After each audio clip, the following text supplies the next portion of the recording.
Chapter 215. 700,000 years lifespan limit. Dragon slaying spear. Qi Jiuxiao? Dragon slaying? How arrogant. The blood prison great saint heard Yu Yingying's words and couldn't help but show a curious expression.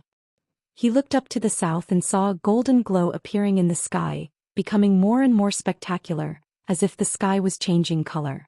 Guan also turned his head to look. In fact, he had already seen the figure of the approaching person. Nirvana Realm 9 layers. The golden light gradually enveloped the sky above the supreme sect. More and more people flew up, looking into the distance. Dragon roars echoed continuously, growing louder, indicating that the person was getting closer. Soon, a 1,000-foot-long 5-clawed golden dragon flew from the horizon. Its majestic and imposing figure shook the outer gate city.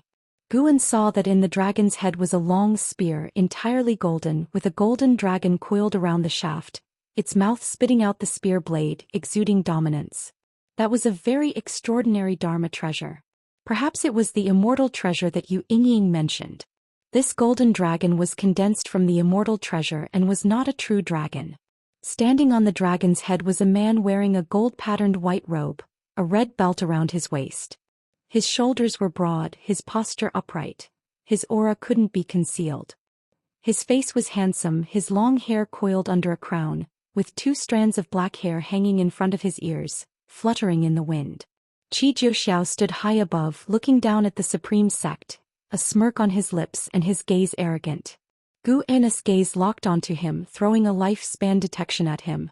Qi Jiuxiao. Nirvana Realm 9 layers 998/25,000/7000000. 700,000 years of ultimate lifespan. Very exaggerated. This guy wasn't even 1,000 years old yet and was already in the Nirvana Realm 9 layers? No wonder he was so proud. Who is this person? The blood prison great saint couldn't help but ask. He could feel that the other party was definitely above the Mahayana realm. Yu Yingying looked up at the sky and said softly, "He is a disciple of the Star Sea congregations with top-notch talent. At the age of 500 he stepped into the realm of Immortal path. The golden dragon he rides is transformed from the dragon-slaying spear, which is an immortal treasure refined by an ancient immortal. Although it is not as great as the supreme treasure of the Immortal path, with this spear, even a loose immortal would find it difficult to kill him." Qi Jiuxiao, standing high above, looked down and saw Yu Yingying through the sky. He slightly raised an eyebrow and suddenly leaped down. The city protection array of the outer gate city was instantly disturbed, but it was broken as soon as it appeared, with no resistance whatsoever. He fell like swift thunder, landing in the courtyard of Yu Yingying's residence, startling the blood prison great saint to his feet, as did Guan. Qi Jiuxiao ignored him and Guan, his eyes fixed on Yu Yingying, and he laughed. "Little girl, what are you doing here? Little girl, how did your master teach you to speak?"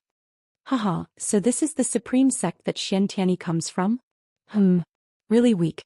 I heard he wants to deal with the 7-star spirit realm. Your master is running around making connections, but the higher-ups are unmoved." Qi Jiuxiao laughed softly. Seeing Yu Yingying frown, he continued, "How about I go and probe the depths of the 7-star spirit realm for you?" Yu Yingying looked at him and snorted, "With your cultivation level, don't die at the 7-star spirit realm. Haha. Then watch me seize the supreme treasure of the Immortal path." With that, Qi Jiuxiao leaped into the air, the golden dragon in the sky transforming into a streak of golden light, flying across the sky and disappearing without a trace. From beginning to end, Qi Jiuxiao didn't even glance at Guan. Yu Yingying snorted coldly, "That guy is truly arrogant. Sooner or later he will suffer a big loss." Guan sat down again and curiously asked, "What is your relationship?" "Just fellow disciples, we're not on the same path." Yu Yingying shook her head, obviously not wanting to say much about herself. "A Foundation Establishment Realm 8th floor saying she's not on the same path as the Nirvana Realm 9 layers?" Though correct, it felt a bit awkward. Guan felt more and more that Yu Yingying was not simple. No wonder Xianxia invited her to the supreme sect. He looked at the cause and effect around Yu Yingying, probing her past 20 years. However, he only saw various scenes of Yu Yingying throwing tantrums and being domineering, with Xianxia pleasing her. Letting him stir things up is good. Your supreme sect is dissatisfied with the 7-star spirit realm anyway. Yu Yingying continued. Guan remained silent, not responding. Yu Yingying could see that he didn't want to cause trouble. Xian Tianyi had mentioned this before. Let's continue talking about journey to the west. Yu Yingying laughed. At this moment the entire supreme sect was in an uproar, all disciples discussing Qi Jiuxiao. In a mansion in the main city of the sect, Qiao Dai stood on the eaves, frowning. Dragon-slaying spear. Why is he here? Could it be that the seven-star spirit realm really has the supreme treasure of the immortal path? But why bring the supreme treasure to this continent? Qiao Dai was filled with confusion. He felt it was not a coincidence. The seven-star spirit realm must have a plan. Qi Jiuxiao's appearance marked the beginning of the competition for the supreme treasure of the immortal path. In the days that followed, powerful presences occasionally swept past the supreme sect, and divine senses occasionally scanned the supreme sect. This made the atmosphere within the supreme sect tense, fearing they would suffer in the crossfire. 5 days later, LV Baitin came to find Guan. The two hid in a room to talk. After setting up a restriction, LV Baitin couldn't help but sigh. Lately many great cultivators from overseas are arriving. The peace of this continent is about to be broken. He felt very aggrieved. Those overseas great cultivators freely probed the supreme sect without greeting, completely ignoring them. The most crucial part was that the supreme sect had to endure it. Not only the supreme sect but the 3 dynasties and all sects felt this way. After surviving the demon calamity, all sects were eager to grow stronger. But in just a few years so many beings at the immortal path realm appeared, making them feel like weeds. Before the demon calamity I lived for hundreds of years without seeing a Mahayana realm cultivator, let alone those at the immortal path realm. Now how come there are more and more? LV Baitin said troubledly. Guan comforted him. It's okay for now, no one is endangering the supreme sect. Their target should be that so-called supreme treasure of the immortal path. LV Baitin nodded. I just wanted to vent to you. Now the Hall of Elders is on high alert, fearing another calamity may break out. Boom. A deafening roar came from afar, startling LV Baitin, cutting off his words. Gu Anus' divine sense swept out, seeing Qi Jiuxiao fighting a Nirvana realm great cultivator far beyond Heavenly Phoenix Mountain. That person should be from the 7-star spirit realm. His aura did not come from overseas but seemed to have suddenly appeared. Qi Jiuxiao was indeed strong, completely suppressing the opponent. Guan sensed a loose immortal aura approaching the battlefield, also emerging from the minor heaven and earth of the 7-star spirit realm. I need to go back. LV Baitin stood up and then disappeared from the room. Guan also stood up, walked downstairs and saw disciples gathering. The previous noise had scared them and they couldn't help but be afraid. Lu Lingjun also walked out from inside. She and the Blood Prison Great Saint looked in the same direction. After a while, Lu Lingjun withdrew her gaze and looked at the Blood Prison Great Saint. Why did it seem like the Blood Prison Great Saint was also looking in her direction? The Blood Prison Great Saint felt her gaze and couldn't help but glare at her. Stupid bull. Lu Lingjun shook her head and smiled, then walked towards Guan. The Blood Prison Great Saint couldn't help but curse. You're the stupid one. Lu Lingjun glanced at him, a terrifying murderous intent locking onto him, making his bull body stiffen. Guan also gave the Blood Prison Great Saint a look, forcing him to lower his head. The Blood Prison Great Saint felt extremely aggrieved. A dignified Mahayana realm cultivator humiliated by a mystic heart realm cultivator, unable to retort. He now really hated Lu Lingjun. Thousands of years later I definitely won't join your ascension sect and I'll even steal your people. Lu Lingjun smiled with satisfaction, then came to Guan. Why do you argue with him? Guan pretended to complain. Upset? I apologize to you, how would I know he has such a bad temper? Usually she was in seclusion, unaware of what the Blood Prison Great Saint had gone through. Never mind, treat him better in the future. After all, he's my mount. Guan shook his head, making the Blood Prison Great Saint feel very touched. Lu Lingjun laughed. This bull is too weak. If you want a mount, I can get you a stronger one. The Blood Prison Great Saint's anger flared up again. Guan feared he would die of anger, so he pulled Lu Lingjun to an isolated place. Lu Lingjun sought him out of curiosity about recent events. Guan didn't hide anything and told her about the rumors of the supreme treasure of the immortal path. Lu Lingjun became interested and flew north directly. Really reckless. Are all ascenders like this? Guan felt helpless.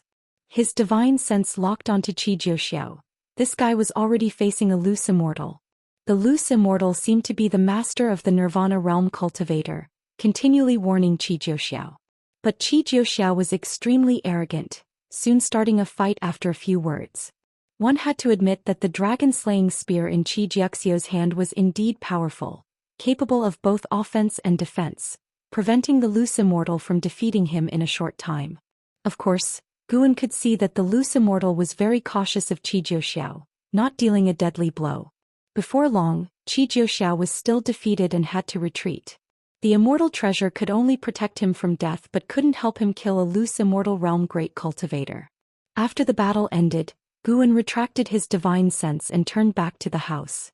In the middle of the night, and Hao walked through the woods holding a map.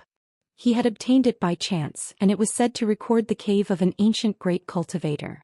As he walked, he suddenly sensed something, quickly putting away the map, warily looking around, and a long sword appeared in his hand. Footsteps came from the darkness. He looked closely and saw a man approaching. It was Zhou Xian. And Hao did not recognize Zhou Xian but could sense that the other was very strong. Xianxia's face was very bad. He looked at Hao and asked, "Hey, what's your name? Which sector school are you from?" And Hao frowned. "My name is Hao from the Supreme Sect." Zhou Xian said, "The Supreme Sect? There's a connection. One of my junior sisters is in the Supreme Sect.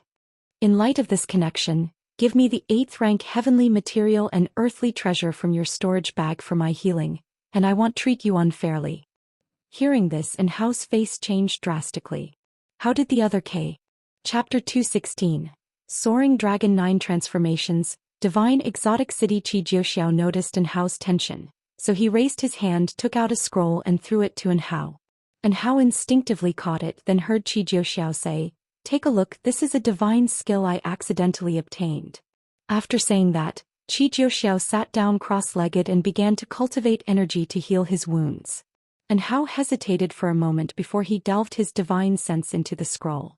After a while, Hao's face changed dramatically, and the hand holding the scroll trembled. He withdrew his divine sense, then took out an 8th rank heaven and earth treasure from his storage bag, a bright red spirit flower, and presented it to Zhou Xian. Zhou Xian beckoned with his hand, and the 8th rank spirit flower flew into his hand. He stood up, took out a medicine cauldron that was about a zhang tall, tossed the spirit flower into it, and then added numerous medicinal herbs. After lighting the fire, he took out a small bottle and poured water into the cauldron. The small bottle seemed to contain an otherworldly space and never ran dry. When the cauldron was filled with water, Zhou Xian sealed the bottle and put it back into his storage Dharma artifact. He looked at Hao and said, "You can leave now." With that, he leaped into the air and landed inside the medicine cauldron. Hao hesitated for a moment but did not leave. Instead, he sat down under a nearby tree and began to comprehend the divine skill given by Zhou Xian. Soaring Dragon 9 Transformations. Just by looking at the description of the divine skill within the scroll, Hao couldn't help but feel his blood boil. Thus day after day passed. 7 days later, Zhou Xian leaped out from the medicine cauldron. When he landed on the ground, his wet robes quickly dried, and wisps of white smoke coiled around his body. He shrank the medicine cauldron to a small size, stored it in his hand and then emptied it, using his mana to clean out the residue. At the same time, he looked into the distance. Through the gaps in the leaves, he saw an azure dragon tumbling in the sky beyond the forest. This kid's comprehension is extraordinary. Zhou Xian was secretly astonished. In just a few days, Hao had managed to master the divine skill. Such talent was rare even in the Star Sea congregations. After putting away the medicine cauldron, he disappeared without a trace in the forest. The next second, he appeared in the sky, blocking the azure dragon. The azure dragon, which Hao had transformed into, was 3 zhang long, not very large but full of imposing presence. Upon seeing Zhou Xian, the azure dragon shook and transformed back into Hao, who excitedly said, "This divine skill is amazing. After transforming, I feel like a true dragon and my speed has increased significantly." Zhou Xian said proudly, "Of course I am Zhou Xian of the dragon-slaying spear. How could I deceive you, kid? The value of this divine skill far exceeds the 8th rank heaven and earth treasure. You should thank me." Upon hearing this, and Hao immediately bowed and thanked Zhou Xian. Xianxia's face was full of smiles, though he felt a bit jealous inside. He had originally thought that even if he passed the Soaring Dragon 9 transformations to Hao wouldn't be able to learn it, making himself appear generous without any loss. Who would have thought? Zhou Xian sized up Hao and said, "Kid, why don't you join the Star Sea congregations? The Supreme Sect is too small for you. With your talent, if you join the Star Sea congregations, you'll reach the Mahayana realm within 500 years. Hao frowned slightly upon hearing this. Reaching the Mahayana realm at 500 years old was impressive. Hao had always thought of his own talent as unparalleled, so he didn't see reaching the Mahayana realm in 500 years as a difficult feat. Even Xianxia was only a few hundred years old. Zhou Xian continued to boast about the greatness of the Star Sea congregations. When he mentioned Xianxia, Hao finally grew interested. He had a very good relationship with Xianxia. However, in Xianxia's words, Xianxia was just a fellow disciple with decent talent. The reason Xianxia was mentioned was that he also came from the Supreme Sect. "Forget it, I'm not going to the Star Sea congregations. I want to stay in the Supreme Sect," Hao said, shaking his head. Zhou Xian did not try to persuade him further. After all, he wasn't the sect hierarch of the Star Sea congregations, so making a few recruiting gestures was enough. "Why did you appear in this area?" Zhou Xian asked. Hao did not conceal anything and said, "I was originally training and heard the legend of the Immortal Path Supreme Treasure. I wanted to see it for myself." Zhou Xian laughed and said, "How about joining forces? Well, rely on our abilities when the time comes." Hao hesitantly asked, "Can my cultivation level really help you? I'm not very familiar with this continent. You can tell me about the events happening here and I'll guide you in cultivating the Soaring Dragon 9 transformations. How about that?" "Alright, thank you, senior," Hao responded excitedly. The reason he did not leave was that he wanted to learn more skills from Zhou Xian. Then the two of them flew off in one direction. As autumn arrived, the scorching heat between heaven and earth gradually dissipated. The influence of the Immortal Path Supreme Treasure continued to increase, attracting more and more cultivators to head north in search of opportunities. Guan was not affected and continued to live his plain yet interesting life. Occasionally, he would visit the outer gate city to chat with his friends about the various events stirred up by the Immortal Path Supreme Treasure. One day, Yilan came to find Guan and also spoke about the immortal cultivation world. A faction of the Tianwei dynasty was flattened by overseas great cultivators, causing panic in the immortal cultivation world. Fortunately, our supreme sect is protected by Sword Venerable Fudao. Otherwise, those great cultivators from overseas wouldn't dare to act recklessly, Yilan said with concern. The battle took place at night and Guan had sensed it, but he didn't intervene. He had no relationship with Tianwei, so naturally he was too lazy to take action.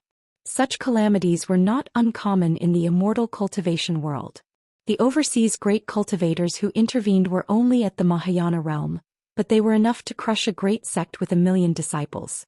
Guan reminded her, "Then you should go out less and stay in the sect to cultivate." Yilan nodded and said, "I'm now stationed at the law enforcement hall, doing idle tasks all day and spending most of my time taking elixirs and absorbing energy." She was already 101 years old and her maximum lifespan was only 130 years. Time was running out. Now, besides growing flowers and plants, Guan supervised her cultivation. Unlike Xiaochuan, Yilan was quite ambitious, so Guan was willing to help her. As they chatted, the topic shifted to Zhengqin. A few days ago, Zhengqin followed the elders and inheriting disciples to the demon clan's territory. It was said that the Supreme Sect had discovered a secret realm, a rare opportunity.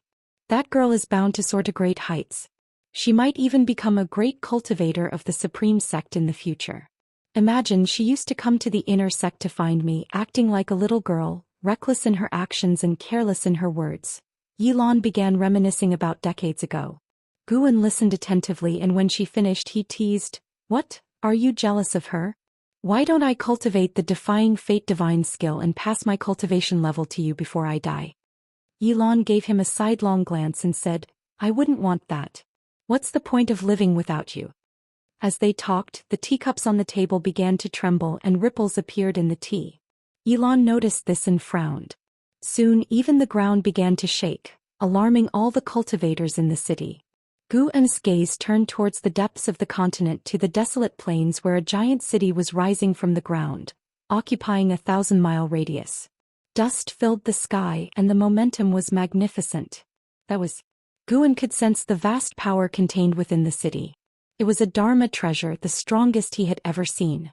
He immediately thought of a name. Immortal Path Supreme Treasure. The restrictions contained in this treasure were not only advanced but also very complex. Gu En even sensed the aura of karmic rules. A city that occupied a 1,000-mile radius was colossal, with walls 100 zhang tall, the city filled with buildings, palaces and towering spires. Despite its ancient and dilapidated appearance, the city had crossed the long river of time. With the arrival of this city, the great cultivators scattered across the continent all rushed towards it, including Qi Jiuxiao and An Hao. Even Li Ya and Zhang Buku joined the excitement. "I'm going out to take a look." Yi Lan said this and then leaped into the air, stepping on her flying sword as she left the residence. Gu En picked up his teacup and continued drinking tea, watching the excitement. He saw numerous cultivators from the Seven Stars spirit realm enter the city, and once they did, their figures disappeared and their auras weakened. Gu En, at the 9th level of the heaven and earth flying immortal realm, could barely catch their auras. Even so, it was difficult for cultivators of lower realms. No matter how many cultivators flew into the city, it remained silent. No one was seen and no signs of life could be detected. The divine exotic city is open. All beings under the heavens can enter the city and find their immortal fate. A booming and ancient voice resounded throughout the heavens and earth, reaching every corner of the continent. Wandering immortal. Gu En raised an eyebrow. The 6 Stars Cave only had one wandering immortal. Now, with the appearance of a second, had the death of the divine soul true lord been discovered? After a while, Yilan flew back. The disturbance seems to be coming from afar. This divine exotic city sounds extraordinary. I really want to see it, Yilan said wistfully as she sat opposite Gu En. Gu En shook his head and said, "Such immortal fate is not something cultivators like us can reach." "I know. Don't worry. I won't go looking for death. With my cultivation level, I might die before even seeing the divine exotic city," Yilan said with a smile, shaking her head. Gu En didn't comfort her. It was indeed the truth. About an hour later, Gu En left under Yilan's urging. In the days that followed, various legends about the divine exotic city circulated within the supreme sect. Xianxia especially visited Gu En, bringing many tales of the divine exotic city. "I heard from a senior that the divine exotic city is an ancient immortal city, hidden and elusive. Each appearance can change the world. Our predecessors in the Daotian sect once excavated an ancient site and found an inscription mentioning the divine exotic city. It is a very ancient legend," Xianxia said excitedly. Gu En smiled and asked, "What, do you want to join the excitement?" He observed the divine exotic city every day, witnessing over 10,000 beings enter the city, but none had come out. Xianxia nodded and said, "Yes, I'm planning to take a look. I won't enter the city, just watch the excitement from outside and draw the divine exotic city. Are you coming?" "There will be the vice sect leader and the supreme elders leading the way." Gu En shook his head and said, "I'm not going. If there's an incident, dying there would be too worthless." "Nonsense. Are you cursing me?" Xianxia glared at him. No matter how much she persuaded, Gu En wouldn't go, so she had no choice but to give up. After Xianxia left, Gu En went downstairs to start picking medicinal herbs. At the same time, his divine sense saw Li Ya and Zhang Buku entering the divine exotic city. Another person was on the way to the divine exotic city. It was Ji Xiaoyu. Chapter 217. Have you read Journey to the West? The noise caused by the appearance of divine exotic city in a short period of time matched the past catastrophe of demons, with various legends about divine exotic city emerging and widely circulating in the immortal cultivation world and among the common people. Divine exotic city houses immortals. Divine exotic city has the elixir of immortality. Divine exotic city has a passage to an exotic world. And so on. These countless peculiar tales made Gu En feel astonished. In the blink of an eye, more than half a year had passed. This year's spring festival was quieter than in previous years because many disciples of the Supreme Sect went out to seek opportunities. Fortunately, the Third Medicine Valley and Mystic Valley were not affected. Divine Exotic City still stood there, continuously attracting cultivators from all over the world to seek treasures. Even the Nine-Fingered Divine Lord, who was temporarily residing in the Supreme Sect, went there taking Chu Jingfeng with him. Up to now, it was only Herd who had gone to Divine Exotic City. No one had been heard to bring back any harvest from inside the city. In late spring, Guan rode the Blood Prison Great Saint to Tianya Valley. Li Xiandao was actually there as well. He had not returned to Tianya Valley for many years. Guan came to him and saluted, thanking him for the golden core he had given. It seems the Supreme Sect treats you well. Someone helped you form a core. I originally wanted to send someone to help you. Li Xiandao stroked his beard and smiled. In response, Guan could only express his gratitude without mentioning much about the Supreme Sect.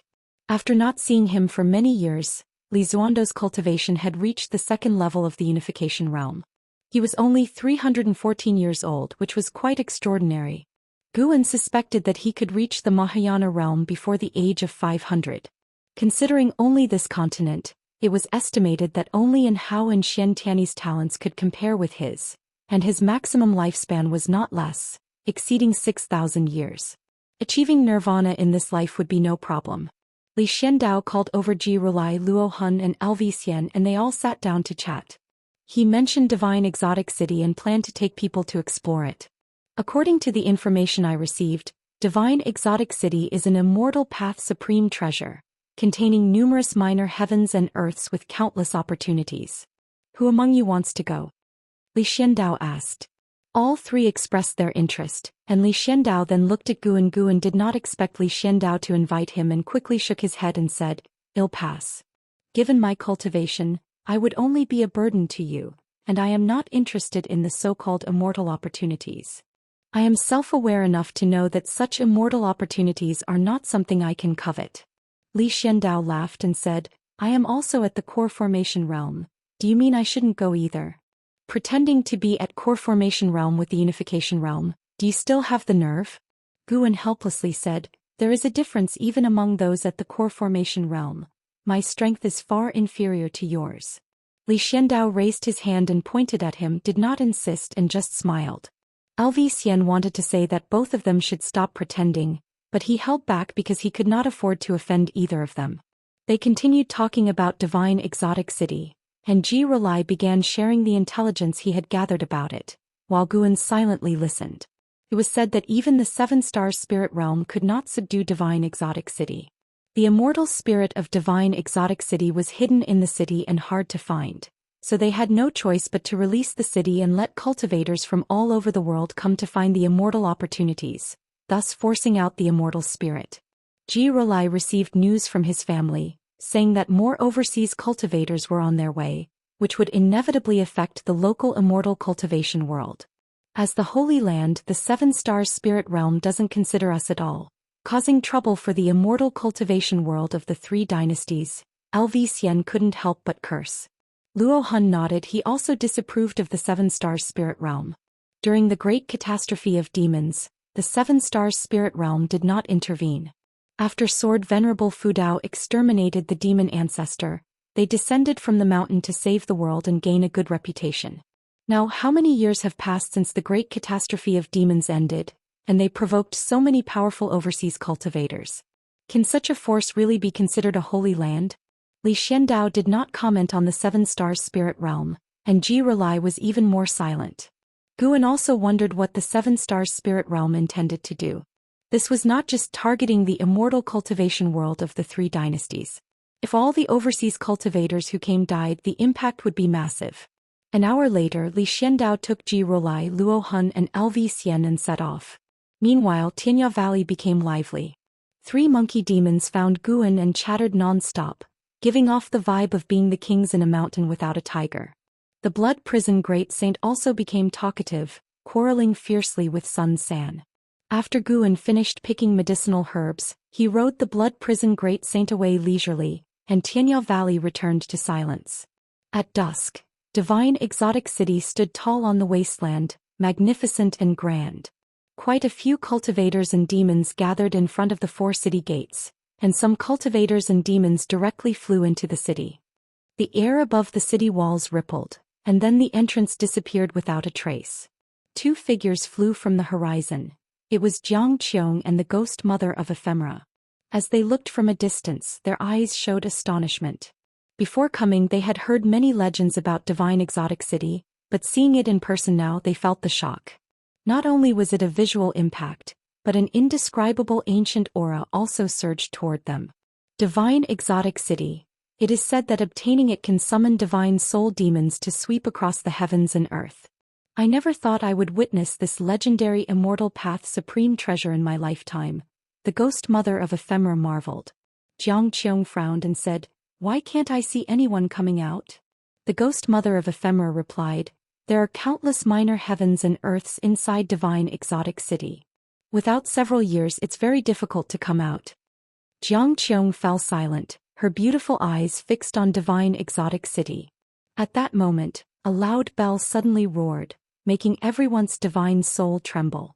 Jiang Qiong and the ghost mother of Ephemera instinctively turned their heads and saw a golden light flying from the horizon at high speed across the wasteland and entering divine exotic city, with no one seeing its true form. Jiang Qiong asked in a low voice, "What realm is that passerby?" The ghost mother of Ephemera remained silent, unable to answer. Meanwhile, Guan, staying in the third medicine valley, also stared at divine exotic city. Even the wandering immortals have come. Will heaven and earth flying immortals appear next? Guan stood by a wooden railing, looking at the horizon and silently thought. He originally wasn't interested in divine exotic city, but as more and more old acquaintances entered the city, he had to pay more attention. If something happened to divine exotic city, half of the people he cared about would die. Just thinking about it felt distressing. After watching for a while, he moved to check each garden area. Inside a broken and desolate city, and Hao and Qi Jiuxiao sat cross-legged in front of a collapsed wall, their faces pale and obviously injured. Roar. A thunderous roar echoed through the heavens and earth, causing the wall behind them to tremble slightly. And Hao opened his eyes and frowned, asking in a low voice, "Senior, is there really an immortal opportunity here? Should we try another place?"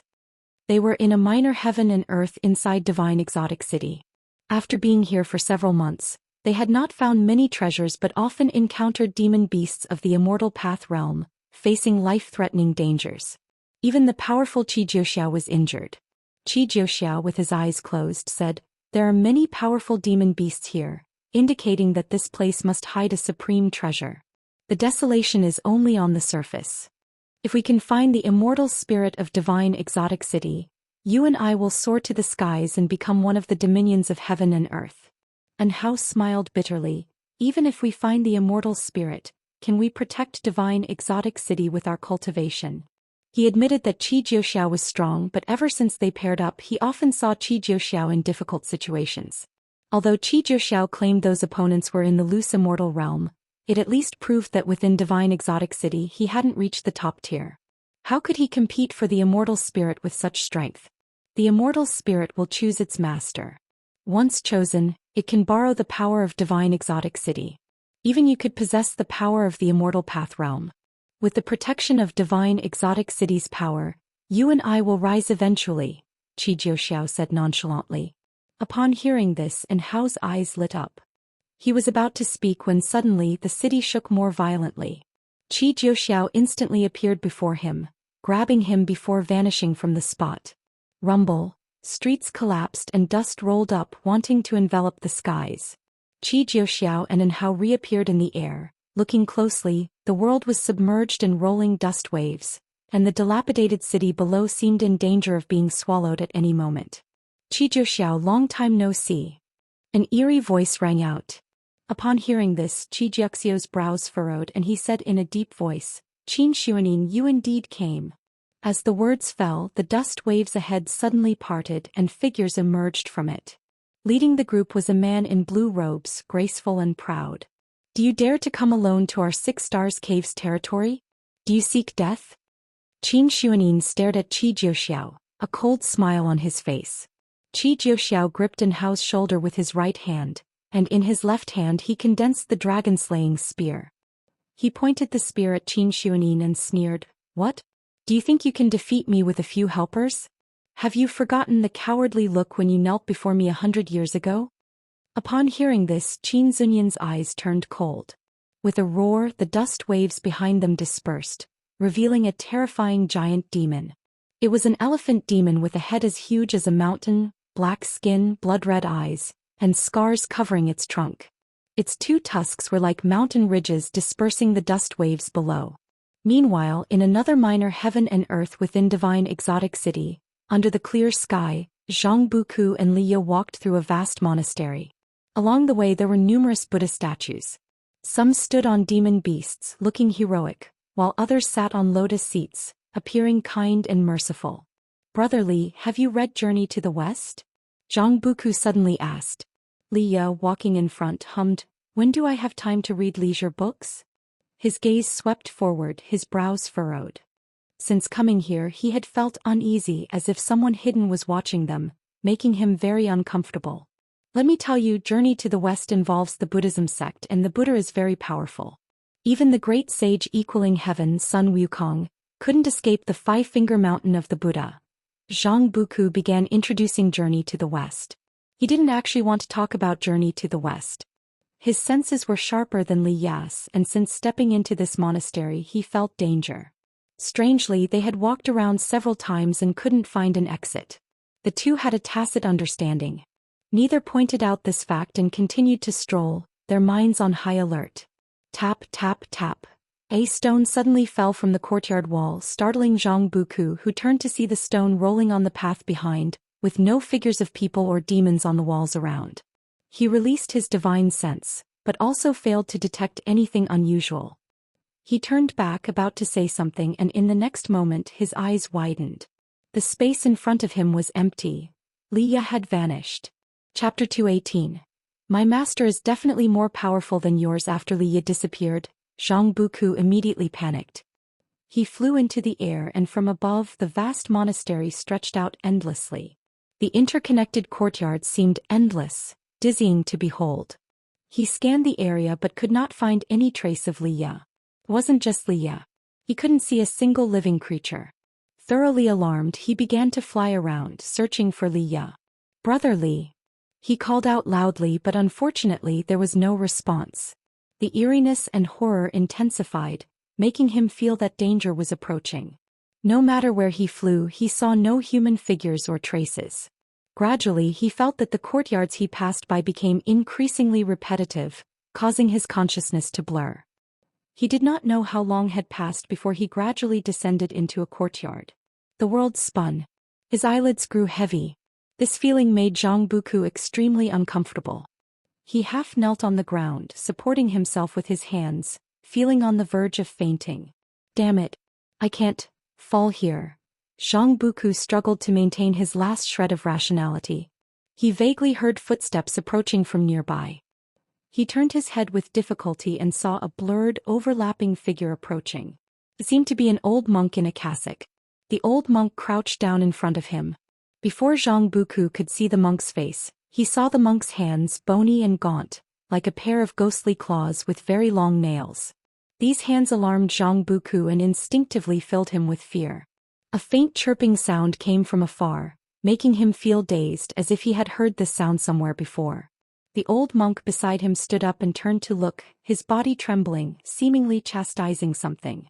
Suddenly, the old monk's figure vanished into thin air, and he felt something land on his shoulder.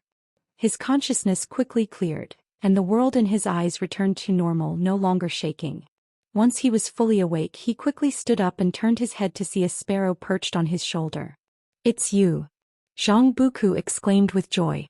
It was this sparrow that had led him to the cave back then, where he obtained the demon core and learned the axe technique.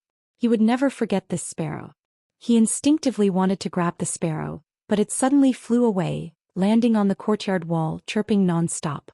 Zhang Buku couldn't understand it, but seeing the sparrow tilting its head, he immediately understood and followed the sparrow. The sparrow flapped its wings and flew away, and Zhang Buku hurriedly chased after it. After a while, the sparrow landed on a stone statue along the courtyard path. As Zhang Buku approached, he was astonished to find that the face of the statue was Li Ya's face.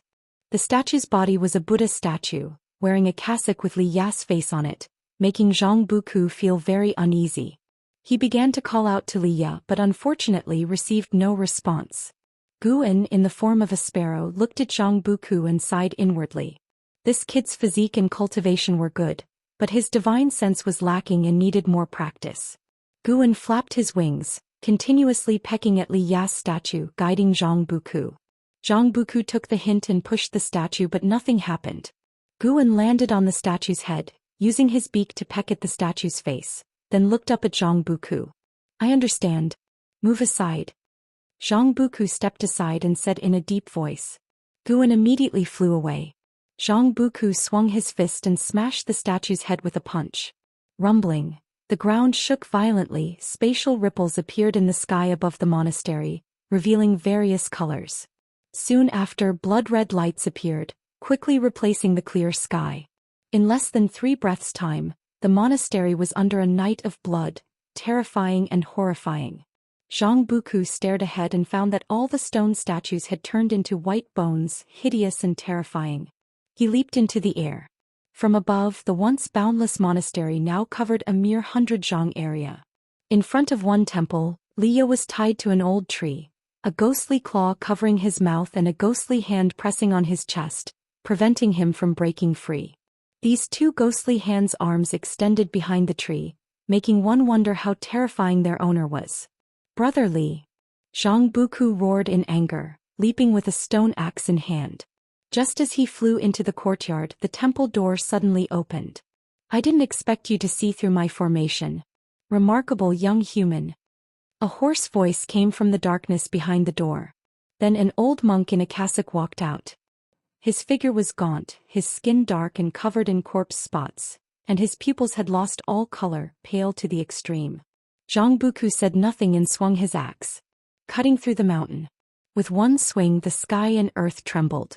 The old monk vanished from his spot, and the temple was split in 2 with the connecting walls shattered, the cut extending outside the monastery. Guan, in the form of a sparrow, landed on a distant eaves watching the battle unfold. Zhang Buku was no match for the old monk, but Guan could assist with his divine sense. The battle erupted in full scale. The monastery soon turned into a flat field, more and more evil ghosts emerging from the ground and rushing toward Zhang Buku. Zhang Buku was deeply surrounded, fighting more and more valiantly. Who? Show yourself. The old monk suddenly shouted in anger.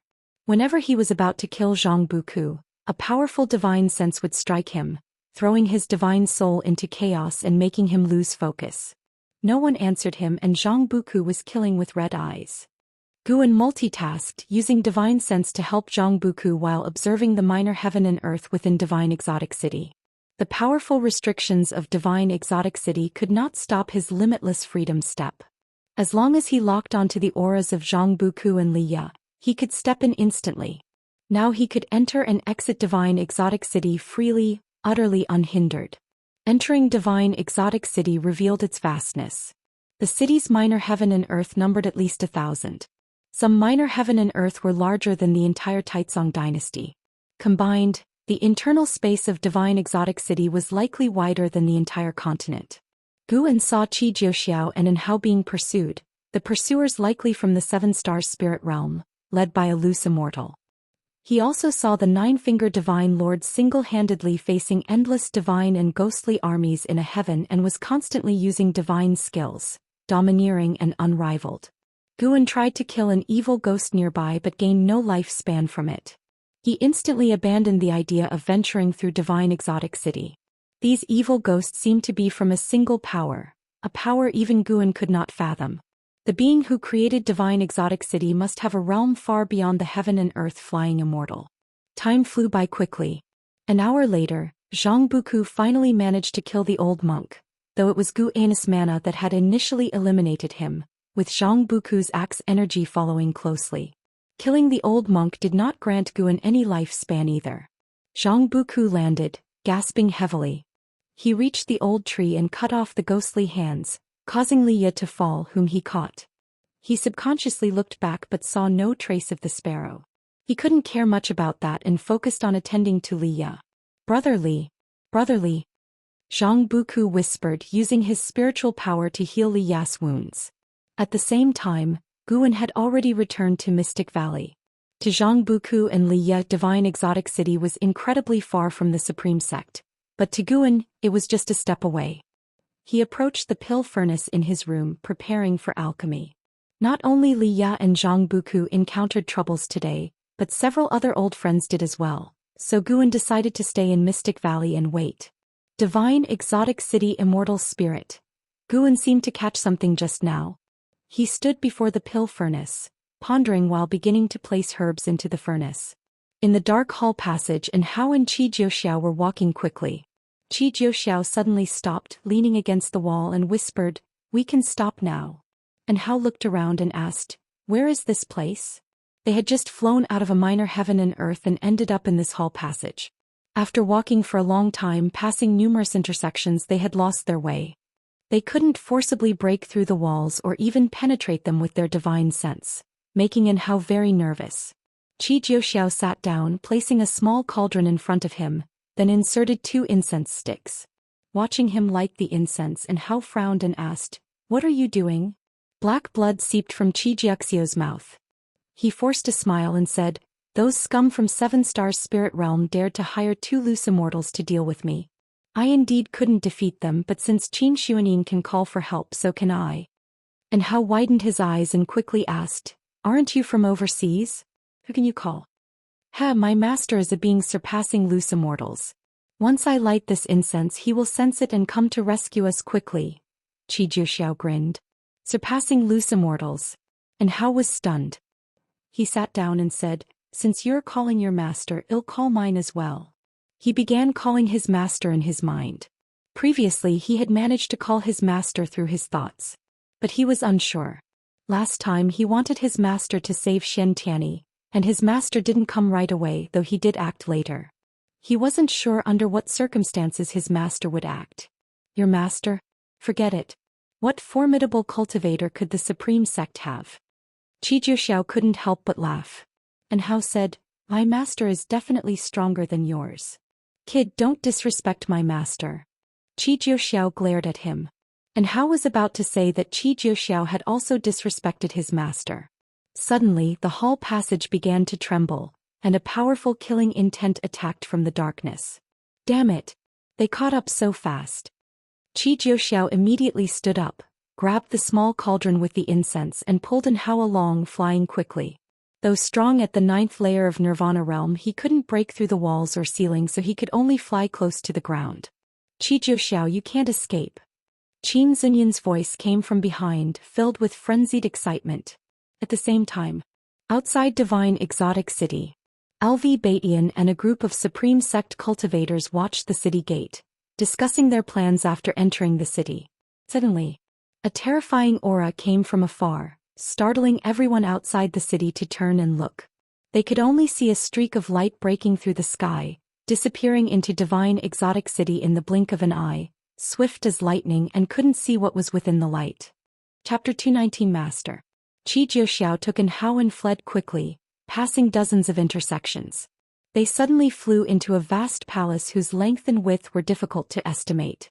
The palace was dimly lit, with rows of stone pillars, most of which had extinguished oil lamps hanging on them.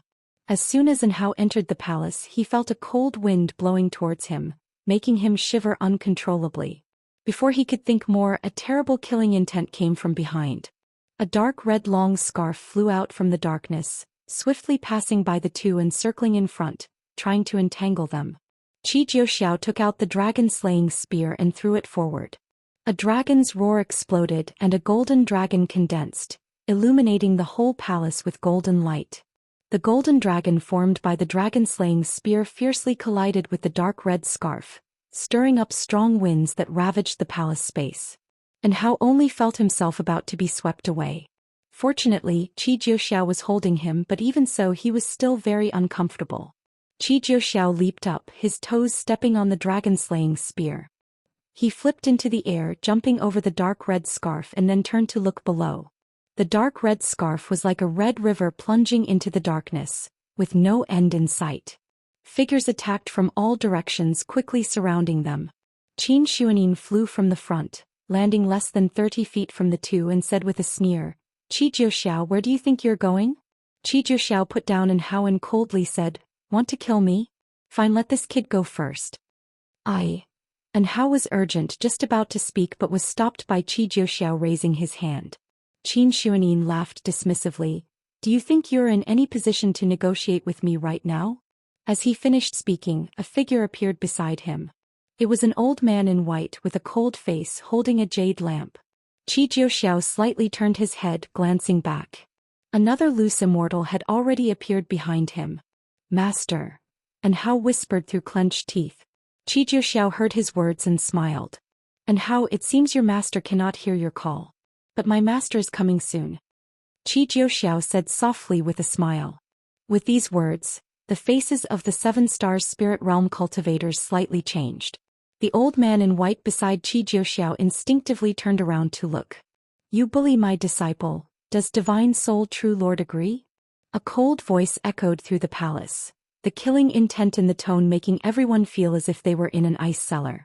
Zhou Xiao's face once again showed an unruly and wild smile, looking at Qin Xuanin as if he were prey.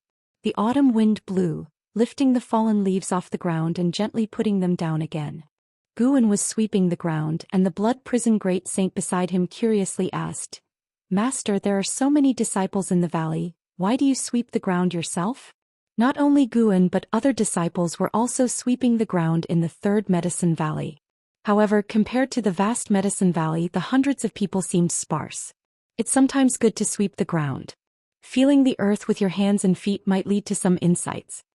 Guan casually replied. He sounded very perfunctory, but his words fell on the ears of the Blood Prison Great Saint and seemed very reasonable. The Blood Prison Great Saint began to walk back and forth, feeling the earth and nature. Guan looked toward the direction of Divine Exotic City, where 4 wandering immortals had gathered, 2 from the 7 Stars Spirit Realm, one was Xianxia's master, and another was Nine-Finger Divine Lord. Nine-Finger Divine Lord was leading Chu Jingfeng to search for immortal spirit, while the other 3 wandering immortals were engaged in chaotic battles. Xianxia's master had killed 2 loose immortals and more than a dozen 7-star spirit realm disciples, attracting 2 wandering immortals.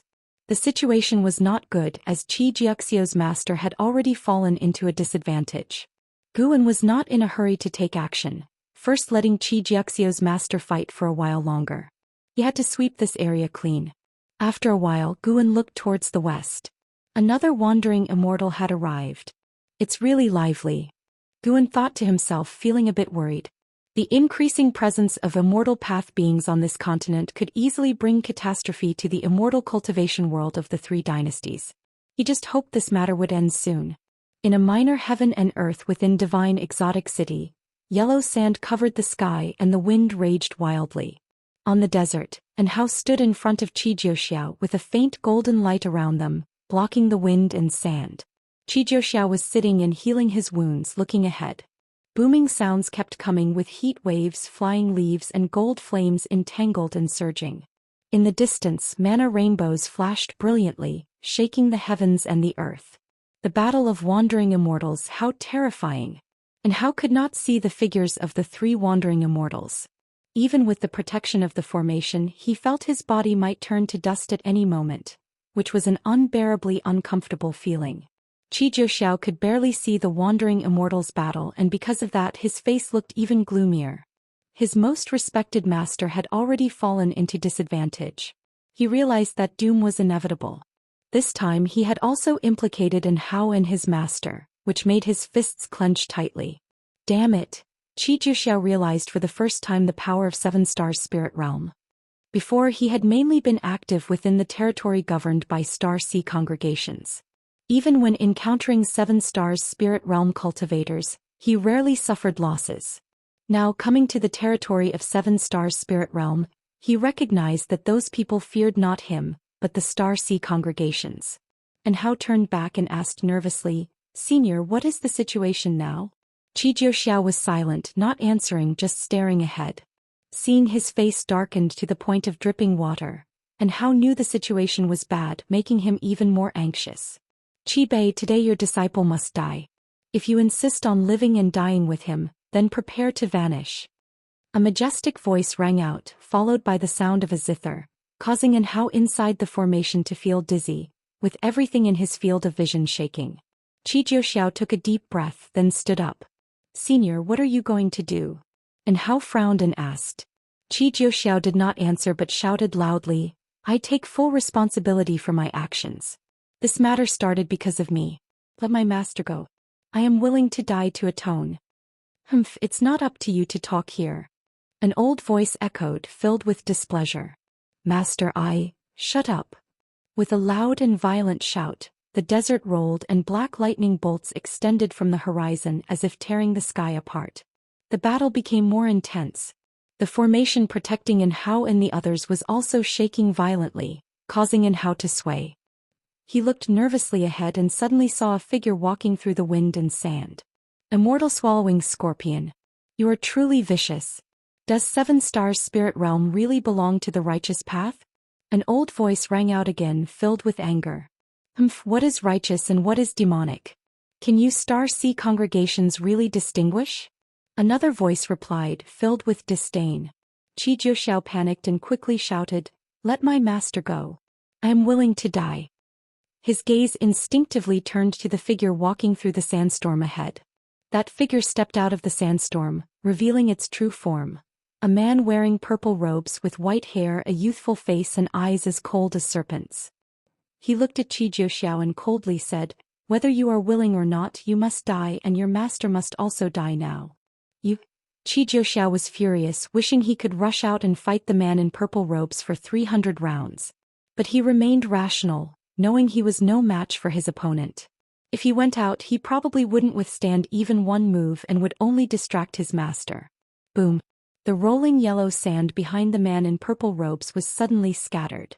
An old man with torn robes and a face covered in blood flew, stepping on a golden ring. Before he could get close to the man in purple robes, a terrifying giant scorpion pincer swept in from the side, directly catching him and pulling him back, disappearing into the sandstorm. Master! Xiao shouted hoarsely. The man in purple robes raised his right hand, igniting a strange white flame in his palm. He looked at Xiao and In Hao with a mocking smile. He approached the formation step by step, the wind and sand behind him swirling madly, with waves of qi created by mana soaring like dragons, creating a spectacular scene. Just wait for death. Soon your master will come down to join you. The man in purple robes said coldly. As he finished speaking, he was already less than 10 steps away from the formation. He deliberately approached slowly, tormenting Xiao and In Hao's minds while trying to distract Qi Bei. And Hao looked at him and couldn't help but recall the scene when Xian Tianyi was held back by mysterious cultivators. Just like last time, he was still utterly useless, weak enough to hate himself. He gritted his teeth, closed his eyes and couldn't help shouting out loudly, Master. He screamed with all his might, his voice echoing inside the minor heaven and earth. Master? What? You also have a master? Can your master compare to Mahayana? The man in purple robes laughed with more disdain. Before he finished his sentence, a hand suddenly pressed on his shoulder, forcibly stopping him. Xiao's pupils dilated, staring in shock at the figure behind the man in purple robes.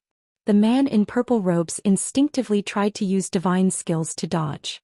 He was horrified to find that the mana in his body was solidified and immovable. He tried to use his own qi to break free, but the hand on his shoulder was as heavy as the heaviest mountain in the world, pressing down on him. The more he struggled, the greater the pressure felt. Do you think I have the cultivation level of the Mahayana realm? A cold voice came from behind the man in purple robes. And Hao heard it too and opened his eyes to see. When he saw the scene outside the formation, he was instantly overjoyed. Master! You finally came. And Hao looked at Guan with surging emotions, his eyes quickly turning red. Guan, who had displayed the 9 extremes yin-yang body, ignored In Hao. He was standing sideways, his left hand pressing on the shoulder of the man in purple robes with a casual posture. Yet the man in purple robes couldn't move. Who are you? Another voice rang out, filled with fear. As he finished speaking, a figure suddenly appeared behind Guan. It was a man in red robes, dressed extravagantly, exuding powerful energy, holding a short sword and stabbing towards Guan's lower back. Guan, holding the shoulder of the man in purple robes, vanished into thin air, causing the man in red robes to miss. Before the man in red robes could turn around, he felt an unimaginable force hitting his back. His body uncontrollably fell to his knees on the sand, and then a foot stepped on his back, pushing his spine down. Guan, with his left hand pressing on the shoulder of the man in purple robes and his right foot stomping on the back of the man in red robes. Su. Chapter 220.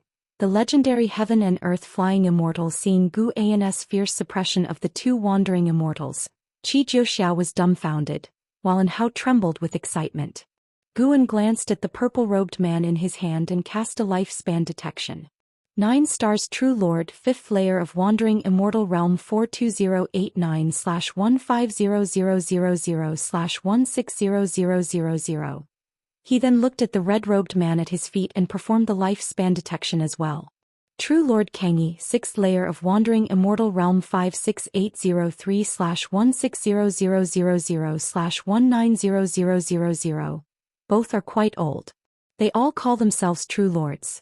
Could it be that True Lord is a title in the 7-star spirit realm?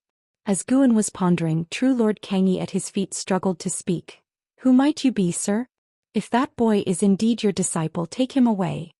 Boom. The whirlwind behind Guan suddenly exploded, darkening Hao and Xianxia's vision. A massive black scorpion, as large as a giant mountain, attacked, its pincers clamping towards Guan. Immortal swallowing scorpion. Its speed was insanely fast, so fast that Xianxia and Hao couldn't react in time. They only saw the immortal swallowing scorpion attack suddenly, and before they could see it clearly, it exploded. Black venom splattered everywhere, followed by an even more terrifying roar. Rumble. A vast cloud of dust rose behind Guan, covering the sky with black venom. Impossible. The 9 stars True Lord held by Guan had his eyes wide open in disbelief. That immortal swallowing scorpion was also in the Wandering Immortal Realm, yet it died instantly. He didn't even see what method Guan used, feeling that as soon as the scorpion's pincers touched Guan, its body exploded. You successfully seized 57,009 years of lifespan from the immortal swallowing scorpion, 2nd level of Traveling Immortal Realm. Seeing the notification, Guan felt slightly satisfied.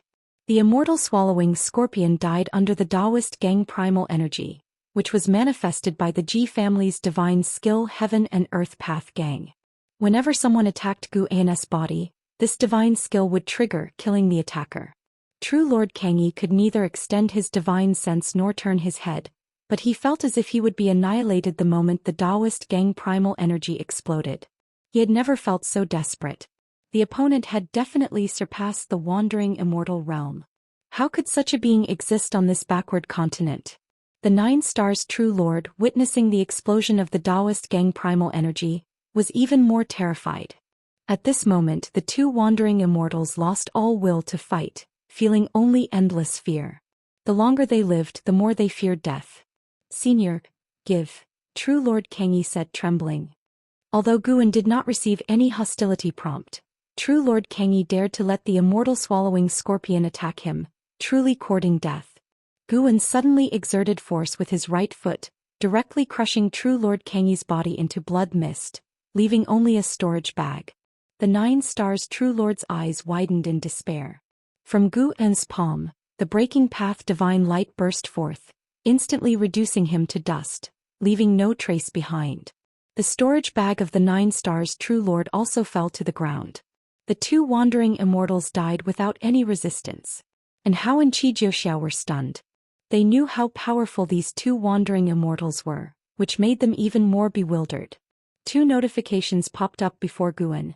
He successfully seized 20,000 years of lifespan. A figure flew over and landed behind Guan, bowing and cupping his fists. Thank you, Senior, for saving me. It was Xianxia's master, Bei. Bei looked extremely miserable, his body oozing black blood. Don't reveal this to anyone or you'll become my enemy. Guan warned before disappearing into thin air, taking the 2 storage bags with him. Bei looked up, but his divine sense could no longer detect Guan, making him sigh. At this moment Xianxia rushed out of the formation supporting Bei. Master, are you okay? Xianxia asked anxiously. Bei struggled to speak. Bring out the medicine cauldron. I need to expel the poison. Xianxia hurried to comply. Soon Bei entered the cauldron to heal, taking out his prepared medicinal herbs and spirit water. Hao approached the great cauldron and cautiously asked, What's the origin of the immortal swallowing scorpion? Zhou Xian, staring at the great cauldron, said solemnly, the immortal swallowing scorpion is one of the 9 ancient deadly poisons of the ocean and the most powerful venomous insect alive today. If an immortal is swallowed by it, they instantly turn into toxic blood. Stung by it, their cultivation dissipates and gods and Buddhas cannot save them. So terrifying? And Hao was startled, not knowing how to comfort Zhou Xian. Zhou Xian turned to him and asked, who exactly is your master? It's simply, Gu Ayan's earlier performance was terrifying. Even though Zhou Xian was saved, he feared Gu Ayan's power. It was a fear born from something beyond his comprehension. I can't reveal my master's name, he forbids it. And Hao shook his head, feeling proud inside. Whenever he encountered a higher realm existence, he would wonder what realm his master had reached. However, his master kept breaking his understanding time and time again. No matter how powerful an entity appeared before his master, they were but ants. He realized that although he was extremely talented compared to his master, he wasn't worth mentioning. He even suspected that his own talents were due to his master's favor. Zhou Xian fell silent after hearing this. He recalled Gu Ayan's previous demeanor, eyes showing admiration. A true man cultivating the immortal path should have such a presence. Elsewhere, Guan did not return to the supreme sect but instead arrived at an isolated island on the sea with one step. He appeared in the forest, quickly sorting through the storage bags of the 2 true lords, destroying suspicious items, and throwing the treasures into his own storage bag. As his storage bag wasn't enough to hold the inheritance of these 2, he had to refine one of their storage bags. After a while he finally left. He entered his own grotto heaven with one step, emptied everything out and burned the 9 stars True Lord's storage bag to ashes. Although he checked and found nothing wrong, he still wanted to be cautious. After doing all this, he returned to the Supreme Sect. He stood on the mountaintop next to the Mystic Valley, gazing into the distance. Although it was easy to kill 3 wandering immortals, he wasn't at peace. He knew things were about to escalate. But he didn't regret it. He couldn't let the enemies survive. There was another way.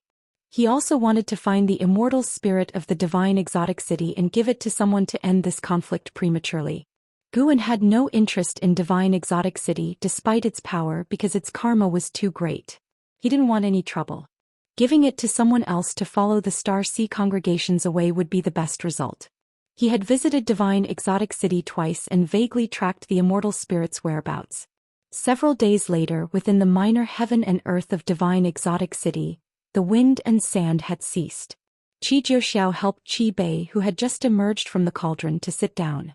Qi Bei, now dressed in a clean white robe, had a pale face and disheveled hair, lacking any wandering immortal demeanor. Sitting down, he sighed, I didn't expect divine exotic city to attract a heaven and earth flying immortal. And Hao's face showed curiosity upon hearing this. Heaven and earth flying immortal. Is it the legendary realm capable of traveling beyond the heavens? Qi Jiuxiu's eyes brightened with excitement. Qi Bei nodded. It must be. Being in the same realm, he couldn't have possibly defeated those 2 true lords so easily. He looked at Zhou Xian and said, Senior saved us, so we must keep our promise and not speak of his intervention. Just say it was cultivators from the Star Sea congregations, got it? Zhou Xian nodded heavily. Qi Bei then looked at An Hao, scrutinizing him. He could see that An Hao had extraordinary roots and asked, Is your master also from the Supreme Sect? He could see the karma surrounding An Hao but could only see the past 10 years, not the interactions between An Hao and his master. As for LV Bateman, he was quickly dismissed. A mere unification realm was not worth his attention. I'm not sure, he probably isn't. An Hao shook his head, keeping a cautious mind and not fully trusting Qi Bei. Qi Bei smiled. You're very fortunate, young man. With such a master, your future is limitless. How about joining the Star Sea congregations later? And Hao hesitated. I don't have just one master. My other master is the sect leader of the Supreme Sect, and I have to take on the responsibility of strengthening my sect. Qi Bai's smile grew even more gentle. It's not about leaving the Supreme Sect. You can train with the Star Sea congregations for a while and help establish good relations between the 2 sections. The Star Sea congregations can help you grow strong quickly. Once you're powerful enough, you'll better protect the Supreme Sect. In the future, if the Star Sea congregations face difficulties, you can offer your help. Hearing this, and Hao found it hard to refuse and looked towards Zhou Xian. Zhou Xian snorted, "Is my master going to deceive you? Xianxia is the best example." Traveling together all this way, he had learned about the relationship between Xianxia and Hao. He also wanted to win Hao over. Winning over Hao meant winning over the heaven and earth flying immortal from a few days ago. A heaven and earth flying immortal. The star sea congregations had produced such beings, but those were legends and he had never seen one with his own eyes. And Hao hesitated for a while but finally nodded in agreement, bringing smiles to Qi Bei and Zhou Xian. Qi Bei's smile faded as he said, "I haven't completely expelled the immortal swallowing scorpion's toxin. Let's leave Divine Exotic City to avoid the Seven Stars Spirit Realm's pursuit." But Divine Exotic City? Zhou Xian hesitated. Qi Bei glared at him angrily. "There is a heaven and earth flying immortal in Divine Exotic City, along with other wandering immortal presences. Do you think you have the qualifications to compete for the immortal spirit?" Zhou Xian immediately backed down, scratching his head with an awkward smile, not daring to insist further. And Hao felt some regret, but leaving now wouldn't be a loss. He had found many treasures alongside Zhou Xian and had gained a lot. So the three of them packed up and began to search for a way out. In a dark hall, one side of the wall was adorned with a row of brass oil lamps, some of which had already gone out. In front of the lamp wall stood a woman in a purple dress with a veil, her long hair coiled into a bun. Her revealed eyebrows were delicate, but the coldness in her eyes added a sense of mystery to her aura. A boy dressed in a sleeveless top appeared on her shoulder, tilting his head and asking, "Mother, what are you looking at?" Upon closer inspection, the boy's feet were embedded in the shoulder. Chapter 221. Immortal Spirit, I want it. Mother is seeing who has fallen again. The woman in the purple dress spoke slowly, her voice ethereal, echoing in the hall like the sound of spring water flowing through a mountain stream. The boy on her shoulder asked confusedly, "What is there to see? People die all the time, don't they? As long as less than half of the lamps on this wall are extinguished, the fortune of the Seven Stars Spirit Realm won't be severed." The woman in the purple dress replied, "3 wandering immortals have died recently, all from the same place. This place is close to the Star Sea congregations. I don't know if it's their plot or if someone else is causing trouble in the dark." The boy followed her gaze to the oil lamps on the wall and began to ponder. At this moment, footsteps echoed from the darkness behind and an old voice said, "Cave Master, the spirit mirror is showing divine sense fluctuations." When the woman in the purple dress heard this, she turned and walked into the darkness. The boy on her shoulder turned his head to look, his clear eyes drawn to the oil lamps on the wall. Under the night sky, in a dilapidated city, the Nine-Finger Divine Lord sat meditating in front of a fire, with Chu Jingfeng sitting next to him. Chu Jingfeng occasionally glanced into the distance. Beneath the moonlight, dense fog surged, vaguely revealing terrifying ghostly shadows. "Can you feel it?" the Nine-Finger Divine Lord suddenly asked. Chu Jingfeng's thoughts were pulled back and he cautiously asked, "Master, feel what?" The Nine-Finger Divine Lord whispered, "It is approaching." "Who is it?" "The immortal spirit of Divine Exotic City." Chu Jingfeng's eyes widened and his breath quickened. Since coming to Divine Exotic City, he had learned about the immortal spirit from the Nine-Finger Divine Lord. As long as the immortal spirit accepted a master, one could control the great power of Divine Exotic City. The immortal spirit's choice of master was not solely based on cultivation level. It might also depend on fate, which was why so many non-immortal path realm beings came to adventure here. Chu Jingfeng did not dare to hope that he could obtain Divine Exotic City, but he hoped his master could. The stronger his master became, the more benefits he would get. Moreover, from the bottom of his heart he was grateful to the Nine-Finger Divine Lord. It was the Nine-Finger Divine Lord who had given him a chance to be reborn. The Nine-Finger Divine Lord stopped speaking and continued absorbing energy. Chu Jingfeng then began to imagine what might happen next. After entering the city with the Nine-Finger Divine Lord, he had witnessed many battles. No matter how strong the demons and ghosts were, they were no match for his master. He believed that as soon as the immortal spirit appeared, his master would inevitably control it and thus dominate Divine Exotic City. The moon set and the sun rose.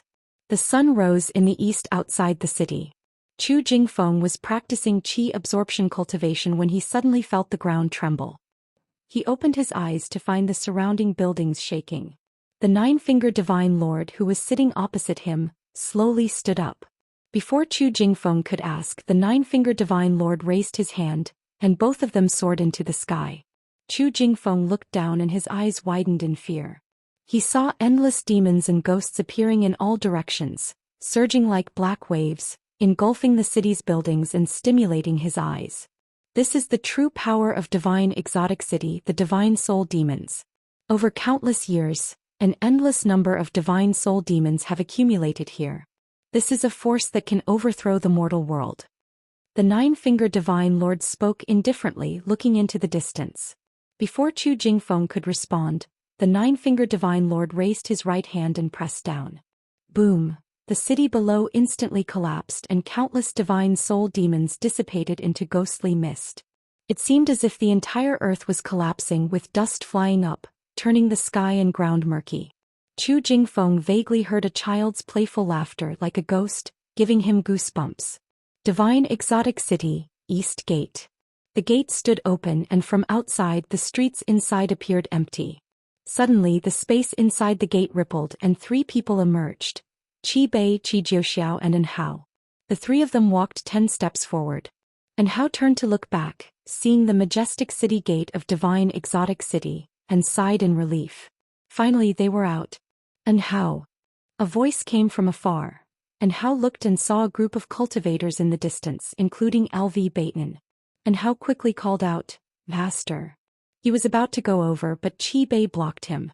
"From now on, do not acknowledge your association with the Supreme Sect," Qi Bei said sternly, his gaze fixed on the distance. An Hao frowned and asked, "Why?" "They are here."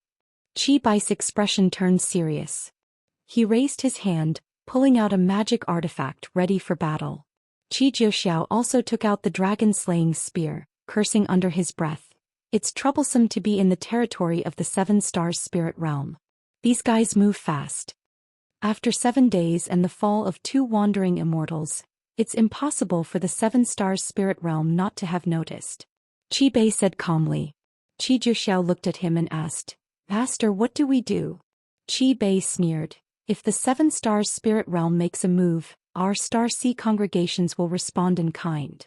Hearing this, Qi Jiuxiao showed a smile of delight. He turned to look into the distance, his face lighting up with excitement. "So it's you, Qi Bei of the Qi family from the Star Sea congregations. Do you know the consequences of killing our disciples in the territory of the Seven Stars Spirit Realm?"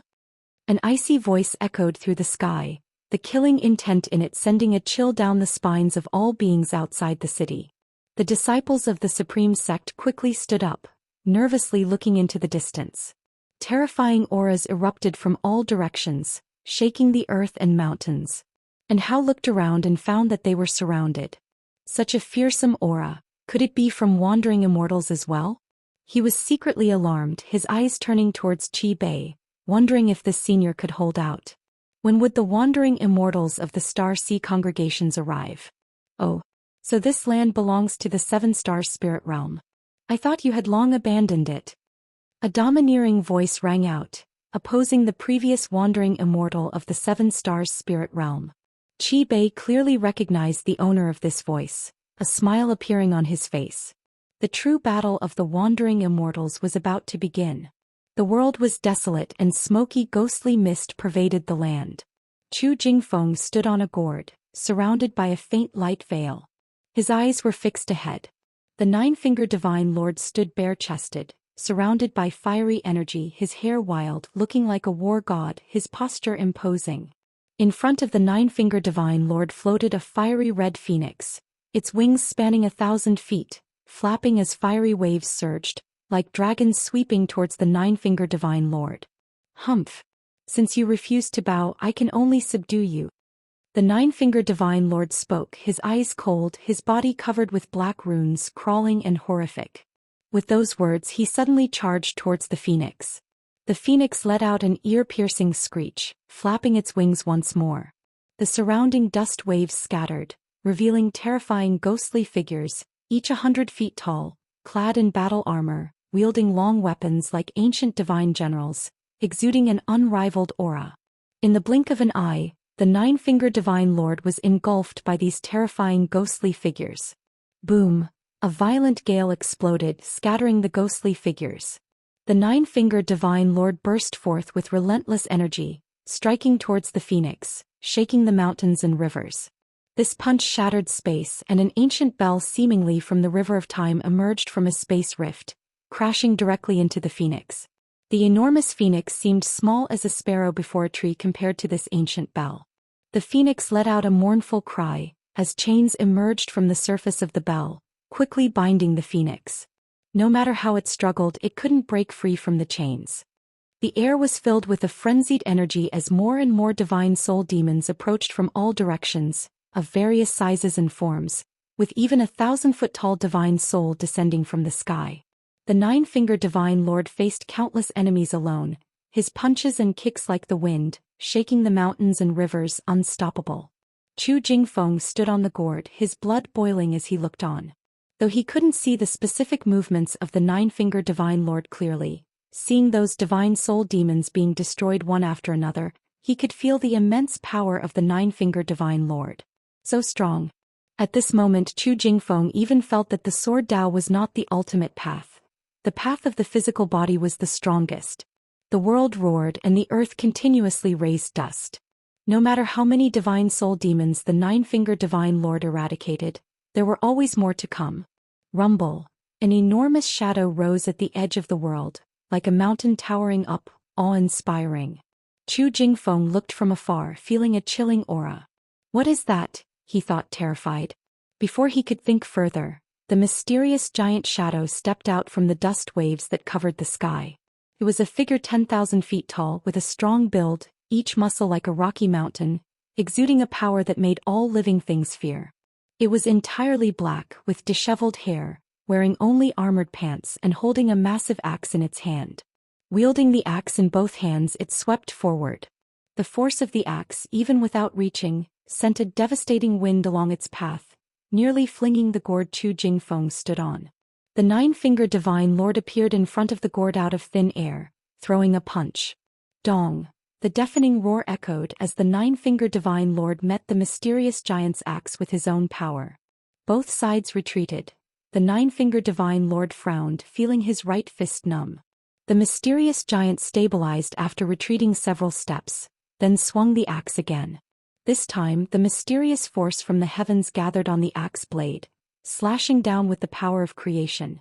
The nine-fingered Divine Lord raised his hand, which had only 4 fingers, extending 2 fingers as a golden beam shot out, piercing through the murkiness of the world, sweeping all obstacles aside.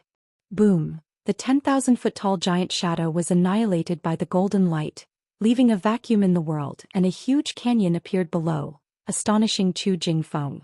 The nine-fingered Divine Lord turned and flew towards the phoenix. The phoenix was still trapped by the ancient bell, unable to move.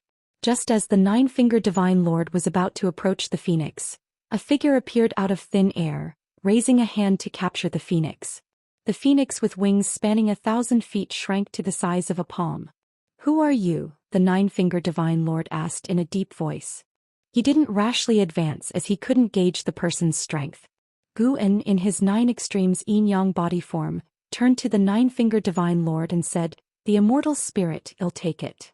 The nine-fingered Divine Lord's face instantly twisted with rage and Chapter 222. Divine Exotic Immortal Spirit recognizes its master. Facing the furious nine-fingered Divine Lord, Gu'en remained composed.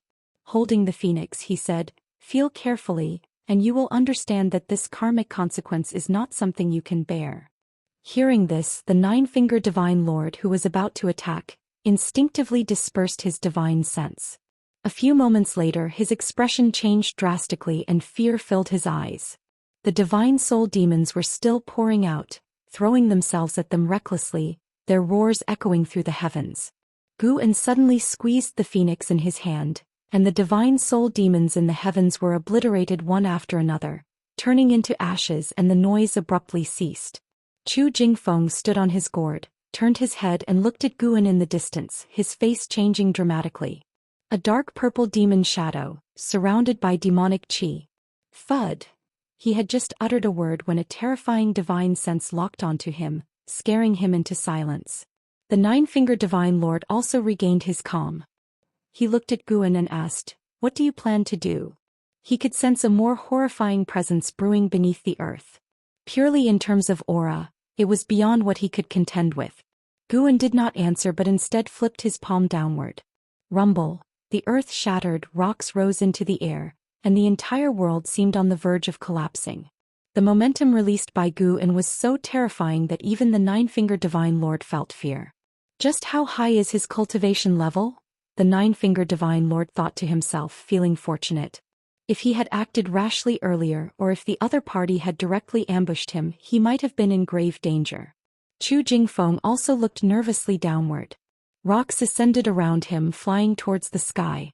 As far as the eye could see, the distant earth was breaking apart endlessly, a visual impact so intense that he did not dare to breathe. Suddenly, as if seeing something, his eyes widened and his body trembled. As the earth shattered, a massive black object appeared below, boundless and terrifying. In the daylight, this extreme black mass looked so horrifying and scary. Looking from above, the black mass below was writhing. It was so immense that its shape couldn't be discerned, much less identified. Guan fixed his eyes on it. Divine exotic immortal spirit, heaven and earth, flying immortal realm, third layer 0/0/0. No lifespan was shown, but there was a realm. Guan's right hand, which was suspended in the air, suddenly clenched, and the gigantic divine exotic immortal spirit below began to shrink at a visible speed. This was a divine skill universe in the palm. Previously he had used this divine skill to bring the phoenix into his palm. This time he desired to capture a heaven and earth flying immortal. The divine exotic immortal spirit struggled frantically, but wrapped in Guan's mana, it had no way to escape. Under the watchful eyes of the nine-fingered Divine Lord and Chu Jingfeng, the divine exotic immortal spirit, now a black mass, rapidly shrank. Eventually it fell into Guan's hand, resembling a mass of black qi constantly changing shape. Guan then disappeared from his original spot, leaving the nine-fingered Divine Lord and Chu Jingfeng behind, unable to recover their wits for a long time. After a long while, Chu Jingfeng flew to the nine-fingered Divine Lord's side and asked nervously, "Master, what should we do next?" He knew that the figure earlier was Sword Venerable Fudao, but he decided to keep it a secret. Sword Venerable Fudao was the most revered existence in the hearts of all disciples of the Supreme Sect. He had repeatedly saved the Supreme Sect in the human race of the three dynasties. Chu Jingfeng felt that he owed Sword Venerable Fudao his life, so he chose to side with him. Even if he revealed Sword Venerable Fudao's identity, he felt it would only push the nine-fingered Divine Lord into the abyss. From what had been shown earlier, the nine-fingered Divine Lord was no match for Sword Venerable Fudao. Thinking of this, Chu Jingfeng felt deeply emotional. During the days he followed the nine-fingered Divine Lord, he had thought that the nine-fingered Divine Lord was stronger than Sword Venerable Fudao, and that he had struck the ultimate blessing. But the result was, he couldn't help but wonder just how powerful Sword Venerable Fudao was. It now seemed that Sword Venerable Fudao was not from the Supreme Sect but was merely hiding there to protect them. The nine-fingered Divine Lord took a deep breath and said, "It's time to leave." Having the divine exotic immortal spirit taken away made him furious. But Guan's universe in the palm divine skill had extinguished any desire to fight. Moreover, the aura emitted by the divine exotic immortal spirit was clearly not something he could handle. If the mysterious person hadn't appeared earlier, he might have been swallowed by the divine exotic immortal spirit and turned into a divine soul demon. Chu Jingfeng secretly breathed a sigh of relief upon hearing his master's words. He truly feared that his master would have an obsession. After wandering through Divine Exotic City for so long, he had already reaped some rewards and was eager to return to the Supreme Sect to meditate in seclusion. On the other side, Guan arrived at the most secluded minor heaven and earth. There were no living beings here. The sky was dim and the ground was dotted with trees that looked like evil ghosts. He glanced at the divine exotic immortal spirit in his hand, no longer struggling but trembling. Just as Guan hesitated about whom to give it to, it suddenly burst open and then drilled into Guan's palm. The process was extremely quick. When Guan wanted to stop it, he suddenly felt its emotions. It was pleading. Guan fell silent. Soon he felt his mana merging into the divine exotic immortal spirit's body. This was a process of accepting a master that he had never experienced before. He was taking control of the divine exotic immortal spirit in the entire divine exotic city. A 30-minute incense time later, the divine exotic immortal spirit reappeared, condensed in Gu'an's palm. From now on, Gu'an was the master of the divine exotic immortal spirit and the master of divine exotic city. This made him feel somewhat complicated. If he had forcibly stopped it earlier, the divine exotic immortal spirit would have turned to ashes, so he had to accept it. Of course, now Gu'an could easily squeeze the divine exotic immortal spirit, causing it to cease to exist. After accepting the master, Gu'an gained more understanding of divine exotic city. Even if the divine exotic immortal spirit was destroyed, as long as divine exotic city remained, a new divine exotic immortal spirit would be born. Whether it was the same one was unclear as it resisted death much. Master. The voice of the divine exotic immortal spirit echoed in Gu'an's mind, sounding like a young boy. Gu'an asked, "Can you share your power with others, hiding the fact that I am your master and making others appear as your master?" The divine exotic immortal spirit wiggled in his palm, suddenly transforming into a small black figure. It had no hair or facial features, just a body resembling a 5 or 6-year-old boy, standing about 10 centimeters tall. The divine exotic immortal spirit tilted its head, considered it for a moment and said, "It can be done, but wouldn't you be unhappy?" Gu'an replied, "No. I want you to protect one of my juniors, but you must not reveal my presence to him. You have to pretend that he is your master." Upon hearing this, the divine exotic immortal spirit nodded obediently. Gu'an disappeared with it. He arrived in another realm, a dense forest where Li Ya and Zhang Buku were resting. Gu'an directed the divine exotic immortal spirit with his mind to find Li Ya. The divine exotic immortal spirit immediately leaped from his hand and went to find Li Ya. In divine exotic city, the person Gu'an cared most about was undoubtedly Li Ya. Although Li Ya had numerous opportunities, he was clearly far behind geniuses like Hao and Xian, so Gu'an decided to help him. As for Hao, whether he had divine exotic city or not, he would eventually rise. If he joined the Star Sea congregations, he would possess immortal treasures no less powerful than the dragon-slaying spear, even without a fake immortal treasure like divine exotic city. The dragon-slaying spear was highly powerful, allowing Zhou Xian to display power comparable to a loose immortal. The divine exotic immortal spirit hopped along its way, its aura elusive, unnoticed by Li Ya and Zhang Buku as they meditated. When the divine exotic immortal spirit landed on Li Ya's shoulder, a sudden scare made him instinctively open his eyes. Screech! The divine exotic immortal spirit called out and then plunged into Li Ya's face, startling him to his feet. What was that? Li Ya kept touching his face but felt nothing. Zhang Buku, equally startled, rushed over. Upon learning that something had entered Li Ya's body, Zhang Buku panicked. The two fumbled around, even using their divine senses to scan, but found nothing strange. After a while, Li Ya suddenly stopped, his expression peculiar. "Brother Li, are you okay?" Zhang Buku asked nervously. Li Ya took a deep breath, looked at Zhang Buku and said with a complicated expression, "Brother, I think I have been accepted as the master by an immortal spirit?" "What?" Zhang Buku's eyes widened, unable to believe his ears. "Is it true?" "It is. Why you? What do you mean? Am I unworthy?" "How are you worthy? You show some respect. I can command divine soul demons. If you want to leave, it will be up to me." "Brother Li, we are supposed to live and die together as brothers. You dog. Stop talking like that." In the distance, Gu'an listened to Li Ya and Zhang Buku bicker. Under the demonic qi, a smile appeared on his lips. He turned around and disappeared once more. He was the true master of divine exotic city. Within its confines he could see all the minor heavens and the divine soul demons hidden beneath each. The number of divine soul demons was indeed staggering, and the entire divine exotic city was still in a state of recovery. It would only grow stronger until it became a true immortal treasure once more. Immortal treasures existed eternally. Even if severely damaged, they could recover on their own, making Gu'an view them differently. Gu'an planned to harvest the heavenly materials and earthly treasures in divine exotic city. Now everything in the city belonged to him and was not to be shared with anyone else. Under the rolling thunderclouds, Jiang Qiong sat meditating on the edge of a cliff, below which a majestic river of lava surged, occasionally sending hot waves crashing against the mountain sides. She opened her eyes and frowned. Why hasn't she returned yet? Jiang Qiong muttered to herself. She and the ghost mother of Ephemera had entered Divine Exotic City together. They had arrived in this world 2 days prior. While Jiang Qiong was healing, the ghost mother of Ephemera had said she would go to scout, but 2 days had passed and she had not returned. Jiang Qiong was worried.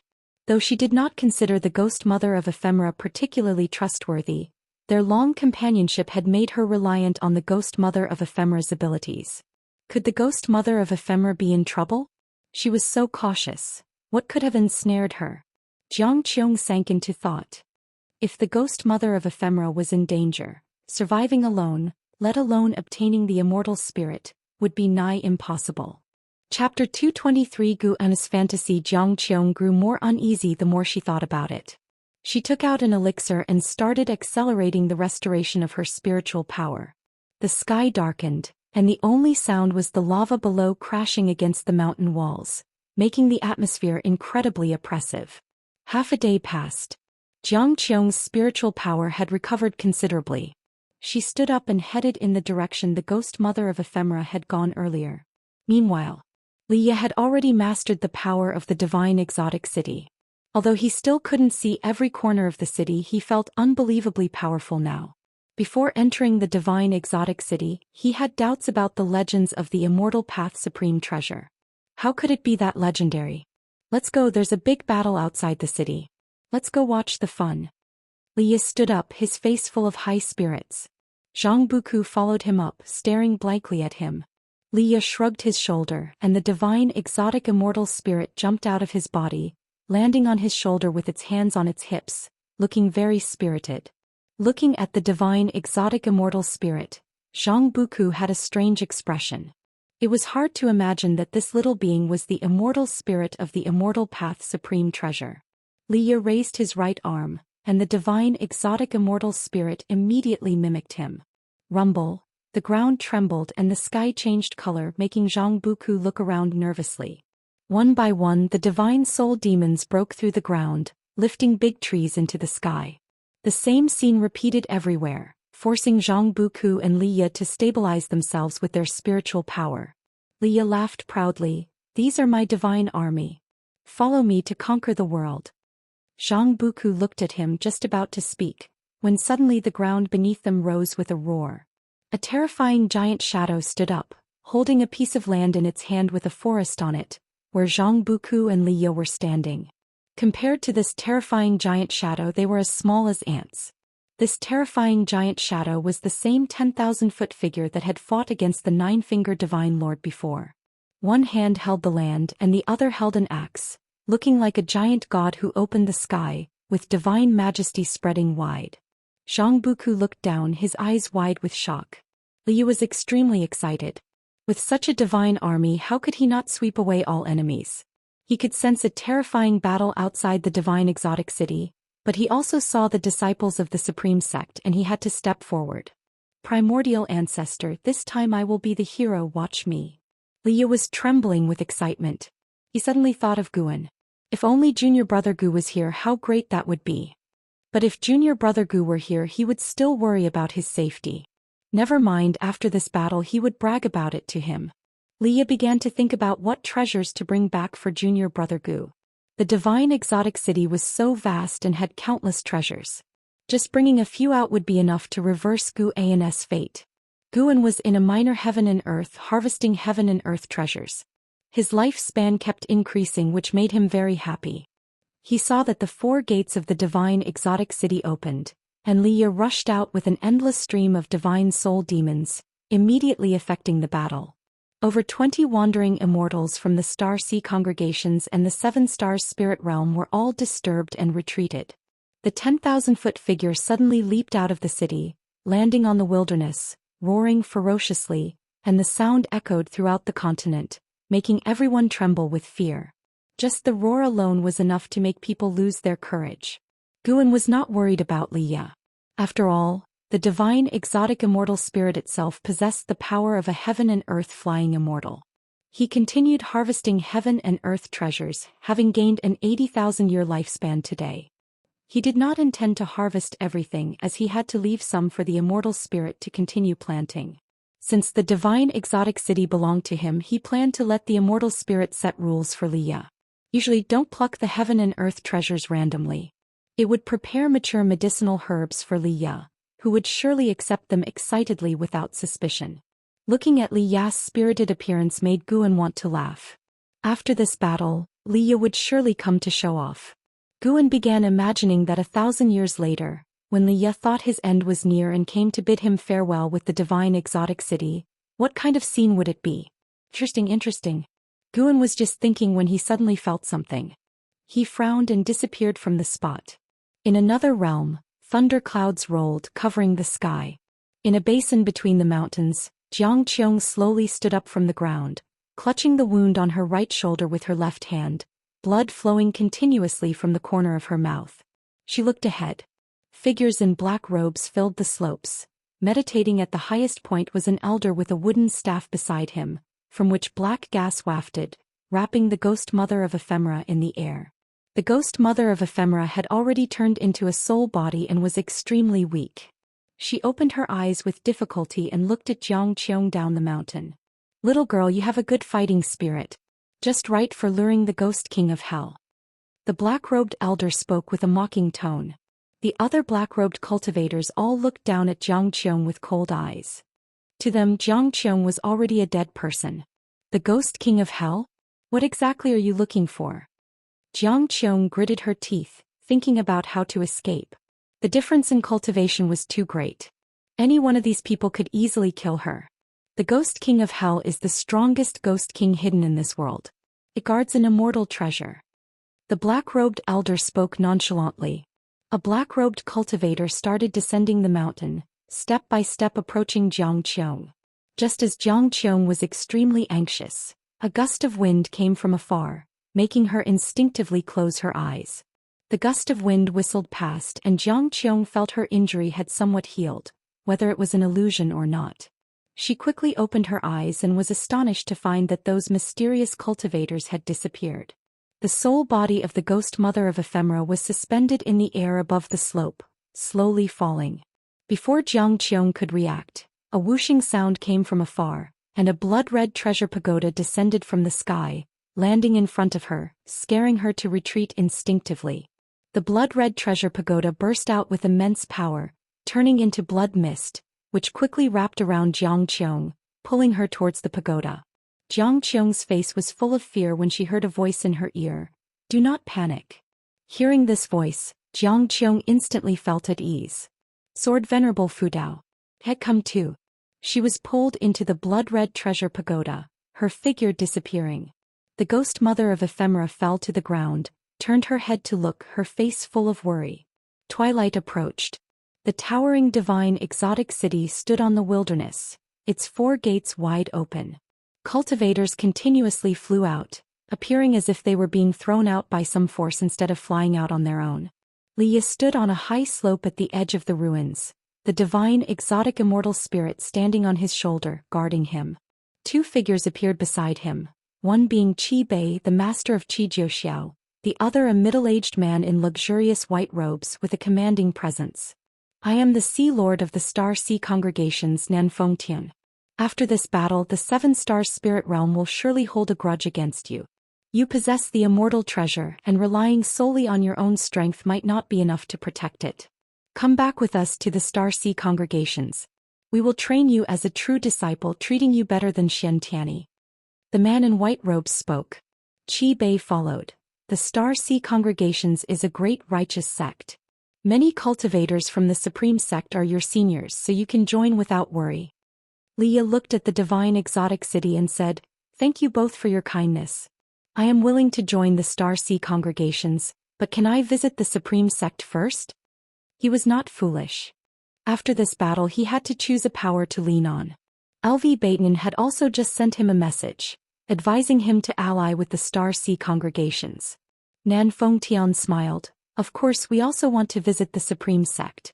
I heard the Supreme Sect hides a great cultivator stronger than a loose immortal, named Sword Venerable Fudao. This indicates the Supreme Sect's great chi fortune. It's a treasure land. Li Ye smiled, thinking that Sword Venerable Fudao was his primordial ancestor. It was not the Supreme Sect's good fortune, but the sect had benefited from the Li family's chi fortune.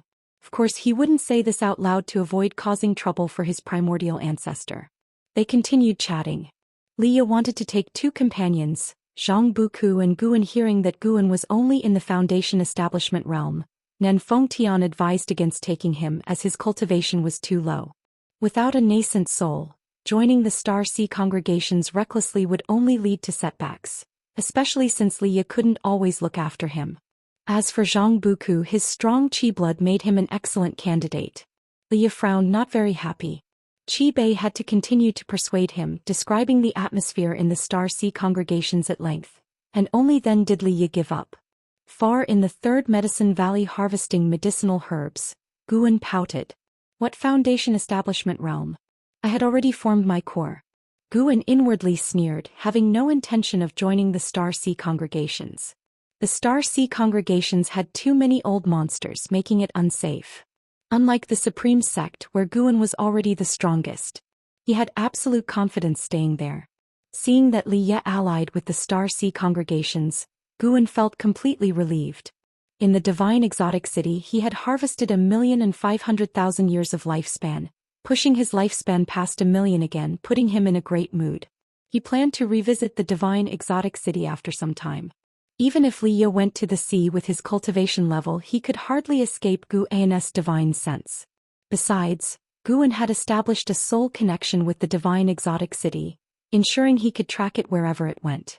Li Ye had begun expelling the adventurers from the divine exotic city. Guan had not only given Jiang Qiong an immortal treasure but also given Zhen Qin one. Immortal treasures could merge into the body, making them hard to detect. Once Helan was unsealed and her maximum lifespan increased, Guan would give her an immortal treasure too. The divine exotic city held many immortal treasures. Controlling it brought unimaginable gains. Guan couldn't help but hum a little tune. Though he was hiding in the Medicine Valley, he could benefit those around him, making him feel truly great. Deeply hiding his work and name. One day when his companions discovered the truth, how much gratitude would they feel? Guan started to imagine again. Night fell and a night passed. At dawn, Guan saw Li Ye store the divine exotic city within himself and then, under the guidance of Nan Fengtian and others, head back to the Supreme Sect. They wanted to leave the continent early to avoid any mishaps. Guan arrived early at the Mystic Valley and followed the disciples in their exercises. Just as they finished, Li Ye came flying from the horizon directly into the Mystic Valley. Chapter 224 Guan and Sword Venerable Fudao. Mystic Valley. Inside a pavilion. Li Ye slammed a small city onto the table. This small city was only the size of a palm, but a closer look revealed that its structure was extremely detailed and complex. It was indeed a miniature version of divine exotic city. He raised his chin, looking very proud. Guan looked at divine exotic city and curiously asked, "What kind of carved artwork is this?" Li Ye's mouth twitched and he glared, "This is divine exotic city." Upon hearing this, Guan's face showed a look of shock, which made Li Ye feel quite pleased, but Guan's next words almost made him faint with anger. "Amazing, senior brother, you actually made a replica of divine exotic city." "What replica? This is real. Don't believe me? I'll summon the immortal spirit to show you." After saying this, Li Ye tried to summon the divine exotic immortal spirit in his mind, but no matter how he called, the immortal spirit did not come out. He immediately became anxious. "What's going on? Why are you pretending to be dead at such a critical moment?" Guan almost burst out laughing, but fortunately years of honing his acting skills had made them flawless. He pretended to try lifting divine exotic city with a puzzled expression. As the whole pavilion trembled, he was unable to lift the city. Could it be real? Guan muttered. Li Ye couldn't care less about cursing the divine exotic immortal spirit in his mind. He said proudly, "Do you know how many great cultivators are inside divine exotic city?"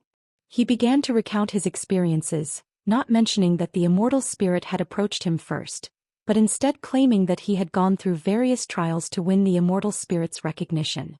Guan listened with admiration. Who knew his acting was so good? If it weren't for me personally handing it to you, I might have believed you got it through the trials. Guan was only teasing in his mind, outwardly agreeing to satisfy Li Ya's vanity. Li Ya focused on describing his battles with the Immortals from the Seven Stars spirit realm, making Guan exclaim in surprise from time to time. After talking for a full 2 ancient hours, Li Ya finally stopped, still somewhat unwilling to end it. How satisfying. It's always thrilling to brag with a brother. He wouldn't bother telling someone he's not close with. Seeing Guan pouring tea for him, Li Ya couldn't stop smiling. He took out a jade ruler from his storage bag, nearly 2 feet long and greenish-white in color. This is a high-grade magic artifact. I intended to give you an immortal treasure, but your cultivation level is too low. An immortal treasure would only bring you trouble. Li Ya said seriously, then took out numerous heavenly materials and earthly treasures, placing them one by one on the table and proceeded to accept them. Guan felt very touched. Although divine exotic city was his, the fact that Li Ya, unaware of the truth, could still care for him this much proved Li Ya's loyalty to him. Guan was very generous to those around him, but most of it was just a small effort. Those he truly gave to also gave him in return. I have to go to the Star Sea congregations. It may take 100 years before I return. Don't miss me too much. Li Ya said proudly, though he felt reluctant inside. 100 years was too long. No one could predict what would happen in 100 years. He also worried about Guan, but he had his own path to follow. Guan nodded and said, 100 years later, as long as you return, I will still be here waiting for you. Although living 1,000 years is hard now that I have reached core formation, living a few hundred years shouldn't be a problem. Li Ya smiled, then reminisced about the days when they were still minors. Another ancient hour passed and Li Ya left through the window.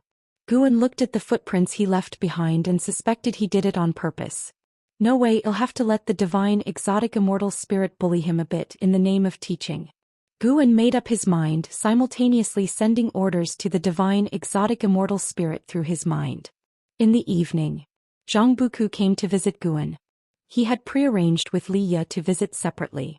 Zhang Buku had personal matters he wanted to discuss alone with Guan, while Li Ya didn't want to disrupt the seniority hierarchy. 3 people in one room would also be crowded. As expected, Zhang Buku debunked Li Ya, saying Li Ya was just lucky and the immortal spirit approached him first. However, he wasn't jealous of Li Ya. Rather, he was happy for him, saying that if Li Ya wasn't strong enough, he feared they might die on their adventures.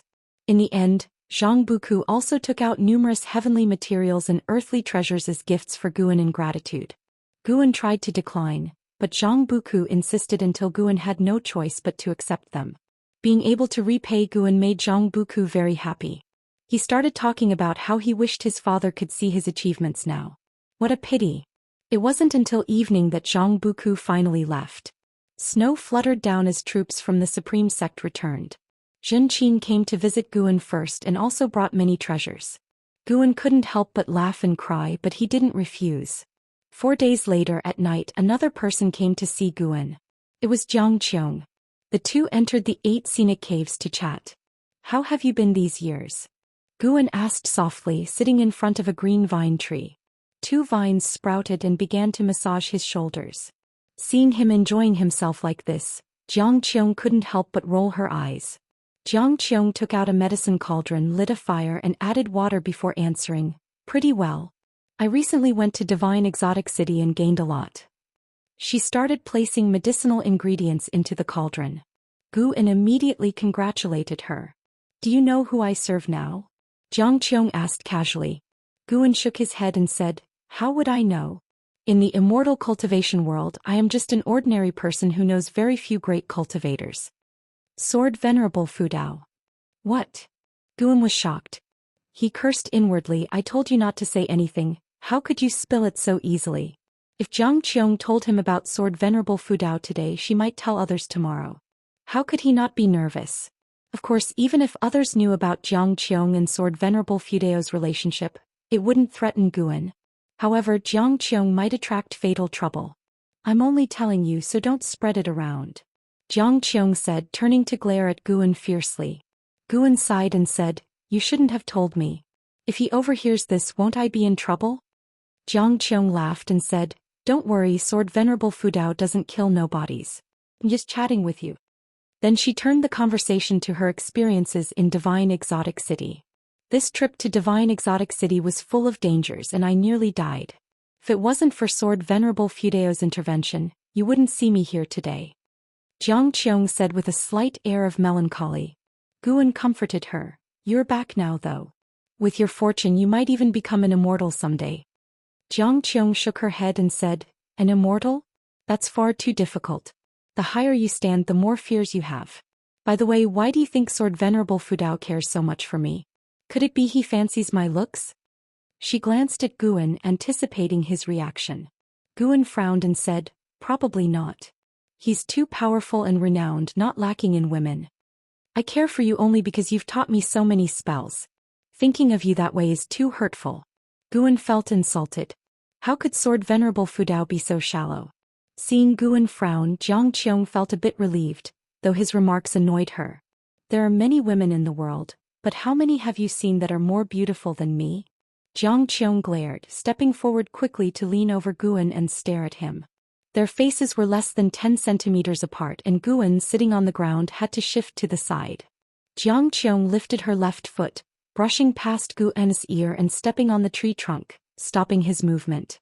Why are you dodging? Do you find your martial master so repulsive? Jiang Qiong snorted. Guan said awkwardly, repulsive never. I'm just afraid of offending you. He glanced downward for a moment.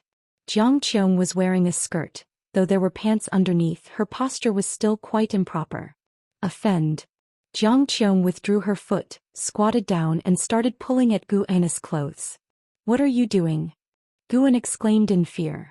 Jiang Qiong replied, in case that being really has his eyes on me, how could I refuse? Before that happens, let me fulfill you. Although Sword Venerable Fudao was strong, Guan was more important to her, even the most important. Guan crawled away, but Jiang Qiong's strength increased, making it difficult for him to reveal his true cultivation level, leaving him in a dilemma. Stop this. This isn't right. By now, Guan's robe was in disarray, even his hair was loose and his face was flushed with embarrassment. Jiang Qiong laughed, stopping her actions and said, even if you don't comply tonight it won't matter. I will force it if necessary. You? Guan panicked. Was she really going to do this? I've never even been with my junior sisters, how could I be with you, a witch? Guan was about to call for Sword Venerable Fudeo's intervention. Just then Jiang Qiong stopped, stood up angrily and said, look at you, so cowardly. Strip down and get into the cauldron. Did you really think I wanted to do anything to you? I'm just preparing an excellent body-tempering concoction for you. Guan was stunned for a moment and then sighed in relief, quickly getting up. He walked past Jiang Qiong only to get kicked in the butt by her. Hurry up and strip. Jiang Qiong said impatiently, feeling truly annoyed.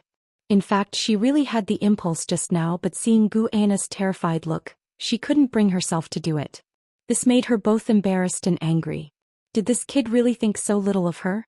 Was it because of etiquette? Jiang Qiong thought of how Guan grew up in a righteous path environment, surely respecting etiquette. She didn't respect that because she came from the demon path. With this thought she felt much better again. After all, if he felt nothing, why did he glance down? Jiang Qiong smiled. Guan approached the medicine cauldron, quickly stripped, and then leaped into the cauldron, splashing water. It's a bit hot. Guan's voice came from within the cauldron. Jiang Qiong said coldly, endure it. Are you afraid of a little pain? Guan remained silent, not daring to speak further. The 8 scenic caves fell into silence. After placing all the medicinal ingredients into the cauldron, Jiang Qiong took out a blood-colored tower. She sat down and inspected it carefully. Guan poked his head out and asked, what treasure is this? Jiang Qiong, staring at the blood-colored tower, replied, this is the Blood Domain Soul Suppressing Tower, an immortal treasure. It's incredibly powerful and I got it by sheer chance. Chapter 225 Outer World Cave. Jiang Qiong briefly introduced the formidable aspects of the Blood Domain Soul Suppressing Tower. This tower could suppress enemies. Once trapped within, they would lose their way and find it extremely difficult to escape. Moreover, they would constantly endure the burning of the blood flames within the tower, and if reduced to only their soul, there would be no chance of escape. According to the divine exotic immortal spirit, the Blood Domain Soul Suppressing Tower was absolutely one of the top 3 immortal treasures within Divine Exotic City. which was also the reason cultivators of the Seven Stars spirit realm sought it out. Most of the treasures within Divine Exotic City were plundered. Some were seized by former owners from enemies, and others were left behind by adventurers after their deaths. The Blood Domain Soul Suppressing Tower had a long-standing reputation over the ocean and was considered a legendary supreme immortal treasure. Guan often exclaimed in amazement, which caused Zhang Qiong to involuntarily smile. Watching Guan's inexperienced expression, she did not feel annoyed. Instead, she found it amusing. In other places, her cultivation level was insignificant, but in front of Guan she was a great cultivator. Even though many people looked down on her, as long as Guan admired her, it was enough. Zhang Qiong then recounted her experiences from past years, including the founding of the Juhua sect. Guan listened attentively, even though he often used his divine sense to keep an eye on Zhang Qiong. Hearing stories directly from her was more interesting. Night passed. By noon the next day, Guan leaped out of the medicine cauldron and quickly put on his robe. Zhang Qiong approached him, scrutinizing him with amazement, and said, "I didn't expect your absorption speed to be so quick." Guan precisely controlled his qi blood, ensuring Zhang Qiong did not notice any issues. "Thank you," Guan said earnestly. Zhang Qiong thought to herself that this kid still wouldn't call her martial master. She would have been angry in the past, but now she felt a hint of delight. She raised her head and said, "Practice your sword well. Your sword Dao talent is outstanding. As for your cultivation level, I will find a way to help you improve." "This isn't appropriate. You should keep it for yourself. Giving it to me is a waste." Guan hesitated, genuinely grateful to Zhang Qiong. Having this intention was enough. There was no need to take it seriously. If combat prowess had a numerical value, with Zhang Qiong's help last night, Guan's combat power would have successfully increased from 100 billion to 100 billion and 1. Indeed, it had enhanced, but this slight increase in value was more valuable to Zhang Qiong. Zhang Qiong snorted, "Rest assured, I won't delay my cultivation." Guan had to give up. Zhang Qiong asked Guan about his experiences over the years, and Guan did not hide anything, but as she listened, Zhang Qiong became increasingly unable to withstand it. Planting herbs, why are you always planting herbs?" Zhang Qiong exclaimed. Guan pouted, "Yeah, just planting herbs. What else do you expect me to have experienced? Don't underestimate herb planting. Different medicinal herbs bring different feelings." He began to enthusiastically recount his planting experiences. Zhang Qiong suppressed the irritability in her heart and listened carefully. Gradually her mood calmed down. To her surprise, listening to Guan talk about his farming life was quite interesting, bringing her thoughts back to her childhood. Time flew by. Until nightfall, Zhang Qiong bid farewell and left. Guan did not leave the 8 scenic caves, planning to go out early the next morning. In the following winter, discussions about Divine Exotic City spread throughout the Supreme Sect cities, and Li Ya's name reverberated throughout the immortal cultivation world, surpassing Sword Venerable Fudao and Panin. Many believed that with the control of Divine Exotic City, Li Ya would become an immortal in the future. Moreover, Li Ya was very young and some already called him the best of the younger generation, even surpassing An Hao. Li Ya's prominence did not affect Guan's life. With the capture of Divine Exotic City, many great cultivators overseas left, but some cultivators stayed behind, joining various sects, with the Supreme Sect absorbing the most. Because Li Ya hailed from the Supreme Sect. With control of Divine Exotic City, Li Ya didn't need to wait for the future. He possessed power beyond a loose immortal, to the extent that even wandering immortals couldn't do anything to him. In this way, a new spring arrived. That year, the Supreme Sect's New Year celebrations were livelier than ever. It was said that the Supreme Sect was preparing to head south in search of an island to establish a city, with the support of the Star Sea congregations, making the task much easier. After the New Year, the Supreme Sect began recruiting disciples for the Southern Sea expedition, with 10,000 openings and excellent benefits, leading to active registrations across all cities. Guan remained busy harvesting medicinal herbs, occasionally worrying about the Seven Stars spirit realms stirring up trouble. Among the conflicts sparked by Divine Exotic City, the Seven Stars spirit realms suffered the most losses, but they currently appeared very calm, which made Guan even more suspicious that they were brewing something. By March, the disciples of the Supreme Sect gradually put the matter of divine exotic city aside. On this day, Guan went to the Outer Sect Book Collection Hall to hand over the last volume of Journey to the West. Despite the great elder Feng Shang's earnest attempts to persuade him to stay, Guan found an excuse to leave. Not far from the book collection hall, a figure blocked Guan. It was Yu Yingying from the Star Sea congregations disguised as a chubby man looking jovial. "Brother Gu, how have you been lately?" Yu Yingying asked with a smile, having used the sound transmission skill to reveal her true identity to Guan in advance. Guan replied with a smile, "Pretty good, how about you?" He couldn't understand why Yu Yingying always enjoyed shapeshifting. What was the fun in it? Within the Supreme Sect, her reputation wasn't widespread, making her actions pointless. "I'm quite well too. Lately I've been really bored. How about I go to your medicine valley to help you out?" Yu Yingying asked.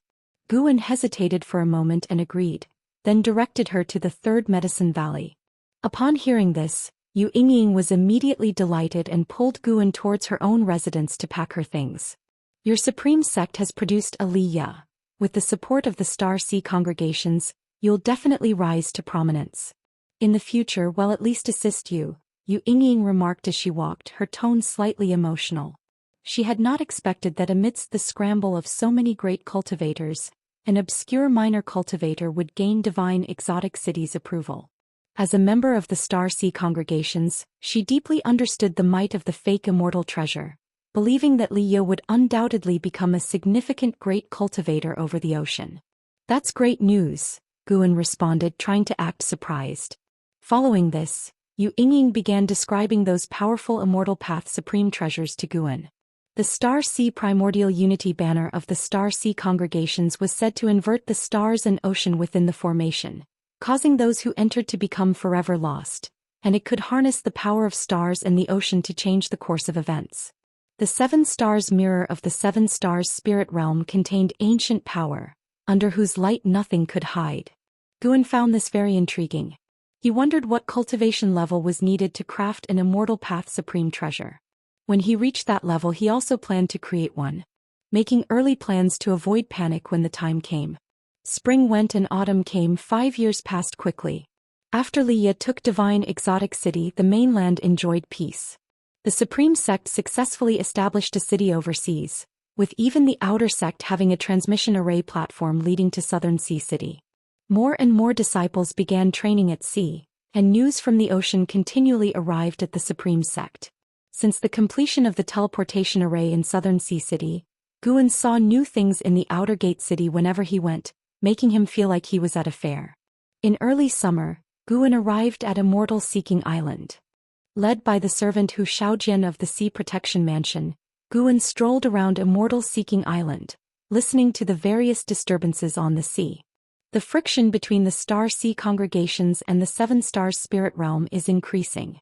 The Seven Stars Spirit Realm has gone mad, constantly invading the Star Sea congregation's territories. It's said to be related to an Immortal Path Supreme treasure from 5 years ago. On a distant continent, the Seven Stars Spirit Realm released an Immortal Path Supreme treasure for others to contest, which was eventually obtained by a minor cultivator. The Star Sea congregations then recruited that minor cultivator, thoroughly offending the Seven Stars Spirit Realm, Zhou Xian said with a sigh. Guan asked, why would the Seven Stars Spirit Realm release the Immortal Path Supreme treasure? He had wondered about this before, finding it very puzzling. The divine exotic immortal spirit also didn't know the reason, thinking it was because it was being too powerful, making it impossible for the Seven Stars Spirit Realm cultivators to find. So they released Divine Exotic City. But considering it from the Seven Stars Spirit Realm's perspective, even if they couldn't conquer Divine Exotic City themselves, they shouldn't give other powers the chance. Zhou Xian pondered, it does seem unreasonable. Perhaps the Seven Stars Spirit Realm needed an excuse to declare war on the Star Sea congregations? But using an Immortal Path Supreme treasure as bait seems too exaggerated. The two continued chatting as they walked. Guan wasn't worried about causing trouble with the topic since the surrounding cultivators were all discussing the conflicts between the two great maritime powers. Half a day later, Guan left Immortal Seeking Island and arrived at Heavenly Phoenix Mountain's Nianchu Cave, bringing Tian Yaoer, Tian Qing and Tian Bai into the Grotto Heaven. He took out the seeds he bought today and had the three demons plant them. Though Tianqing and Tianbai had not yet shapeshifted, their nimble claws made them capable of handling the planting duties. While they were planting, Guan went to the entrance of the grotto heaven, using his mana to create a stele, and then inscribed characters with his sword qi. Outerworld Cave. The meaning was to be forever isolated from the world. In the future, Guan wouldn't bring others here to live. This would always be his secluded medicine valley, specifically providing him with a longer lifespan. Because the seeds planted in the Outer World Cave were all high-rank seeds of level 7 or above, no medicinal herbs had matured yet. He wasn't in a hurry, patiently waiting. When the first batch of herbs matured, it would bring him a significant increase in lifespan, something he eagerly anticipated. 2 ancient hours later, Guan took them out of the Outer World Cave, walking along the underground passage towards Nianchu Cave. "I've prepared shape-shifting elixirs for you. You can shape-shift in the next few days," Guan said as he walked ahead. Upon hearing this, Tianqing and Tianbai were overjoyed and hurriedly came forward to thank their master for his gift. Demons could achieve shape-shifting through their own cultivation, but the shape-shifting elixir could speed up the process and increase the success rate. If they relied on themselves for shape-shifting, failure would mean death or severe injury, similar to crossing a tribulation. "Master, what about me?" Tian Yaoer asked as she held Tianbai, squeezing in beside Guan with a pitiful expression. Guan replied, "I've prepared a batch of qi blood-enhancing elixirs for you." The elixirs he prepared for Tian Yaoer weren't ones he refined but were purchased on Immortal Seeking Island, worth a fortune and made by the top alchemy sect on the sea, the Purple Pill Palace. Chapter 226. Sudden Change in the Sea. Strange Fragrance. Guan did not personally oversee the shape-shifting of Tianqing and Tianbai. With Tian Yaoer around, he believed the 2 cat demons would be fine. Tian Yaoer's cultivation had reached the 9th layer of the core formation realm, capable of handling matters independently. Guan first returned to the Mystic Valley, taking a few laps around the valley before heading to the 3rd Medicine Valley. The number of servant disciples in the 3rd Medicine Valley had increased to 800. As soon as he stepped out of the transmission array platform, he heard a commotion. He glanced up and saw some disciples sweeping, some patrolling the area and others practicing spells. Under the distant trees, some were playing chess and Go. Guan was lenient in managing the disciples.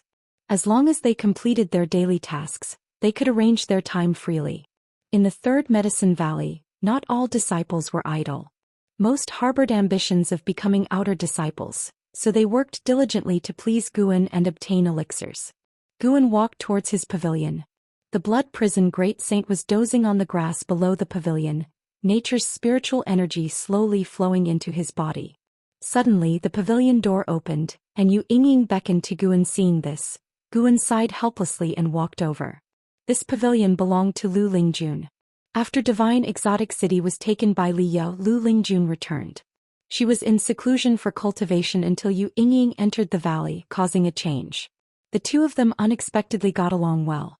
Having heard that Lu Lingjun was a great cultivator in the Mystic Heart realm, Yu Yingying became intrigued and approached her, successfully befriending her through her Star Sea congregation's background. Guan didn't need to enter the pavilion to know what they would discuss. It was definitely about establishing the Ascension sect.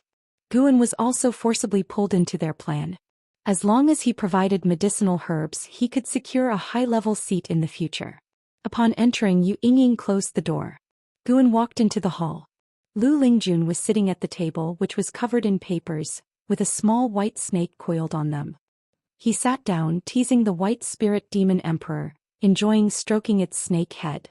The white spirit demon emperor, having concealed its cultivation, was usually docile.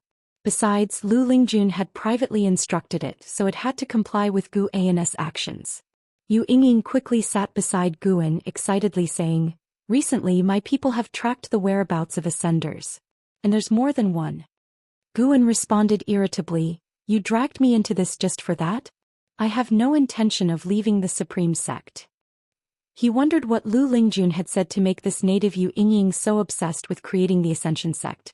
Moreover, Yu Yingying, though only in the Foundation establishment realm, had many spies at sea. Previously, Guan overheard their conversation and learned that Yu Yingying's grandfather was one of the Sea Lords of the Star Sea congregations, meaning he was at least in the wandering immortal realm. Guan felt quite unsettled about this. He had known Yu Yingying first, but she hadn't confided in him, instead revealing everything to Lu Lingjun. Since you two are so close, why not just soar to great heights together? Yu Yingying giggled. Of course, it's not about asking you to invite them. With your cultivation level, seeing them would be quite difficult. I'm just informing you that the framework of the Ascension sect is almost formed. Lu Lingjun nodded, saying, I plan to establish the Ascension sect outside the 3 dynasties. The Supreme sect will also support us. To this, Guan was not surprised. The position of the Taizong dynasty was too awkward, located at the southernmost part of the continent. The spirit mines discovered by the Supreme sect in the Demon Clan's territory were constantly plundered by other sects, preventing the sect from expanding to the north. If the Ascension sect could be established, other sects might not target it. In the future, the cooperation between the 2 sects would certainly hinder the development efforts of other sections. Regarding the sect competition in the 3 dynasties area, Guan had no intention of intervening. The Supreme sect had not been gathering disciples or seeking Sword Venerable Fudeo's help, as both the Venerable Pavilion and the Hall of Elders were harboring pent-up frustrations, determined to elevate the Supreme sect to the foremost sect among the 3 dynasties. Lu Lingjun said, I plan to personally head south. I'm just letting you know so you won't wonder where I went. Guan said, You don't need to report your whereabouts to me. Huh. Lu Lingjun glanced at him, her gaze slightly cold. Guan pouted and said no more. Yu Yingying began excitedly detailing the information on the Ascenders. There were 5 in total, 3 males and 2 females, residing on an island within the Star Sea Congregation's domain. The weakest among them had reached the Unification Realm, with 2 having reached the Mystic Heart Realm. There were actually many Ascenders overseas. Once they understood the survival rules of this world, they no longer hid their origins.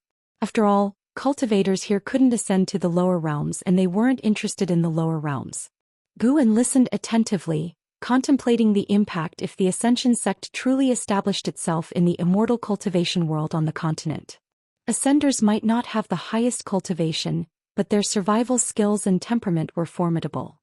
Whether Lu Lingjun could win them over remained uncertain to Guan. An hour later, Lu Lingjun left with the White Spirit Demon Emperor. Guan and Yu Yingying saw them off. As Lu Lingjun's figure disappeared into the sky, Yu Yingying looked at Guan, patted his shoulder and laughed. When the Ascension sect is established, you can be counted as an elder. Your destiny will change, remember to thank me. Guan looked at her, curiously asking, You're not even an Ascender. Why are you so enthusiastic?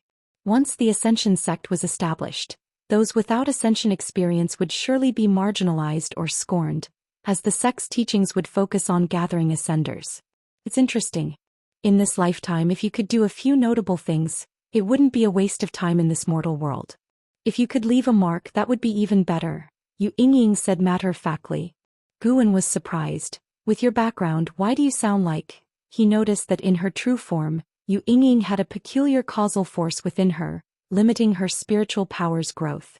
Once her cultivation couldn't progress, even with a maximum lifespan of 5,000 years, Yu Yingying would surely die at the age of 400. Yu Yingying looked at him and sniffed. Right, I already know my fate. In this lifetime I can't pursue the immortal path. With that, she turned and left, not wanting to continue the conversation with Guan. Guan didn't press further. Having come this far, he asked a single question as he wouldn't involve himself in Yu Yingying's fate. He couldn't ensure his junior sister's immortality, so he wasn't qualified to help others. He turned and went back inside to practice alchemy, planning to bring the elixirs to the Outer Gate City in a few days. The time came to the end of summer. In the Third Medicine Valley, Guan was studying the Ziwei Array Chronicles when he suddenly felt something, casting his gaze outside the window, frowning slightly. Why has this guy been so restless recently? Guan pondered in confusion. In the past month, Liya repeatedly used the power of Divine Exotic City, starting anew today. Liya was far from him and he couldn't capture him with divine sense due to the prohibitions of the Star Sea congregations along the way. He didn't want to alarm their great cultivators. Even without using divine sense, he could learn about Liya's situation through the mental connection with the divine exotic immortal spirit.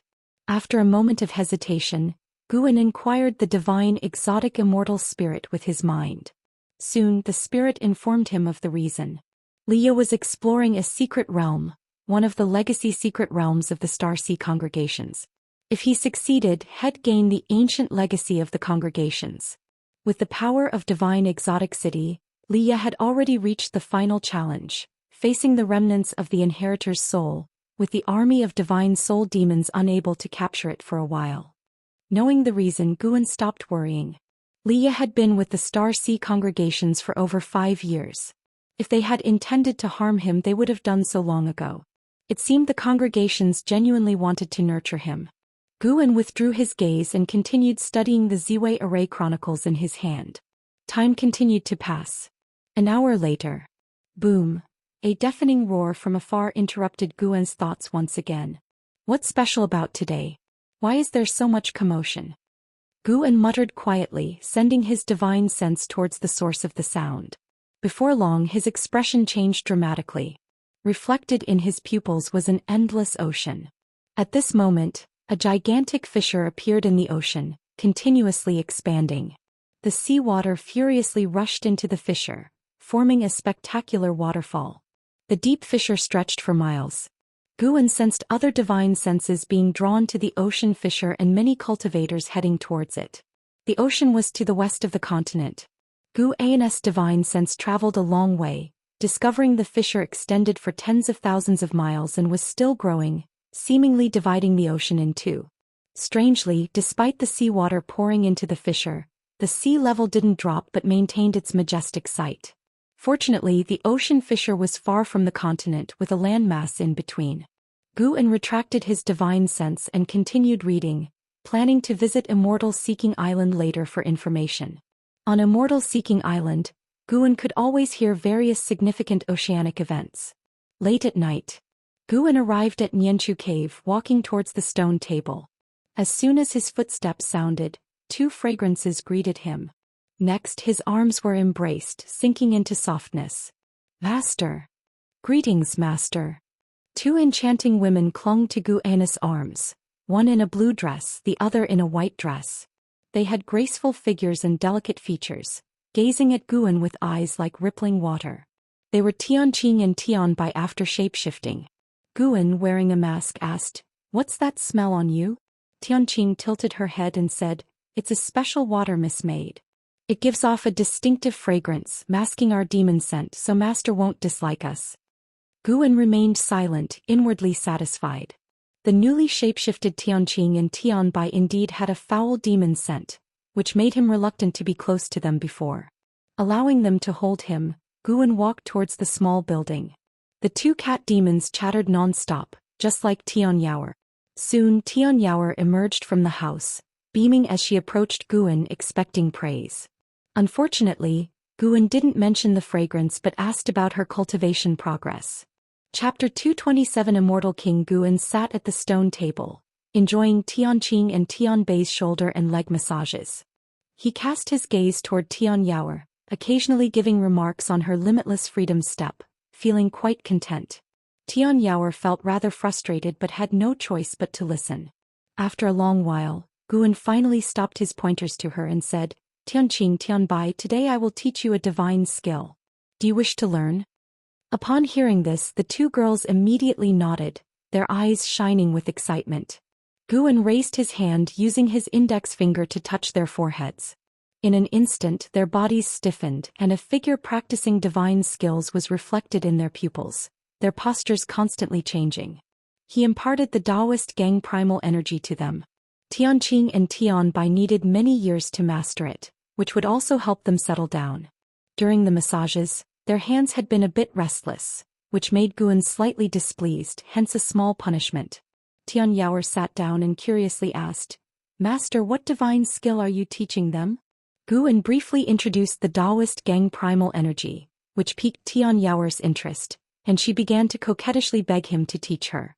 Having spent so much time together, Guan found it hard to refuse Tian Yaoer's requests, so he nodded in agreement. This made Tian Yaoer very excited.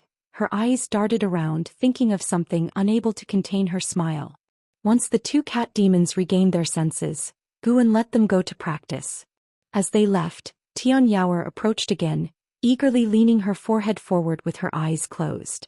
Seeing her acting like a damsel waiting to be picked, Guan cursed her as a demon under his breath, then began imparting the divine skill. After teaching the divine skill, while Tianyao was still immersed in the inherited memories, Guan began picking medicinal herbs. Tianqing and Tianbai were very restless. Wherever Guan went they would practice nearby, constantly chatting with him.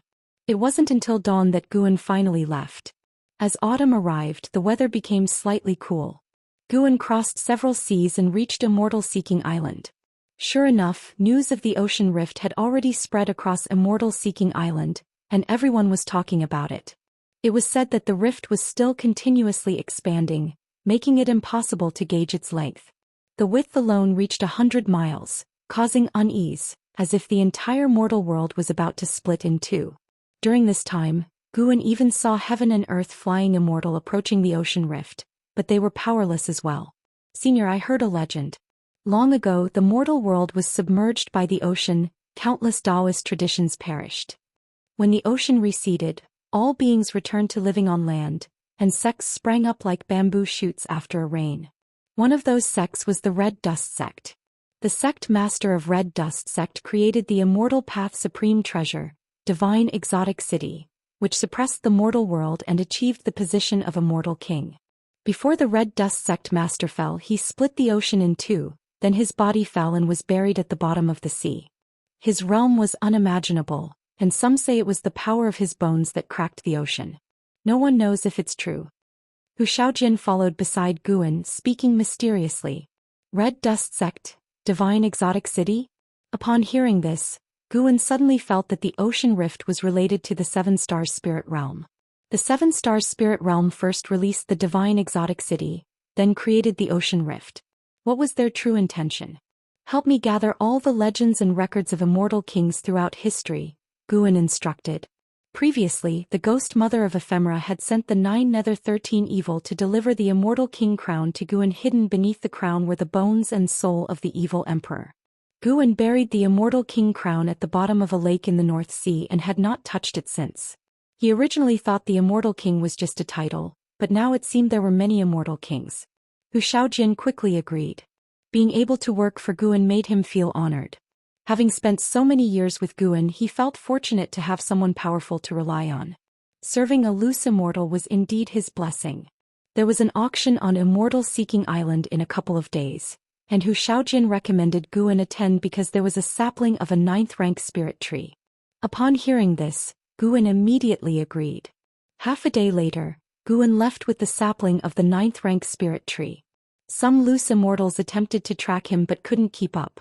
Guan arrived at the Outer World Cave and planted the sapling of the 9th rank spirit tree. Tree of Luo Hai, 9th rank 56/80,000/500000, 500,000 years maximum lifespan. If he were to kill it now, Guan could gain 8,000 years of life, but he would not engage in killing the goose that laid the golden eggs. The tree of Luo Hai could form the Luo Tian energy sea, gather spiritual energy, and enhance the growth environment of all things. The Luo Tian energy sea could even bring down spiritual rain, which, it was said, offered a chance for enlightenment from the heavens and earth. This kind of spirit tree made Guan very excited. In 10,000 years, the Outer World Cave would be fully cultivated. By then, if his old friends were no longer around, he could retreat there for tens of thousands of years. With Tianyao keeping him company, he would never be lonely. Guan admired the tree of Luo Hai for a long time before leaving.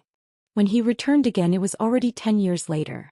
In 10 years, the tree of Luo Hai had grown significantly taller. Tianyao accompanied Guan, standing by his side, gazing up at the tree of Luo Hai together. In the distance, Tianqing and Tianbai were playing around. Guan had taken them in to serve Tianyao, but since Tianyao was often in seclusion, she rarely disciplined them, leading to their continued innocence and playful nature. 10 years had passed and Tianyao's cultivation level had reached the 2nd layer of the nascent soul realm. Master, we've been looking for so long. Shouldn't we leave now? Tianyao asked softly. Guan came back to his senses, nodded gently, then took her and left.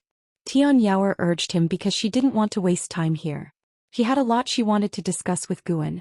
However, she could sense that Guan's mood wasn't high. This feeling persisted until Guan left. Returning to Mystic Valley, Guan sat at his desk, holding the Green Hero Travelogue, unable to calm his mind.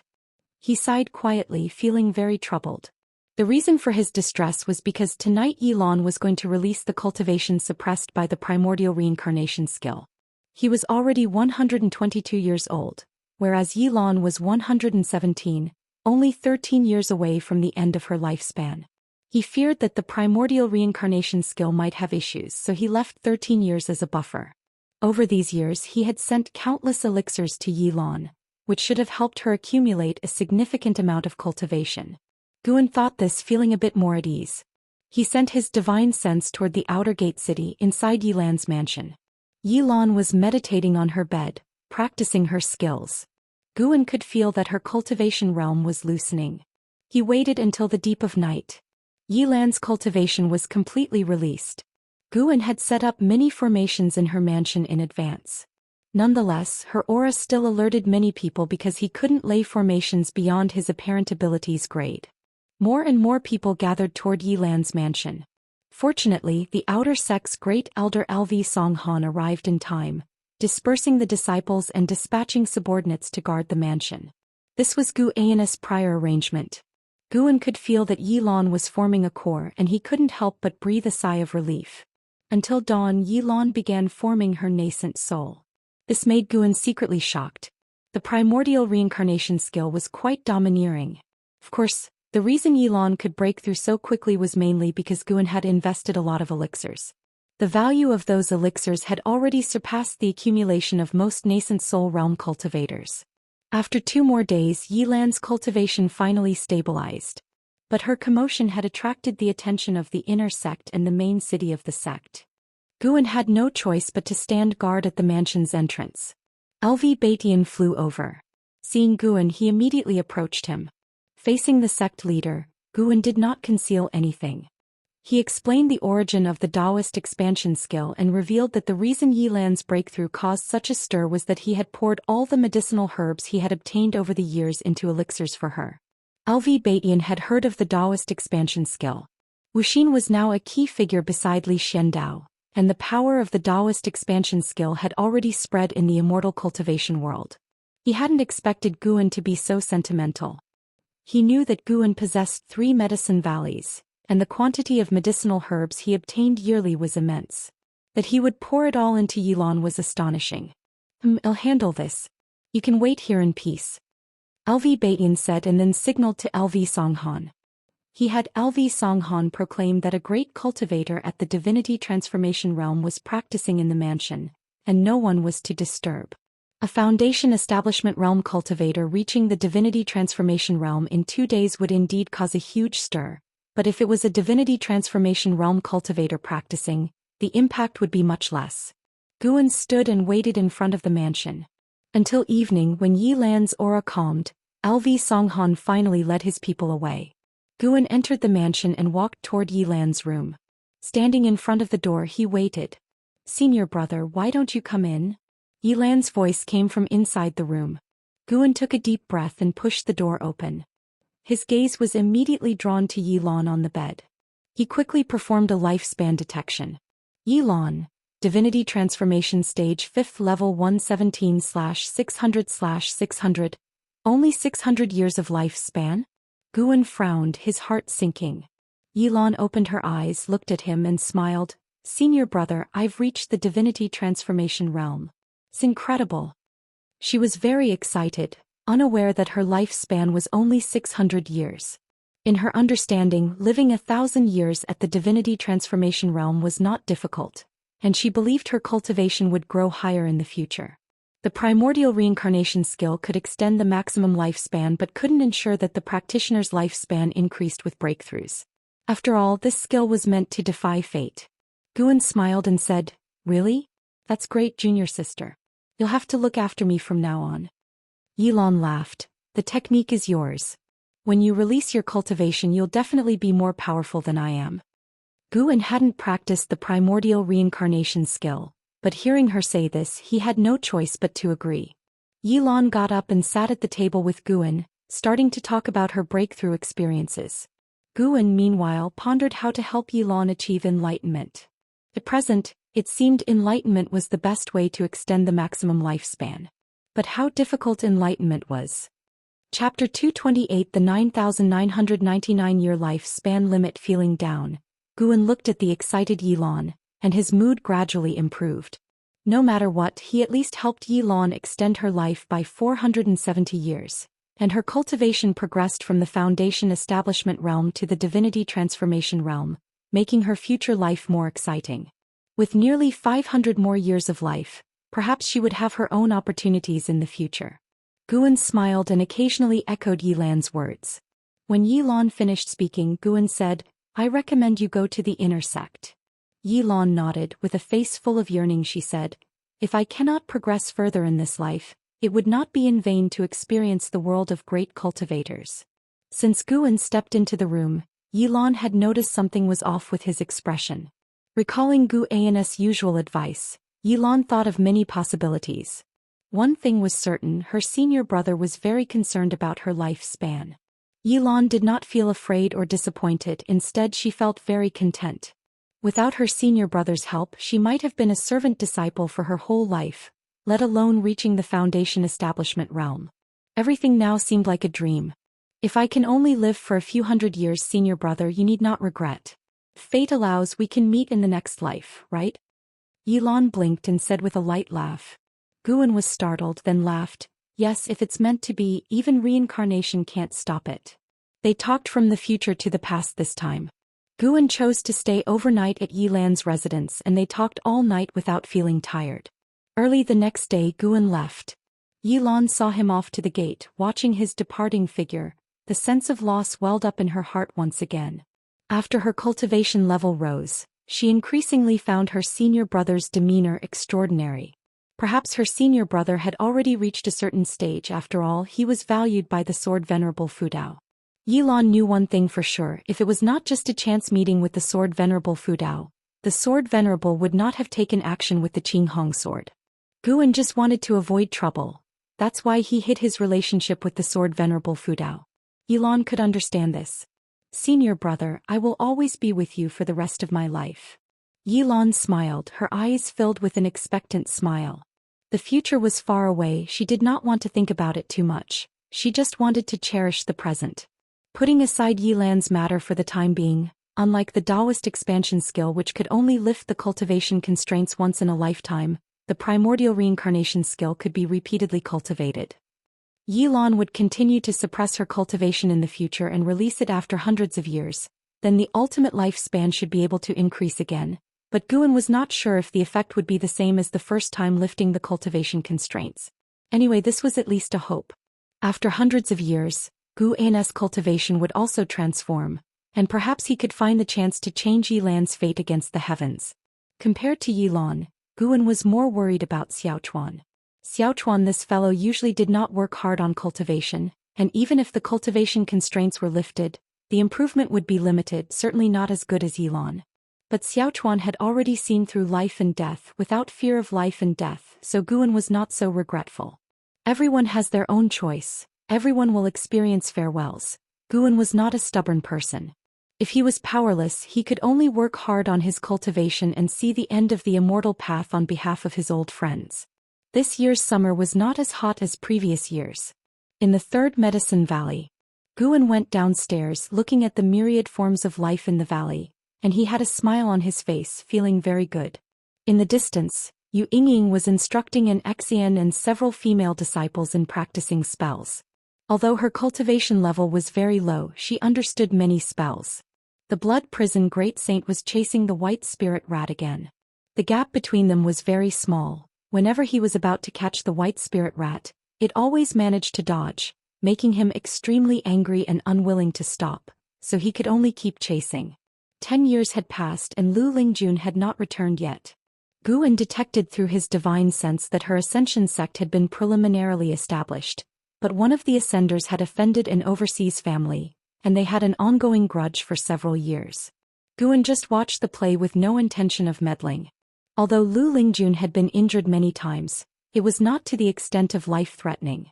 It had to be said that ascenders were indeed very tenacious. Even though the enemy was powerful, they had no plans to back down and were prepared to fight to the death, not giving up until justice was served. Xiaochuan came to Gu En's side and said, "Senior brother, I just recruited 100 servant disciples. Do you want to take a look?"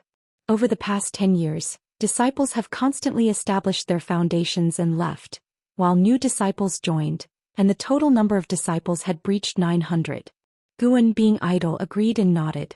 He followed Xiaochuan to the grassy area at the edge of the pavilion area, where 100 servant disciples were waiting, very nervous and whispering to each other. "Will the Valley Master accept us?" "He should. The head disciple brought us here. This third medicine valley is not simple. It sends out several foundation establishment realm disciples each year to help them become outer sect disciples." "I've heard that too. It's said that the Valley Master is the disciple of the sect leader. The most important thing is that the Valley Master is very generous." Some were excited, some were anxious, and some were so nervous that they were shaking all over. When they saw Xiaochuan and Guan approaching, they all shut up. Their gazes fell on Guan and were amazed by his appearance and demeanor. So young, so handsome. Gu An's eyes swept over these servant disciples, constantly checking their life spans. In the past decades, there were no few buried talents among the servant disciples recruited by Xiaochuan, but none had an ultimate lifespan exceeding 1,000 years. Guan had never focused on cultivating servant disciples, so the master-disciple bond was not close. With one glance, all had ultimate lifespans of 100 or 200 years, occasionally showing up one with over 300 years. Yang Jian, Energy Cultivation Realm 3rd Layer 15/97/9999 Yang Jian. Even true Lord Erlang appeared? And with the same ultimate lifespan as in Hao? Gu An's gaze fixed on Yang Jian. He pointed at Yang Jian and transmitted his voice to Xiaochuan, asking him to call that kid out. Yang Jian wore simple gray clothes, his face slightly black, looking like he had been doing farm work since childhood, but his facial contours were very good. If well-groomed, he would appear handsome. He stood in the crowd, very inconspicuous. Watching Xiaochuan approach, everyone held their breath, both nervous and expectant. Xiaochuan squeezed into the crowd, patted Yang Jian on the shoulder and asked him to come out.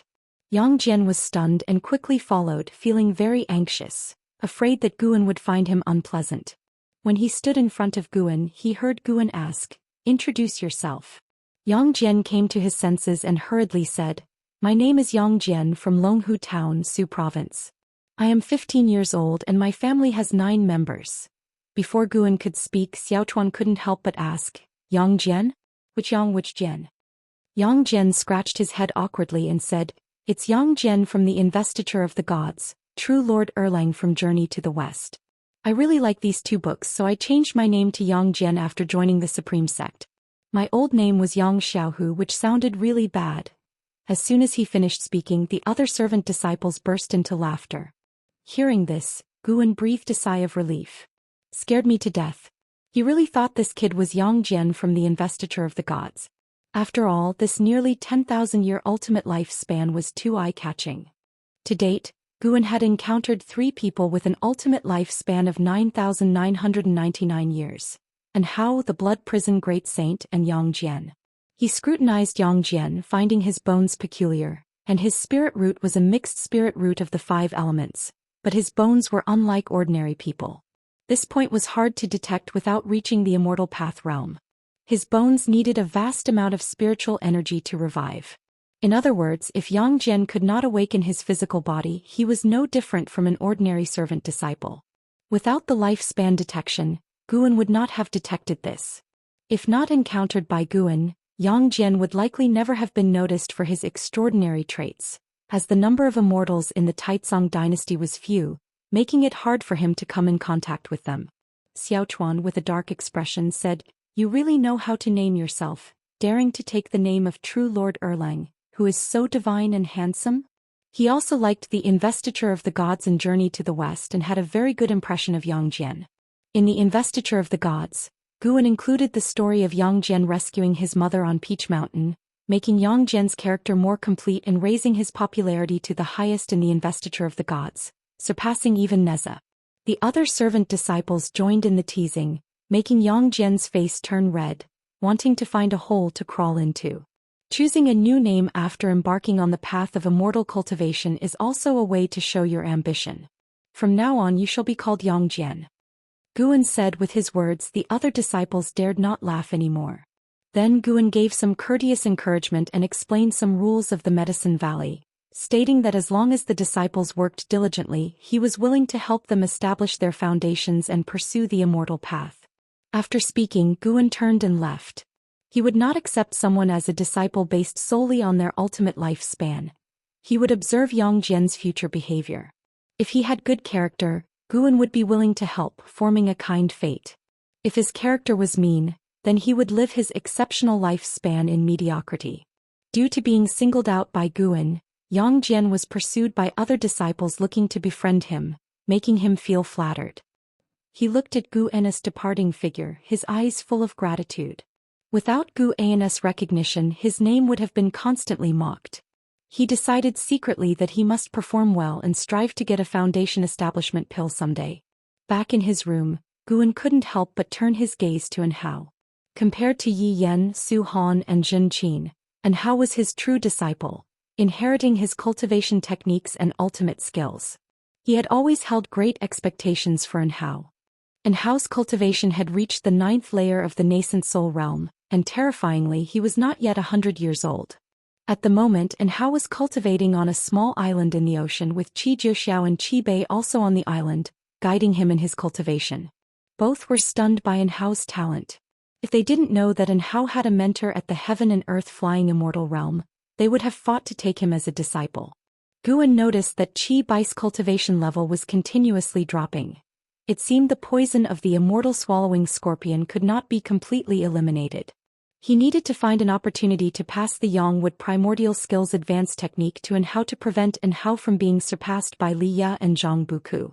Chapter 229 Xianxia's longing. With the passing of summer and the arrival of autumn, the third Medicine Valley gradually became tinged with yellow. Xianxia came before the blood prison great saint, respectfully presenting a platter filled with flowers and fruits. The blood prison great saint lay on the ground and gave him a casual glance. "Is it washed clean?" he asked indifferently. Xianxia quickly nodded and whispered, "I washed it 3 times.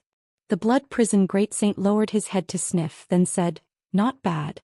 Keep it up, you may go now." Xianxia stood up, bowed and then retreated. Ever since Guan approved his name he had been more driven than the other disciples. Not only was he busy with chores in the valley, but he also served the blood prison great saint and the white spirit rat diligently. His industriousness made the other servant disciples feel disdainful, so they gradually began to distance themselves from him. Despite this, he did not feel embarrassed but was instead full of anticipation. He knew full well that with his average talent, if he only did what the other disciples did, he would at most earn a single foundation establishment pill.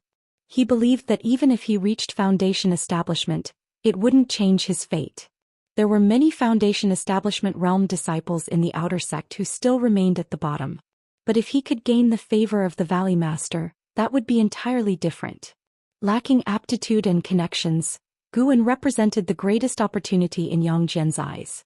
He didn't know how to go about pleasing Guan deliberately, so he used his spare time to take care of Guan's mounts and spirit pets. Xianxia stood at the wooden fence, looking out over the vast expanse of the Medicine Valley's garden. He wiped the sweat from his face, filled with hopes for the future. Being able to join such a Medicine Valley was already very fortunate. Next he needed to seize this fortune. Days went by one after another. In late autumn someone came to visit Guan. It was Wu Ju, whom he hadn't seen in many years. Wu Ju, visiting the third Medicine Valley for the first time, was amazed by its grandeur. "I'm looking for Guan," Wu Ju said, grabbing a person. Coincidentally, that person was Xianxia. Xianxia was sweeping the ground and couldn't help but ask, "May I ask for your name, senior? What is your relationship with the Valley Master?" "My name is Wu Ju. Guan and I are brothers. I've been away for many years and came here specifically to see him today," Wu Ju replied. Hearing this, Xianxia dared not be careless. He asked Wu Ju to wait for a moment and ran all the way to Xiaochuan to report the matter, asking Xiaochuan to make the decision. Xiaochuan then went to Guan's pavilion and relayed the story at the door. In fact, Guan had already sensed Wu Ju's arrival, but since Wu Ju had now cultivated the energy-concealing sorcery, It was hard for him to detect directly. So he waited for his disciples to report it to him. "Bring him over," came Guan's voice from inside the room. Xiao Chuan immediately called out to Yang Jian, sending the waiting Yang Jian downstairs on an errand. Just as Yang Jian turned around, Wu Ju suddenly rushed past like a gust of wind, startling him so much that he widened his eyes. He stood there dumbfounded, watching Wu Ju leave a trail of afterimages as he swiftly went upstairs. Even Xiao Chuan, who was upstairs, had his hair blown around and stood frozen in place. Wu Ju pushed open the door, saw Guan and smiled, turning around to close the door behind him. Xiao Chuan came to his senses and turned to descend the stairs. Yang Jian was still stunned. It wasn't until Xiao Chuan beckoned to him that he finally snapped out of it. He didn't inquire about Wu Ju's identity, but in his heart, a great determination ignited. He also wanted to become a great cultivator like Wu Ju. On the other side, inside the room, Guan poured tea for Wu Ju and listened to him recount his experiences over the years. After sitting down and adjusting his mindset, he used lifespan detection on Wu Ju as if he were about to open a blind box. Wu Ju, Nascent Soul Realm, Level 8 124/890/7600. So many years had passed, but Wu Ju's maximum lifespan had not increased, indicating that he hadn't made any breakthroughs in path enlightenment for decades. Guan felt a bit disappointed. He had hoped that Wu Ju could continue his path enlightenment indefinitely. Of course, with Wu Ju's current talent and status, reaching the Nirvana realm before the age of 7,600 wouldn't be difficult. However, Guan thought it a pity that Wu Ju wouldn't reach the ultimate lifespan limit of 9,999 years. Wu Ju didn't notice any change in Guan's expression and continued to talk excitedly about his experiences over the years. Guan listened attentively. The timid boy from back then had now grown to be a capable individual. Hearing him now also made Guan feel somewhat emotional. After a long time, Wu Ju began to speak about his troubles.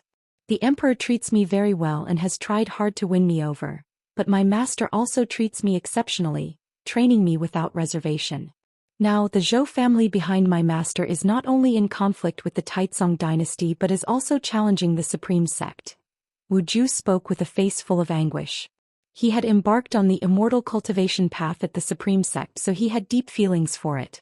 When the Zhou family left the supreme sect, it made things difficult for him. Hence he chose to serve Li Xiandao to avoid the disputes. But now, with the Zhou family supporting the great Jiang dynasty, a three-way war was imminent, and he faced another decision. This time he had returned to seek Guan's opinion. After hearing this, Guan also felt troubled. Repaying a debt of gratitude was always the hardest. He pondered for a moment and then asked, "Who do you think is the most important?" Wu Ju was silent for a moment before he replied, "In my heart, the supreme sect is definitely the most important. Whether it is my master or the emperor, they chose me only after I had grown up. Without the supreme sect, I wouldn't have met them." He raised his eyes to look at Guan, his gaze gradually becoming resolute. Guan smiled and said, "Since you can make a choice, I won't say more. Regardless of your decision, I will support you." Wu Ju felt a smile spread across his face and sighed, "I have to consider how to face them in the future. It's simple. Don't become their enemy. Support the supreme sect unilaterally. There are many ways to repay them. You don't have to follow orders blindly," Guan reassured him. Wu Ju nodded, then took out various treasures from his storage bag, placing them on the table. "This is the Demon Extermination Elixir, which can prevent the birth of inner demons. This is the Sleeve Gold Sword Array. Though small, it can form a large sword array once infused with spiritual power. This is the Substitute Mouth Cricket. It's of no practical use but can speak for you and serve as entertainment. And this top-grade Dharma Artifact Mist Cloud Boots allows you to create clouds under your feet and soar through the skies. It was a reward from the emperor for slaying the enemy's general." Wu Ju introduced the treasures one by one. There were 8 in total, each with different uses. After he finished speaking, Guan pretended to decline, but Wu Ju insisted, saying he had received many elixirs from Guan in the past and had to pay him back. After several refusals, Wu Ju glared and said, "Are we not brothers? You must accept these or we can't be brothers anymore." Guan had no choice but to agree reluctantly. "Next time you visit, don't bring so many things. I don't need them and our bond can't be measured by treasures," Guan said seriously. He genuinely didn't want them and hoped Wuju wouldn't go to so much trouble. Wuju waved his hand and said, "I don't care. When I see good things I think of you. Since you don't venture out and only focus on cultivation, they'll find you all the magic artifacts and secret books you need." Guan smiled and didn't continue the topic. It wasn't until dusk that Wuju left, having made up his mind to choose the supreme sect. He intended to see the sect leader next. Guan stood on the balcony watching the direction in which Wuju departed. The sunset was beautiful, even nearing twilight. Guan saw Yang Jian staring blankly in the direction Wuju had gone. During this time Yang Jian's performance had been commendable, and in Guan's eyes he was already halfway towards becoming a disciple. In the future, if Yang Jian became famous and even surpassed Wuju, would Wuju remember that the minor cultivator who led the way for him today was the renowned Yang Jian? Guan found the thought amusing and a smile appeared on his lips. He noticed that he was developing a mischievous habit of imagining the astonishment of those around him. In the blink of an eye, 5 more years passed. During these 5 years, and Hao broke through to the divinity transformation realm, and Wuju reached the 9th level of the nascent soul realm, on the verge of a breakthrough. Since Wuju had decided to stay in the Supreme Sect, he hadn't left the Supreme Sect. After expressing his intentions to LV Baiyin was very pleased and began investing substantial resources in him, creating momentum for him. Now Wuju was one of the top 3 talents in the Supreme Sect, holding the position of a true disciple. 127-year-old Guan had a lifespan nearing 16,400,000 years, still far from the billion mark, but he hadn't harvested the high-rank medical herbs from the outer world cave yet. He was eagerly looking forward to those high-rank medical herbs. Throughout these years, Guan occasionally went to Immortal Seeking Island to buy high-rank medical herbs. The number of 7th-order medicinal herbs planted in the outer world cave had exceeded 100,000, and the number of 8th-order medicinal herbs surpassed 10,000. Once all these herbs matured, harvesting them would significantly extend his lifespan. On this day, Guan had just returned from Immortal Seeking Island. He walked into the 3rd Medicine Valley with a slight frown. Recently, more and more loose immortals had been eyeing him, so he needed to consider purchasing medicinal herbs from other islands. The price of a single 7th-order medicinal herb was astronomical. Guan's extensive purchases at Immortal Seeking Island had made him one of their top 10 clients, naturally drawing envy. As Guan passed by the Blood Prison Great Saint, he saw Yang Jian standing nearby, washing the Blood Prison Great Saint. He said, "Don't spoil him. He spends his days lazing around only knowing how to eat and sleep." Yang Jian quickly responded, "It's fine. I don't have anything to do anyway." Guan said no more and quickly went upstairs. The Blood Prison Great Saint, thinking he had upset Guan, quietly said, "Yang Jian, come here." Hearing this, Yang Jian hurried over and squatted in front of him. "Come find me at midnight tonight. I'll teach you a spell," the Blood Prison Great Saint said mysteriously. Yang Jian's expression became strange. "There's no need. I'm not taking care of you for any benefit," he said. What he desired was Guan's favor. What kind of spell could a bull demon teach him? "I don't care. You must come," the Blood Prison Great Saint demanded, and Yang Jian had no choice but to agree. He stood up and left, glancing towards the pavilion where Guan resided. If only it were his master teaching him a spell instead. Inside the room, after sitting down, Guan spread his divine sense, looking towards the ocean trench to the east. This great trench had ceased to extend but still existed across the ocean, frequently drawing great cultivators to observe. Guan sensed the presence of an entity surpassing the wandering immortal realm flying above the ocean trench. The individual displayed their aura recklessly, drawing many divine senses to probe. Chapter 230, Sect Leader's Successor. Guan looked for a while and then withdrew his gaze. Without knowing the other party's intentions, he didn't want to provoke them.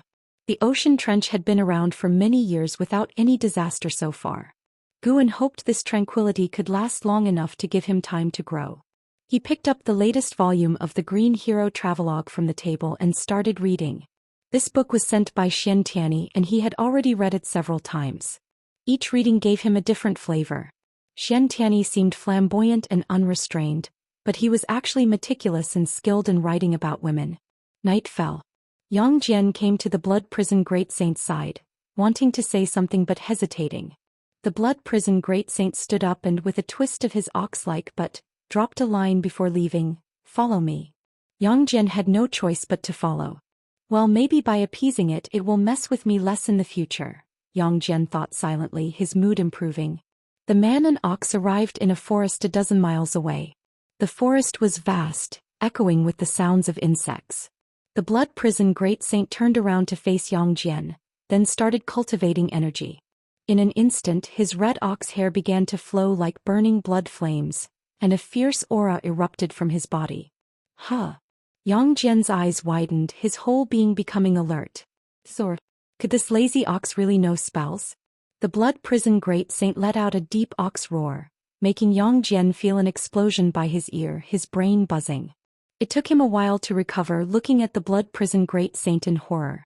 The great saint still maintained his aura, looking especially menacing in the night. Yang Jian's gaze towards the blood prison great saint became fervent. The blood prison great saint raised his ox head and said, "This is a spell of the blood prison divine skill called the blood prison roar. If you train to a minor achievement realm, it can cause the enemy's divine soul to become unsettled in battle.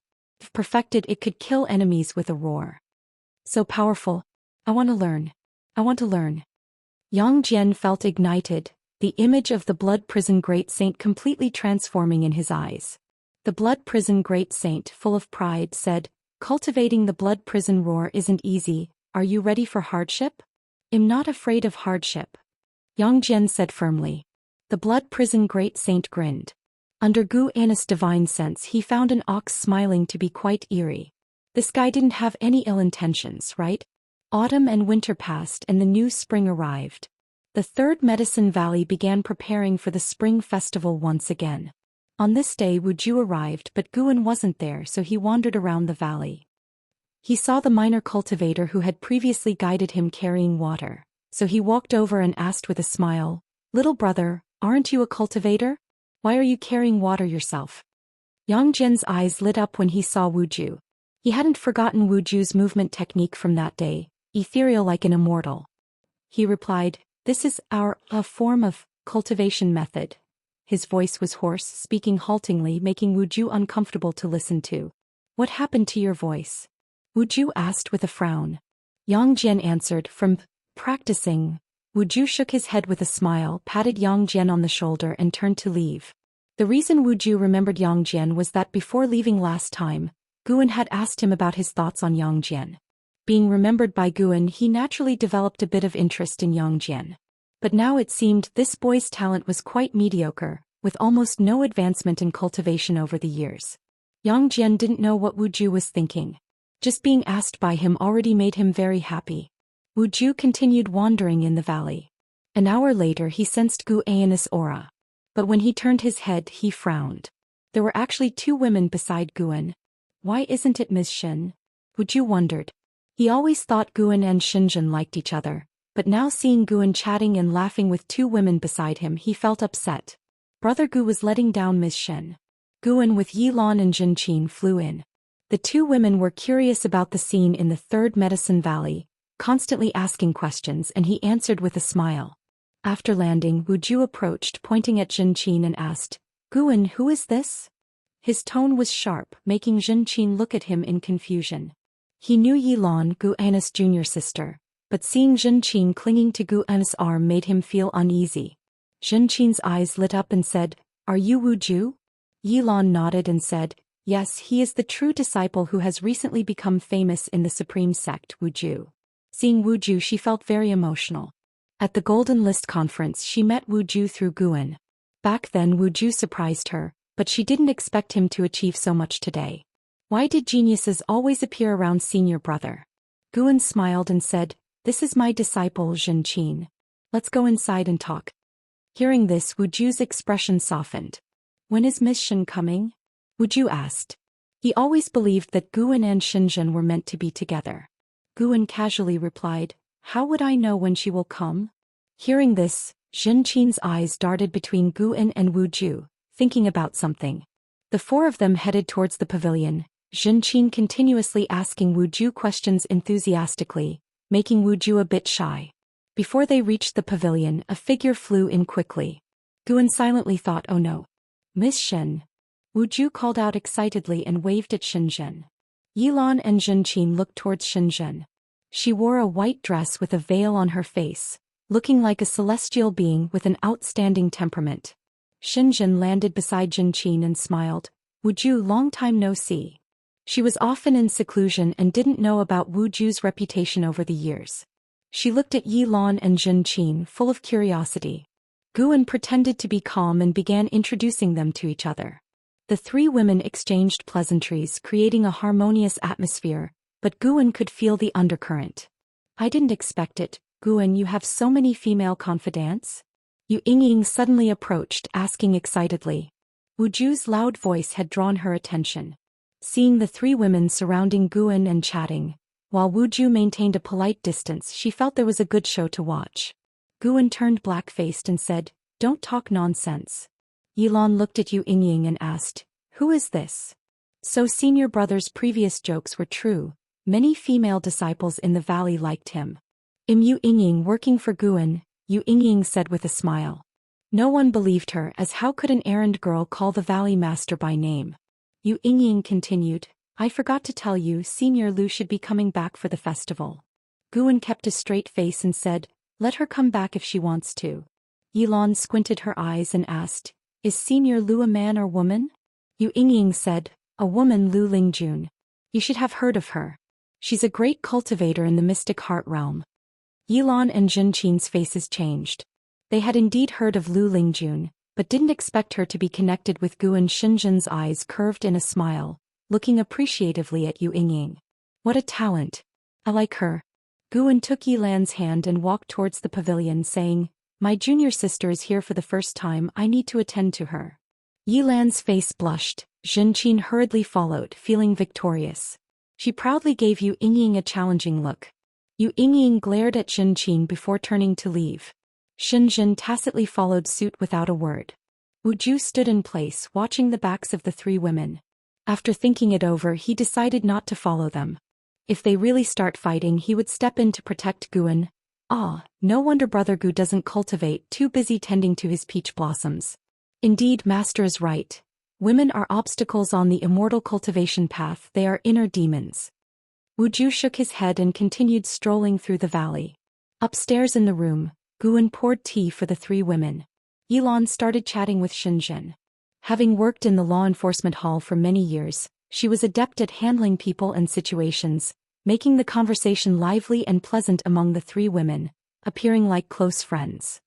After Guan sat down, Shenzhen asked, "After Journey to the West, will you write another book? I want to read about Sun Wukong becoming the victorious fighting Buddha."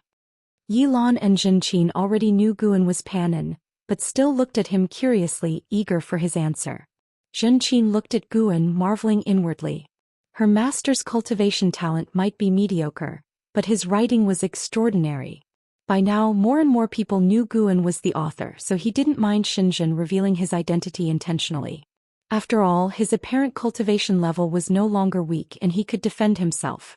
No more writing, busy researching other minor arts. Guan answered casually. Shenzhen felt a bit disappointed and began praising Journey to the West, saying it was better than the Investiture of the Gods and more meaningful. She felt Journey to the West was critiquing something. Yilan also joined in the discussion about Journey to the West, while Zhenqin gazed at Guan with admiration, realizing its impact had even surpassed the Investiture of the Gods. An hour later, another guest arrived at the valley, freeing Guan somewhat. LV Baitian. LV Baitian entered the room, and Yilan and Zhenqin quickly stood up to greet him. They were already true disciples and had naturally met LV Baitian before. Shenzhen also greeted LV Baitian courteously. You all go out and have a look around. I have something to discuss with Guan," LV Baitian said indifferently, but he laughed inwardly. This kid was impressive, having so many peach blossoms, not inferior to my younger days. Zhenqin couldn't help but curiously ask, "Sect leader, are you very familiar with my master?" LV Baitian looked at her, knowing she was Guan's disciple, then laughed. "Of course. He is my appointed successor to the sect leader. During the Golden List Conference, the world's #1 Sword Dao tournament, the Alchemy Conference and so on, it was all his idea. From now on you can call me Martial Master." Upon hearing this, the three women widened their eyes. Guan silently thought this is bad.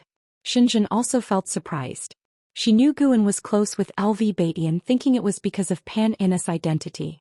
She didn't expect LV Batian to hold Guan in such high regard. Seeing Guan's expression, LV Batian was amused and said, "Never mind, you all stay and listen." The three women quickly thanked him. Their gazes towards Guan made him uneasy. Chapter 231. The world-destroying catastrophe is coming. LV Batian sat down, then began to ask Guan about what kind of event to hold next to make it more attractive. Yilan, Zhenqin, and Xinjun stood by, listening. They were also curious about how Guan strategized for LV Batian. Guan pondered and said, "The Supreme Sect has already held numerous events. Although the types are changing for the vast majority of disciples, there isn't much participation. Other sects have started to imitate us, making it hard to increase our influence no matter what kind of event we hold." LV Batian nodded, troubled by this situation himself. Other sects were not fools. Seeing the Supreme Sect to profit, they also began to hold similar events. Especially with Songtian Sect joining, cultivators across the land flocked to them, significantly reducing the Supreme Sect's appeal. To this day, Songtian Sect remained the top sect in the immortal cultivation world of the three dynasties. Xinjun also fell into deep thought. Although the Great Yu dynasty was no more, the Daotian sect remained. Now, having established close ties with the Supreme Sect, the better the Supreme Sect's development, the more it benefited Daotian sect. Guan continued, "Actually, we're in the best position. We have two Mahayana realm cultivators and the mysterious sword Venerable Fudao. On this point, Songtian sect cannot compete. If you want to surpass Songtian sect, why not hold a Tianbang tournament? No age limit, no cultivation realm limit, combat to determine the top 100 ranks. As long as we announce it, the world's cultivators will be shaken. Sects that don't dare participate will only be ridiculed. If Songtian sect doesn't dare to participate, they will be deemed weaker than our Supreme Sect in the eyes of the world's cultivators. If they participate, then let it be a normal competition to see if their Daoist lord can defeat Senior Xian and Senior Qiao." LV Batian's eyes lit up upon hearing this, but he still hesitated, saying, "Mahayana realm combat, if it gets intense, how do we control it?" Guan thought for a moment and said, "How about holding it in the outer sect? We can use Sword Venerable to deter them." LV Batian frowned, still hesitant. The Supreme Sect's high-level members also had reservations about Sword Venerable. They didn't know what Sword Venerable's intentions were or his origins. Previously, they fantasized that Sword Venerable was an ascetic trained by the Supreme Sect, hiding his cultivation level unknown to anyone. But as immortals continued to appear in their vision, they realized that the Supreme Sect's soil couldn't nurture such an existence. Sword Venerable was simply too powerful, forcing them to recognize reality. If the sect leader fears angering Sword Venerable, we can allocate part of the Tianbang tournament's proceeds to the Heavenly Repair Platform as a tribute to Sword Venerable, showing our sincerity, Guan suggested. LV Batian hesitated and asked, "Is that all right?" Guan continued, "You can inquire in front of the Heaven-Cutting Axe. Sword Venerable is an immortal, he will surely hear you. As long as you explain the stakes clearly, he should tacitly allow it. After the Tianbang tournament is held, as long as the Supreme Sect cultivators retain the top position, other sects won't be able to host their own Tianbang tournaments, since only the top sect in the world has the qualification to host it. If Songtian sect cannot secure the top position, their morale will also suffer. Like the previous Golden List tournament, the Tianbang must be recorded. It's best to distribute it to the world's cultivators without charging spirit stone fees, to spread its influence first. The second Tianbang tournament can then collect spirit stone fees for profit. As long as the Supreme Sect made this announcement, the matter would be settled. Throughout history, no sect dared to do it despite thinking of it. Gathering the world's top cultivators within their sect to compete for supremacy could easily spiral out of control, possibly leading to total destruction. The Supreme Sect was different, as they had the balance-breaking existence of Sword Venerable Fudao. Xinjun couldn't help but say, "This plan is indeed devious. No sect in the world can refuse. Even if they know they can't secure the top position, they have to participate." The more LV Batian thought about it, the more feasible it seemed. As long as the Supreme Sect secured the top spot, they could still attract great cultivators in the future. What if cultivators from the Holy Land or overseas participate? What do we do then? Alvi Batian hesitantly asked. Guan smiled and said, wouldn't that further prove the Supreme Sect's influence? Even cultivators from the Holy Land couldn't resist participating. As long as our people's ranks are the highest within the three-dynasty immortal cultivation world, that'll be sufficient. Alvi Batian found it reasonable and began to discuss the specific details with Guan. Mere slogans wouldn't suffice. There had to be tangible benefits to attract more cultivators to participate. Yilan watched Guan and Alvi Batian discuss matters involving the world's great trends. She felt sentimental. As expected, her senior brother was destined not to be an ordinary person. Zhou Xian, on the other hand, didn't think much. She was already fantasizing about the Tianbang tournament. Who wouldn't want to be the world's number one? Though she had no qualification to compete, she still wanted to know who was the number one in the immortal cultivation world. An ancient hour later, Alvi Batian hurriedly left, not even celebrating the new year. Guan took the three women downstairs to enjoy the New Year's atmosphere with the disciples. The disciples in the Medicine Valley even set up a market, making it very lively. As dusk approached, Lu Lingjun returned. The gap in cultivation between her and Yilan and the other two women was vast, so there was no conflict. Distracted, she paid no attention to their relationship with Guan. Guan first went back to Mystic Valley, drank with the disciples and returned to the third Medicine Valley to continue celebrating with the others. The next morning, guests left and the disciples resumed their busy routines. Lu Lingjun also left Medicine Valley, flying towards the main city of the sect. One night, several days later, Guan saw Alvi Batian leading several dozen members of the Hall of Elders to the heaven-cutting axe. They set up a formation to prevent other disciples and cultivators on the platform from hearing them. After explaining the Tianbang tournament, the heaven-cutting axe remained silent, and they took this as Sword Venerable Fudeo's tacit approval.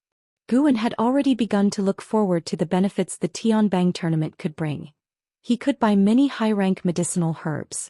The second morning, Gu Zong brought a large group of cultivators to find Lu Lingjun. These cultivators had a minimum cultivation level of Void Crossing Realm, numbering over 100. Lu Lingjun immediately took this group of disciples southward. Gu Zong exchanged pleasantries with Guan before leaving. Guan didn't ask what Lu Lingjun was up to. There's no need to guess. It's obvious it was about overseas ascenders. 1 month later, the Supreme Sect announced the Tianbang tournament, and notices about the tournament quickly covered every city in the immortal cultivation world. At the same time, Alvi Batian sent out invitations to various sects, acting first and reporting later. The world was shaken. The higher-ups of the various sects cursed the Supreme Sect's shamelessness, but the lower and middle-level cultivators were exhilarated. Many were curious. Aside from Sword Venerable Fudao, who was truly the world's number one. Sword Venerable, being too powerful, was considered an outsider by the cultivators of the three dynasties. The local world's number one had never been definitively determined. When Guan rode the Blood Prison Great Saint into the outer city, the disciples passing by discussed this matter excitedly. Yang Jian, who was following beside the Blood Prison Great Saint, also felt his blood boiling. He wondered if he would ever have a chance to be on the Tianbang in this lifetime. Throughout the journey, Yang Jian saw Guan greeting people frequently. He knew many, including cultivators with their subordinates, which made Yang Jian admire Guan even more.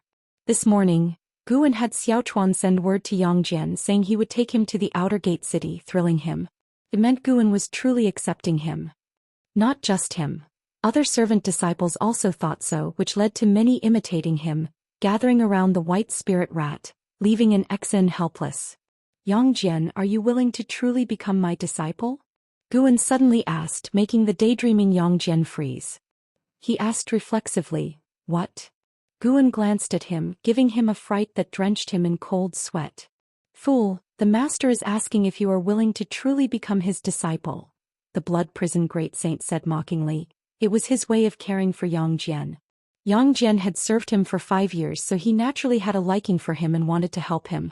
Others might not know Gu An's true cultivation level, but the Blood Prison Great Saint knew very well. The strongest person in the Supreme Sect was Guan. He even suspected that the mysterious Sword Venerable Fudao was Guan. Ah? I am willing. I am willing. Master, please accept my bow. Yang Jian was overjoyed and knelt in the street. The passing disciples all looked at him with strange expressions. Guan didn't feel embarrassed, accepting his bow. After he kowtowed 3 times, he let him up. The blood prison great saint continued forward, and Yang Jian followed closely, trembling with excitement. He had been in the 3rd Medicine Valley for 5 years. In his mind, Guan was highly esteemed. Although Guan seemed to only be at the core formation realm, there were actually mystic heart realm great cultivators hidden in the valley, leading him to imagine many things. The blood prison great saint glanced at the trembling Yang Jian, feeling a bit sour. Why? This kid seemed unremarkable and extremely ordinary. This kind of person could be Guan's disciple, while he, an invincible ascender in the mortal world, could only be a mount. The blood prison great saint felt conflicting emotions. If he hadn't been so reckless when he first ascended, hadn't hunted down Li Ya and Zhang Buku, he wouldn't have ended up like this. But then he thought, if not for those incidents, even after 1,000 years of cultivation, he might not have encountered a great cultivator like Guan. Even if he did, he would probably be killed. He considered it a blessing in disguise. He can have many disciples, but if I am his only mount, it would be different, the blood prison great saint thought, getting excited again. As the saying goes, beating a dog depends on the owner's face. Spit. Disciples eventually graduate, but a mount is a lifelong bond. Even if Guan freed him 1,000 years later, he would pledge loyalty, saying he would always be Guan's mount. He wanted Guan to be his backing in the great heavenly spirit land. The more the blood prison great saint thought about it, the more excited he became. His ox body began to tremble. Guan looked down at him and then at Yang Jian. He suddenly worried that Yang Jian might be led astray by the blood prison great saint, as his mind didn't seem stable. Just then, a shabbily dressed old man stopped the blood prison great saint. He looked at Guan, his eyes wide, rambling. The mortal disaster is coming, the ocean will engulf everything, the apocalypse is nearing. The blood prison great saint stopped, eyeing him suspiciously. Yang Jian also glanced at him, drawn by his words. The old man finished speaking, turned and stopped other passing cultivators, saying the same things. Chapter 232. First Heaven's pride. Watching the old man crazily preach about the apocalypse, the cultivators passing by on the street couldn't help but discuss, most of them not taking it seriously, just curious about where this old man came from to dare be so presumptuous at the supreme sect. Guan remained half skeptical. The ocean would swallow everything? He had heard such legends before. On the ocean, these kinds of legends were not uncommon. Moreover, in recent years, a large rift had mysteriously appeared on the ocean, making it hard for him not to believe. I am only 127 years old, why so much hardship? Guan thought helplessly, but the previous demon calamity was not a disaster for the mortal world, just a scheme by the immortal cultivation forces, and such things were by no means rare in this world. This time he hoped the ocean calamity wasn't targeting him or the 3 dynasties' lands. If that's the case, he would have to think more, wondering if the heavenly Dao was scheming against him. Indeed, he shouldn't get too involved in the mortal world. Could his way of crazily growing stronger without crossing tribulations be seen as an anomaly by the heavenly Dao? To eliminate an anomaly without knowing where it is, it simply launches an apocalypse. For all beings, a calamity is a catastrophe, but for heaven and earth itself, it's just a major cleansing. Lost in thought, Guan soon saw that old man being seized by a disciple of the law enforcement hall, still shouting as he was taken away, "The ocean will swallow everything." This small episode didn't stay in many people's minds. Compared to such crazy talk, the disciples were more concerned about the heavenly rankings tournament. The title of number 1 in the world stirred the hearts of countless cultivators. Guan wasn't too worried either. This old man didn't have an extraordinary limit to his lifespan, nor did he hide his realm. He was merely at foundation establishment realm cultivation level. He brought Yang Jian to the elixir hall, instructing him to observe carefully and listen, as he might help him with tasks in the future. This made Yang Jian both excited and nervous, worried about making mistakes and disappointing Guan. It wasn't until evening that they finally returned to the Medicine Valley. Spring passed and summer came, and Guan crossed the threshold of 128 years old. The Heavenly Rankings tournament had already spread throughout the world, but the exact start time was not yet determined. With the operation of the Supreme Sect, over 90% of the cultivators in the lands of the 3 dynasties knew about it. who is #1 in the world, became a hot topic for cultivators during their leisure time. On this day, Guan came to the immortal-seeking island. As soon as he arrived, he heard someone discussing the millennial Great Sea Tide. Legend has it that once every millennia, the ocean will rise and flood land masses, lasting for hundreds of years before it subsides. Not every Great Sea Tide is the same. In severe cases, it could flood the entire mortal world, a phenomenon that happens once in a million years. Today's cultivators couldn't calculate how far it had been since the last apocalypse-level sea tide, but precisely because they couldn't calculate it, they were in a state of panic.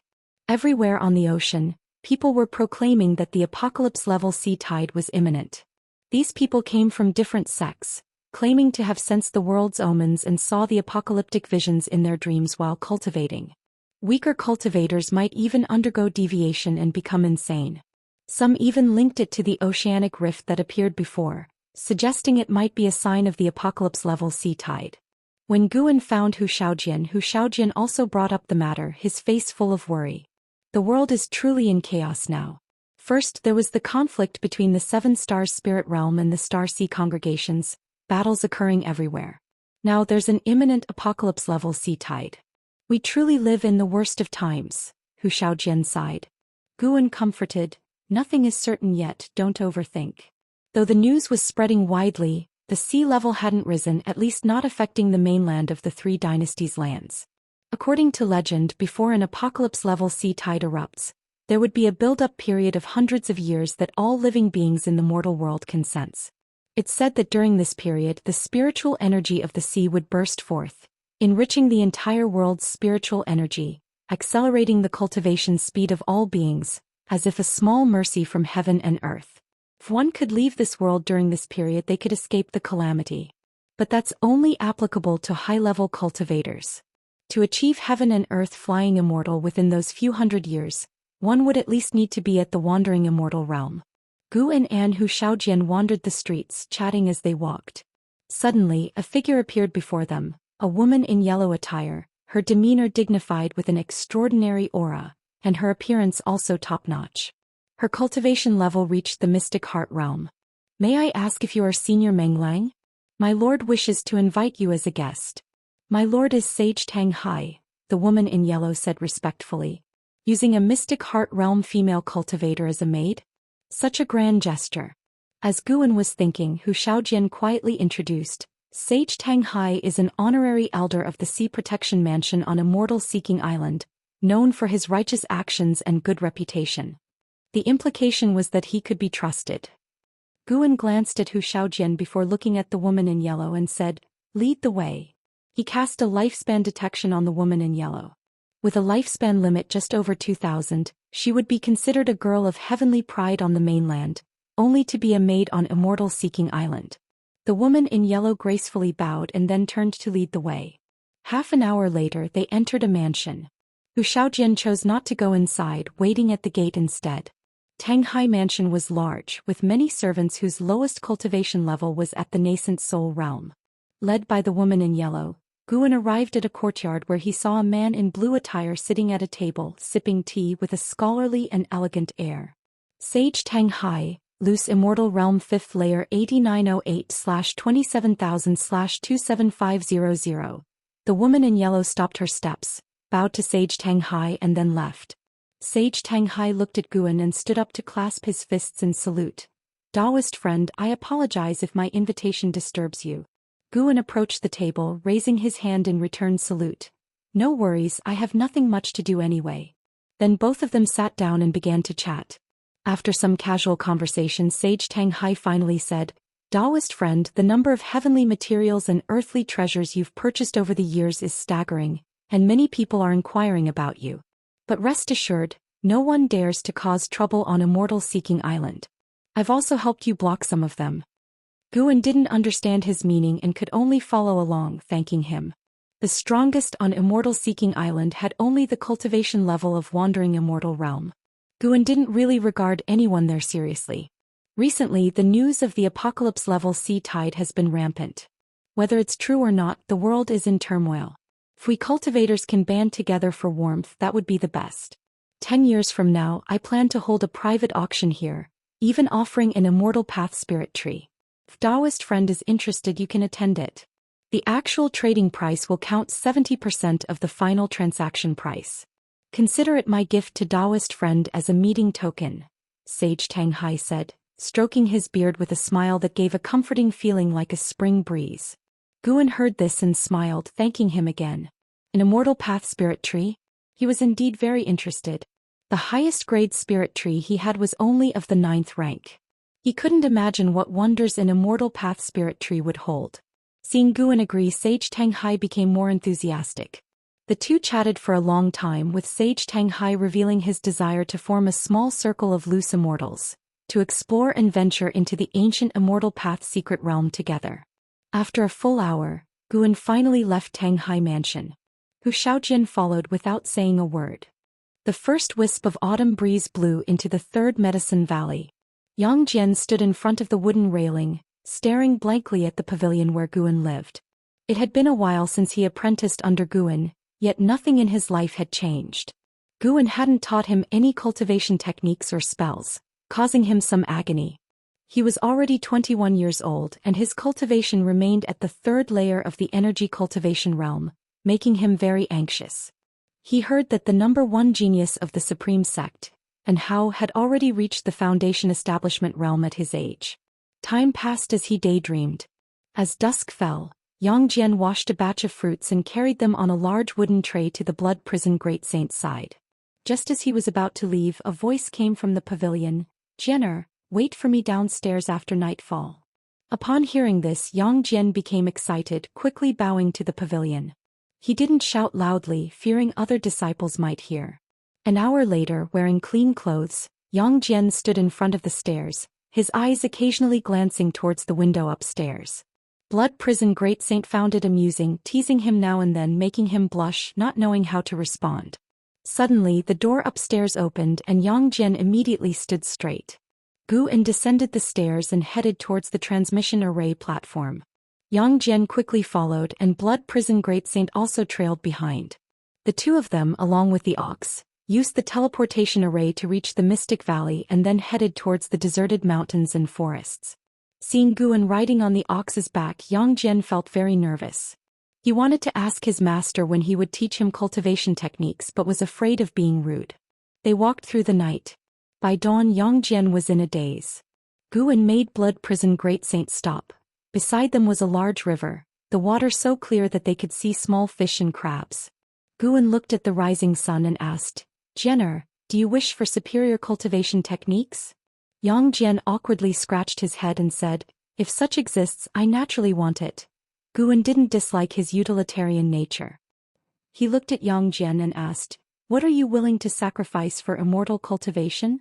He planned to nurture Yang Jian well and keep him close, a treatment even in Hao didn't receive. Yang Jian was stunned for a moment and said, "I have nothing, but I desire only immortal cultivation, even if it costs my life." Guan said calmly, "Your root and bones are special, making energy absorption difficult. You should feel it too." Upon hearing this, Yang Jian's face instantly darkened. His aptitude was not merely humble. Even in the 3rd Medicine Valley, it was considered low tier. After many years in the valley, he hadn't even broken through a single minor stage, which made him yearn even more for higher-level cultivation techniques. "I can transform you into a genius, but you must endure unimaginable pain, perhaps even facing physical destruction. Are you willing?"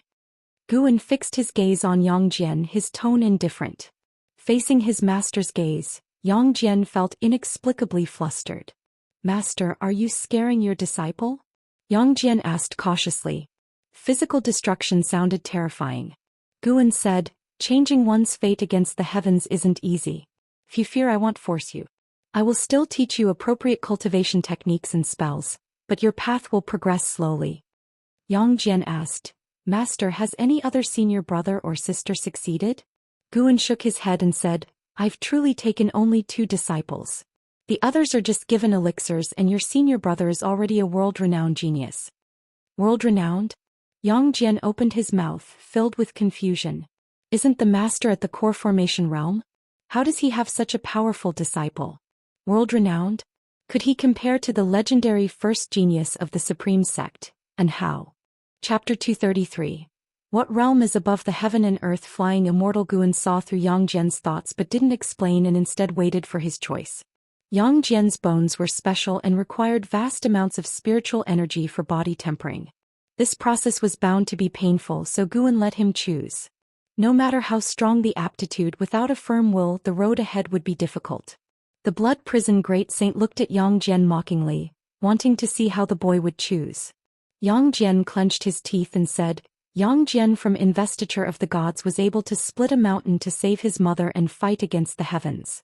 Since I've renamed myself Yang Jian, I can't disgrace his name.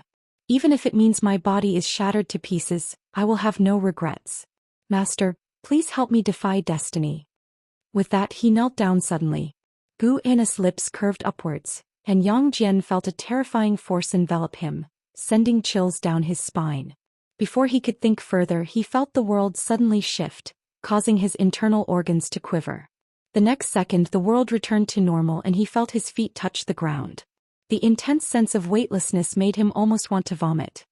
He supported himself on the ground and instinctively looked up to see his master still sitting on the bull demon king's back. He couldn't help but sigh in relief. He opened his mouth and asked, Master, just now. Before he could finish his sentence, a sea breeze blew, instantly clearing his mind. He stood up and turned around, dumbfounded by what he saw. What did he see? The sea? How is that possible? Yang Jian looked towards the vast ocean in front of him, utterly stunned. Though he had never seen the ocean, he had heard old stories saying it was larger than a lake, boundless, like another world. The blood prison great saint had felt the limitless freedom step before, but each time it left him astonished. This divine skill was truly unbelievable. Without any warning, it was so fast that even he, a Mahayana realm cultivator, couldn't react. Guan dismounted from the bull and walked towards the island's interior, saying, Follow me. Yang Jian snapped out of his stupor and quickly followed Guan. The blood prison great saint also followed, curious about how Guan planned to help Yang Jian defy destiny. Could such a mediocre talent truly transform into a favored son of heaven? He was filled with doubt. Yang Jian's feelings were complex, a mix of excitement and trepidation. Just from that earlier display he could tell that his master was definitely not a core formation realm cultivator. In other words, his master's words were true. He could defy destiny, but he would have to face bone-crushing pain. The mere thought of it made his legs tremble. Guan noticed Yang Jian's state but didn't offer any comfort because Yang Jian would have to face it eventually. After walking into the forest, Yang Jian's attention was diverted.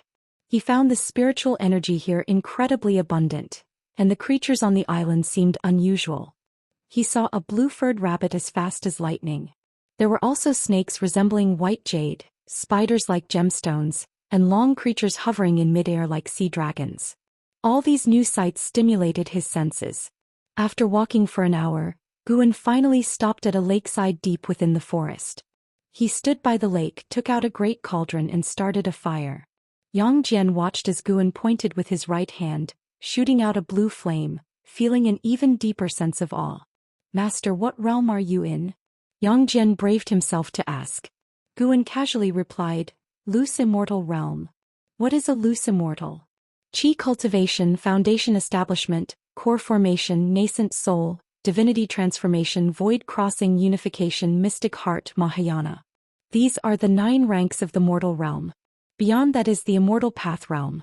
Nirvana is the first step on the immortal path and loose immortal is the second step. Guan explained and Yang Jian gasped in shock. The blood prison great saint also learned about the immortal path realm for the first time. Was his master really only 2 major realms above him? The blood prison great saint suspected Guan was hiding something.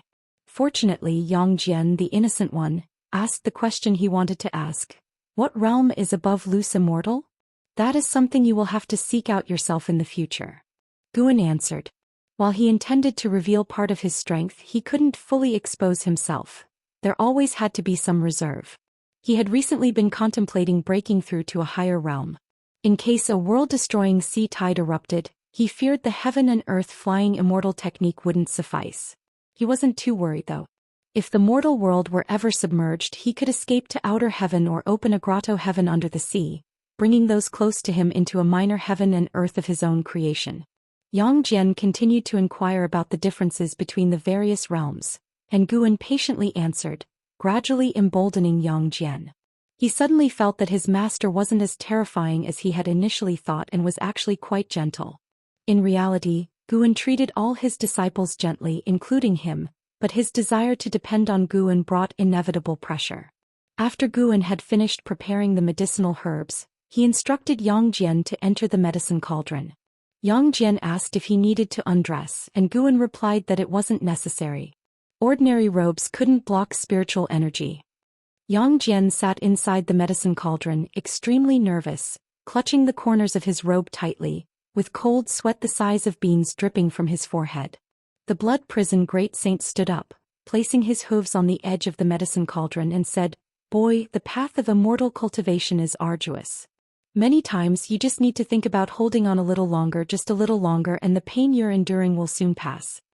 Yang Jian took a deep breath, looked at the blood prison great saint and asked, "Senior Nyo, may I ask what realm you are in?"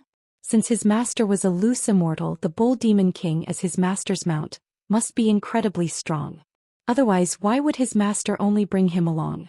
The blood prison great saint looked at Guan, saw him nod, then turned back, smiling proudly and said, "I am at the Mahayana realm's 8th floor and am not just a bull demon. I am the blood prison great saint who ascended from the lower realm." He recounted his glorious history endlessly, leaving Yang Jian with his mouth agape. The Mahayana realm's 8th floor. He knew that the supreme sect had only 2 Mahayana realm cultivators in name. Who would have thought that the bull raised by his master was at the Mahayana realm? Yang Jian was dazzled by the immense joy, feeling as if he were dreaming. Guan instructed the blood prison great saint to step aside, and the blood prison great saint had no choice but to shut up and move away, showing none of the bearing of a Mahayana realm cultivator. Guan took out an elixir and handed it to Yang Jian, saying, "After consuming this, follow the mental method I described and cultivate your energy. I will guide you in your training. No matter how much it hurts, you must follow my guidance to absorb energy. Otherwise you will perish and not even an immortal Daoist can save you." Yang Jian was about to ask what an immortal Daoist was when he saw Guan turn away. He could only toss the elixir into his mouth. The moment it entered, it dissolved, and Yang Jian felt his throat burning, his body suddenly heating up. At this moment, Guan's voice reached his ears using the sound transmission skill, along with a domineering force entering his body, guiding him to absorb nature's spiritual energy. Guan was teaching the all things form and energy art. The all things form and energy art originated and continually elevated from the energy nurturing skill. It was fundamentally a body tempering technique. Although Guan rarely engaged in close combat, his physique was robust. Furthermore, the all things form and energy art could conceal one's aura, making it perfect for Yang Jian to hide his strength in the future. Guan wasn't worried about Yang Jian revealing the technique, as he himself would inevitably upgrade it further. Yang Jian began absorbing energy following the power within him while keeping his master's mental method in mind. As time passed, the medicinal soup in the cauldron started to boil. Yang Jian's skin turned hot red, but the pain in his skin was insignificant compared to the agony of tearing in his bones and muscles. Pain beyond imagination. The sensation of thousands of insects gnawing at bones, tearing muscles, couldn't begin to describe this agony. His master's voice constantly echoed in his ears, making him feel less afraid. With his master present, he felt inexplicably reassured. Just like the blood prison great saint had said, hold on a little longer and soon it would be over. The pain intensified and gradually he began gritting his teeth. His hair fluttered, veins bulged on his face, and his body was drenched, making it hard to distinguish between sweat and medicinal fluid. Crunch! His body suddenly made a hair-raising sound as if bones were grinding against each other. Even the blood prison great saint couldn't help but shiver. Can he really defy destiny? The blood prison great saint thought in shock. To him, Guan remained the omnipotent immortal. He turned his head, seeing Guan standing by the lake with his back to the medicine cauldron, his calm demeanor earning even more admiration. For Guan, defying destiny seemed like it wasn't a difficult task. Little did the blood prison great saint know, Guan wasn't truly defying destiny but merely helping Yang Jian restore his true physique. At this moment, Guan was multitasking, guiding Yang Jian's cultivation while using his divine sense to scan the ocean. He was searching for a suitable place for his next breakthrough. I wonder what realm lies beyond heaven and earth. Flying immortal, Guan thought expectantly. With over 16 million years of lifespan, he felt he should be able to break through. However, he hesitated over whether to enhance his cultivation techniques and divine skills, as elevating them required investing tens of thousands or even more lifespan years. He feared he might not have enough lifespan left to break through afterward. Ah! Yang Jian suddenly let out a shrill scream, making the blood prison great saint's heart tighten. This seemed more painful than when he had absorbed the true blood of the divine beast. Guan didn't turn back, seemingly unconcerned about Yang Jian. The elixir he had given Yang Jian was extraordinary, worth 100 supreme-grade spirit stones, equivalent to 10,000 top-grade spirit stones. 100 million low-grade spirit stones. It was known that outer sect servant disciples only received 1 low-grade spirit stone per month as stipend. The treatment in Mystic Valley and the Third Medicine Valley was better, but not by much. With this elixir, Yang Jian might even make a direct breakthrough, depending on how much of the medicinal power his physique could absorb. Time passed by second. After a while of screaming, Yang Jian's voice suddenly stopped. The blood prison great saint widened his eyes in shock. Yang Jian slowly rose from the cauldron, still in a meditative posture. His black hair fluttered, skin glowing red. Strangely, he emitted a menacing aura, frightening the blood prison great saint. This feeling was like encountering a nemesis. Rumble. A thundercloud had quietly formed in the sky, brewing a mighty force. What kind of life grid is being altered? This is too overwhelming. The blood prison great saint thought in astonishment. Even with his divine beast blood-enhanced physique, he was intimidated by Yang Jian's presence, indicating how terrifying Yang Jian's physique had become. He turned to look at Guan, who remained unfazed. Seaman. Chapter 234. Only I can decide my disciple's life and death. Rumble. The sound of thunder continued to roar, causing the ocean around the island to rise and fall, with howling winds signaling the approach of a storm. Guan had his back to Yang Jian, his divine sense enveloping the sea area spanning thousands of miles, constantly on guard against any approach by a great cultivator.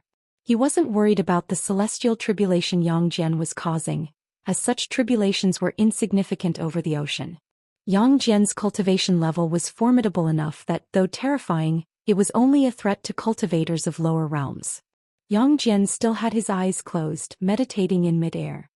His robe fluttered wildly as the nature's spiritual energy surged into his mouth and nose. Simultaneously, his pores expelled searing qi, enveloping him and making him appear extremely imposing. His eyebrows were tightly furrowed, enduring unimaginable pain. His entire focus was on his inner being, completely unaware of the outside world, or even that he had floated up into the air. The thunder roared like a heavenly god, oppressively overwhelming. The blood prison great saint lay prone on the ground, his mindset now adjusted and filled with anticipation. He was eager to see what kind of defying fate Yang Jian would create. Bang! A sudden bolt of lightning struck down, hitting Yang Jian. In an instant, his robe was reduced to ashes and his body turned charred. As the lightning subsided, blood began to seep from his skin, making him look ghastly. Within 3 breaths, he was transformed into a bloodied figure. Guan turned to look at Yang Jian, his gaze remaining calm. The blood prison great saint also remained composed, sensing that Yang Jian's life was not in immediate danger. One bolt of heavenly lightning after another struck down. Guan sharply noticed that these heavenly lightnings contained 5 elements spiritual energy. Could it be that Yang Jian's physique could directly absorb the 5 elements spiritual energy? No wonder such immense spiritual energy was needed to break through the constraints deep within his bone marrow. Too monstrous, thus unaccepted by the heavenly Tao? Guan's expectations for Yang Jian grew. He wanted to see what kind of transformation Yang Jian would undergo. Yang Jian continued to endure the lightning strikes, his skin and flesh splitting open, blood splattering, yet his aura didn't weaken. Instead, it brewed an even stronger force. After around 30 minutes, Yang Jian's body was devoid of hair, his skin was completely charred, with white bones faintly visible at the joints. The might of the heavenly lightning reached a new height, causing the blood prison great saint to grow tense, fearing that Yang Jian might suddenly die. At this moment, Guan felt an aura rapidly approaching. It was a Nirvana realm cultivator, not too strong. As long as a loose immortal or higher did not appear, Guan wouldn't need to forcibly take Yang Jian away. Soon, a figure flew into the island, traversed the forest and quickly landed by the lake. Without looking at Guan or the blood prison great saint, his gaze fixed on Yang Jian filled with astonishment. Immortal seeking Daoist, Nirvana Realm 9 Layers. 20489/25000/300000. Immortal seeking Daoist? This name seemed familiar.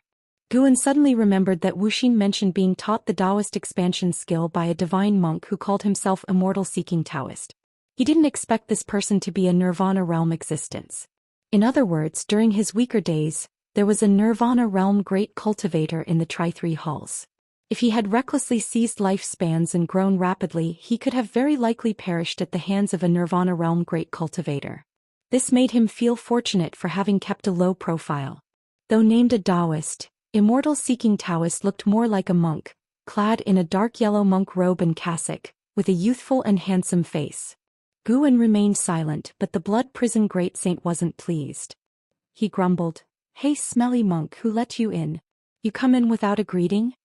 Since deciding to be Guan's exclusive mount, his mindset had shifted. The monk could disrespect him, but he must respect his master. Immortal seeking Daoist glanced at the blood prison great saint, smiled, then looked at Guan, cupping his fists in salute. "This humble Daoist is Immortal seeking Daoist. May I know the honored name of Daoist friend, and what is your relationship with this person?" Guan calmly replied, "My name is Meng Lang, he is my disciple."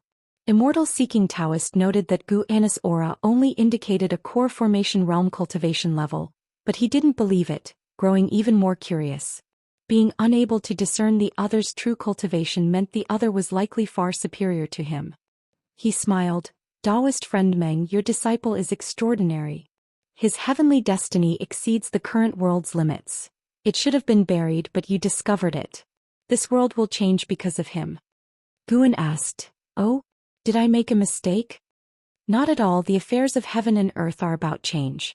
The old gives way to the new and everything changes daily. There's no right or wrong." Immortal seeking Daoist smiled, his gaze then returning to Yang Jian filled with wonder. Guan inquired, "Daoist friend, do you know what his physique is?" Immortal seeking Daoist pondered. This humble Daoist finds it hard to judge. He has the mysteries of the ancient 5 elements treasure body and the fierce qi and blood of the primeval tyrant body. 5 elements treasure body? Guan had once possessed the 5 elements treasure body but had ascended to an innate Taoist body, transforming further into his current mystic holy body. Are the 5 elements treasure body and primeval tyrant body powerful? The blood prison great saint asked, making Guan quite satisfied with him. Good, he has potential. If Guan asked this himself, it would have lessened his status. Immortal seeking Daoist smiled at the blood prison great saint, saying, "Naturally, in ancient times talent wasn't solely determined by spirit root attribute and qualification. Physique also played a major role. Those with treasure bodies, regardless of spirit root qualification, ultimately became legendary rulers of the immortal path." He began to recount the ancient treasure bodies he knew about. The exquisite treasure body, a physique of great comprehension, impervious to evil influences. The flame primordial treasure body, a body like blazing sun, which could transform into a glorious sun at its peak. The defying blood treasure body, where near-death situations trigger immense potential, possibly leading to permanent power increases. And so on. Immortal seeking Daoist described 8 types of treasure bodies, astonishing both Guan and the blood prison great saint. From his tales, ancient immortal paths seemed stronger than today's, with various treasure bodies thriving, myriad races standing tall, and even reincarnation existing, allowing the mighty to seek immortal opportunities through rebirth. "Daoist friend, I hope today's events remain between us," Guan said. Immortal seeking Daoist had shown no hostility and shared much ancient lore, which spoke well of him, though not necessarily proving him absolutely good, but certainly not bad at the moment. Immortal seeking Daoist nodded. "Rest assured, this humble Daoist doesn't wish to see such a promising figure fall either." Bang! Suddenly Yang Jian erupted with a terrifying force, shaking the forest and causing ripples in the nearby lake. The thunderclouds emitted a red glow. A terrifying red lightning bolt struck Yang Jian, making him scream in agony. Mystic dark heavenly tribulation. Immortal seeking Taoist frowned, stating each word slowly. Mystic dark heavenly tribulation? Guan remembered this name. It was the tribulation he faced when breaking through to the void-crossing realm in his cultivating visions. This tribulation is odd, beyond what his cultivation should attract. It's a certain death tribulation. The blood prison great saint shouted in horror. This tribulation surpassed even his unification realm tribulation in intensity.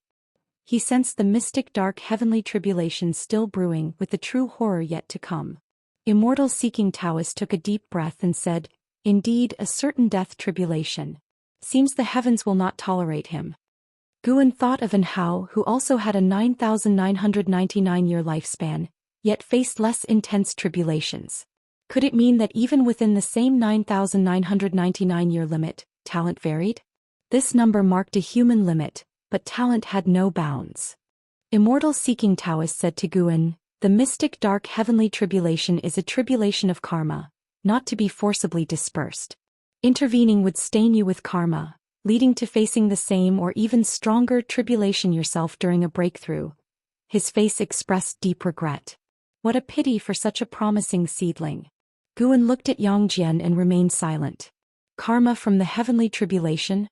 Sorry, he didn't undergo tribulations, and he had faced this kind of tribulation in his cultivating visions, enduring it without assistance. He had made it through. Another bolt of lightning fell, this time even more terrifying. Guan's eyes sharpened, and he suddenly waved his sleeve. His long sleeve swept, directly dispersing the thunderclouds, allowing sunlight to shine down on Yang Jian. The tribulation dissolved instantly. Immortal seeking Taoist's eyes widened in disbelief as he turned his head to look at Guan, who remained indifferent, serene. The blood prison great saint turned as well, wanting to speak but holding back. Immortal seeking Taoist felt the dissipating aura and his eyes grew complicated. He sighed, "Daoist friend, why did you go to such lengths?" Guan looked at the blood-soaked Yang Jian and said, "Immortal cultivation is about enduring tribulations. So what if it's a different tribulation? Only I determine my disciple's life and death." How domineering. The blood prison great saint felt his blood boil. Following such a person was indeed a blessing. Immortal seeking Taoist looked at Guan, opened his mouth but ultimately said nothing. He raised his hand in salute, showing respect. Then they both waited for Yang Jian to awaken. They could feel Yang Jian's qi blood rapidly strengthening. With the tribulation gone, ample spiritual energy rushed towards him, causing a profound transformation in his bones and marrow. After a long time, Immortal seeking Taoist asked Guan, "May I ask where Daoist friend hails from?" "From the west." "The west. Have you heard of Immortal seeking Island?" Guan glimpsed at Immortal seeking Taoist, curiously inquiring. "Immortal seeking Island, Immortal seeking Taoist, could there be a connection?" Immortal seeking Taoist smiled. "So, Daoist friend knows Immortal seeking Island. To be honest, I founded the island long ago, later passing it to my disciple. The fame it enjoys now is all thanks to him, not myself." The island master of Immortal seeking Island was a wandering immortal, while Immortal seeking Taoist was merely a nirvana realm cultivator. Indeed, one shouldn't judge solely by cultivation level. Background and connections also counted as strength. Guan reflected on this and then engaged in polite conversation with Immortal seeking Taoist. It wasn't until early the next morning that Yang Jian's transformation concluded. He leaped into the lake, washed his body and then stepped ashore. Under the sunlight, he had grown a few inches taller, his skin fair and his muscles well defined, exuding immense strength from merely looking at his upper body.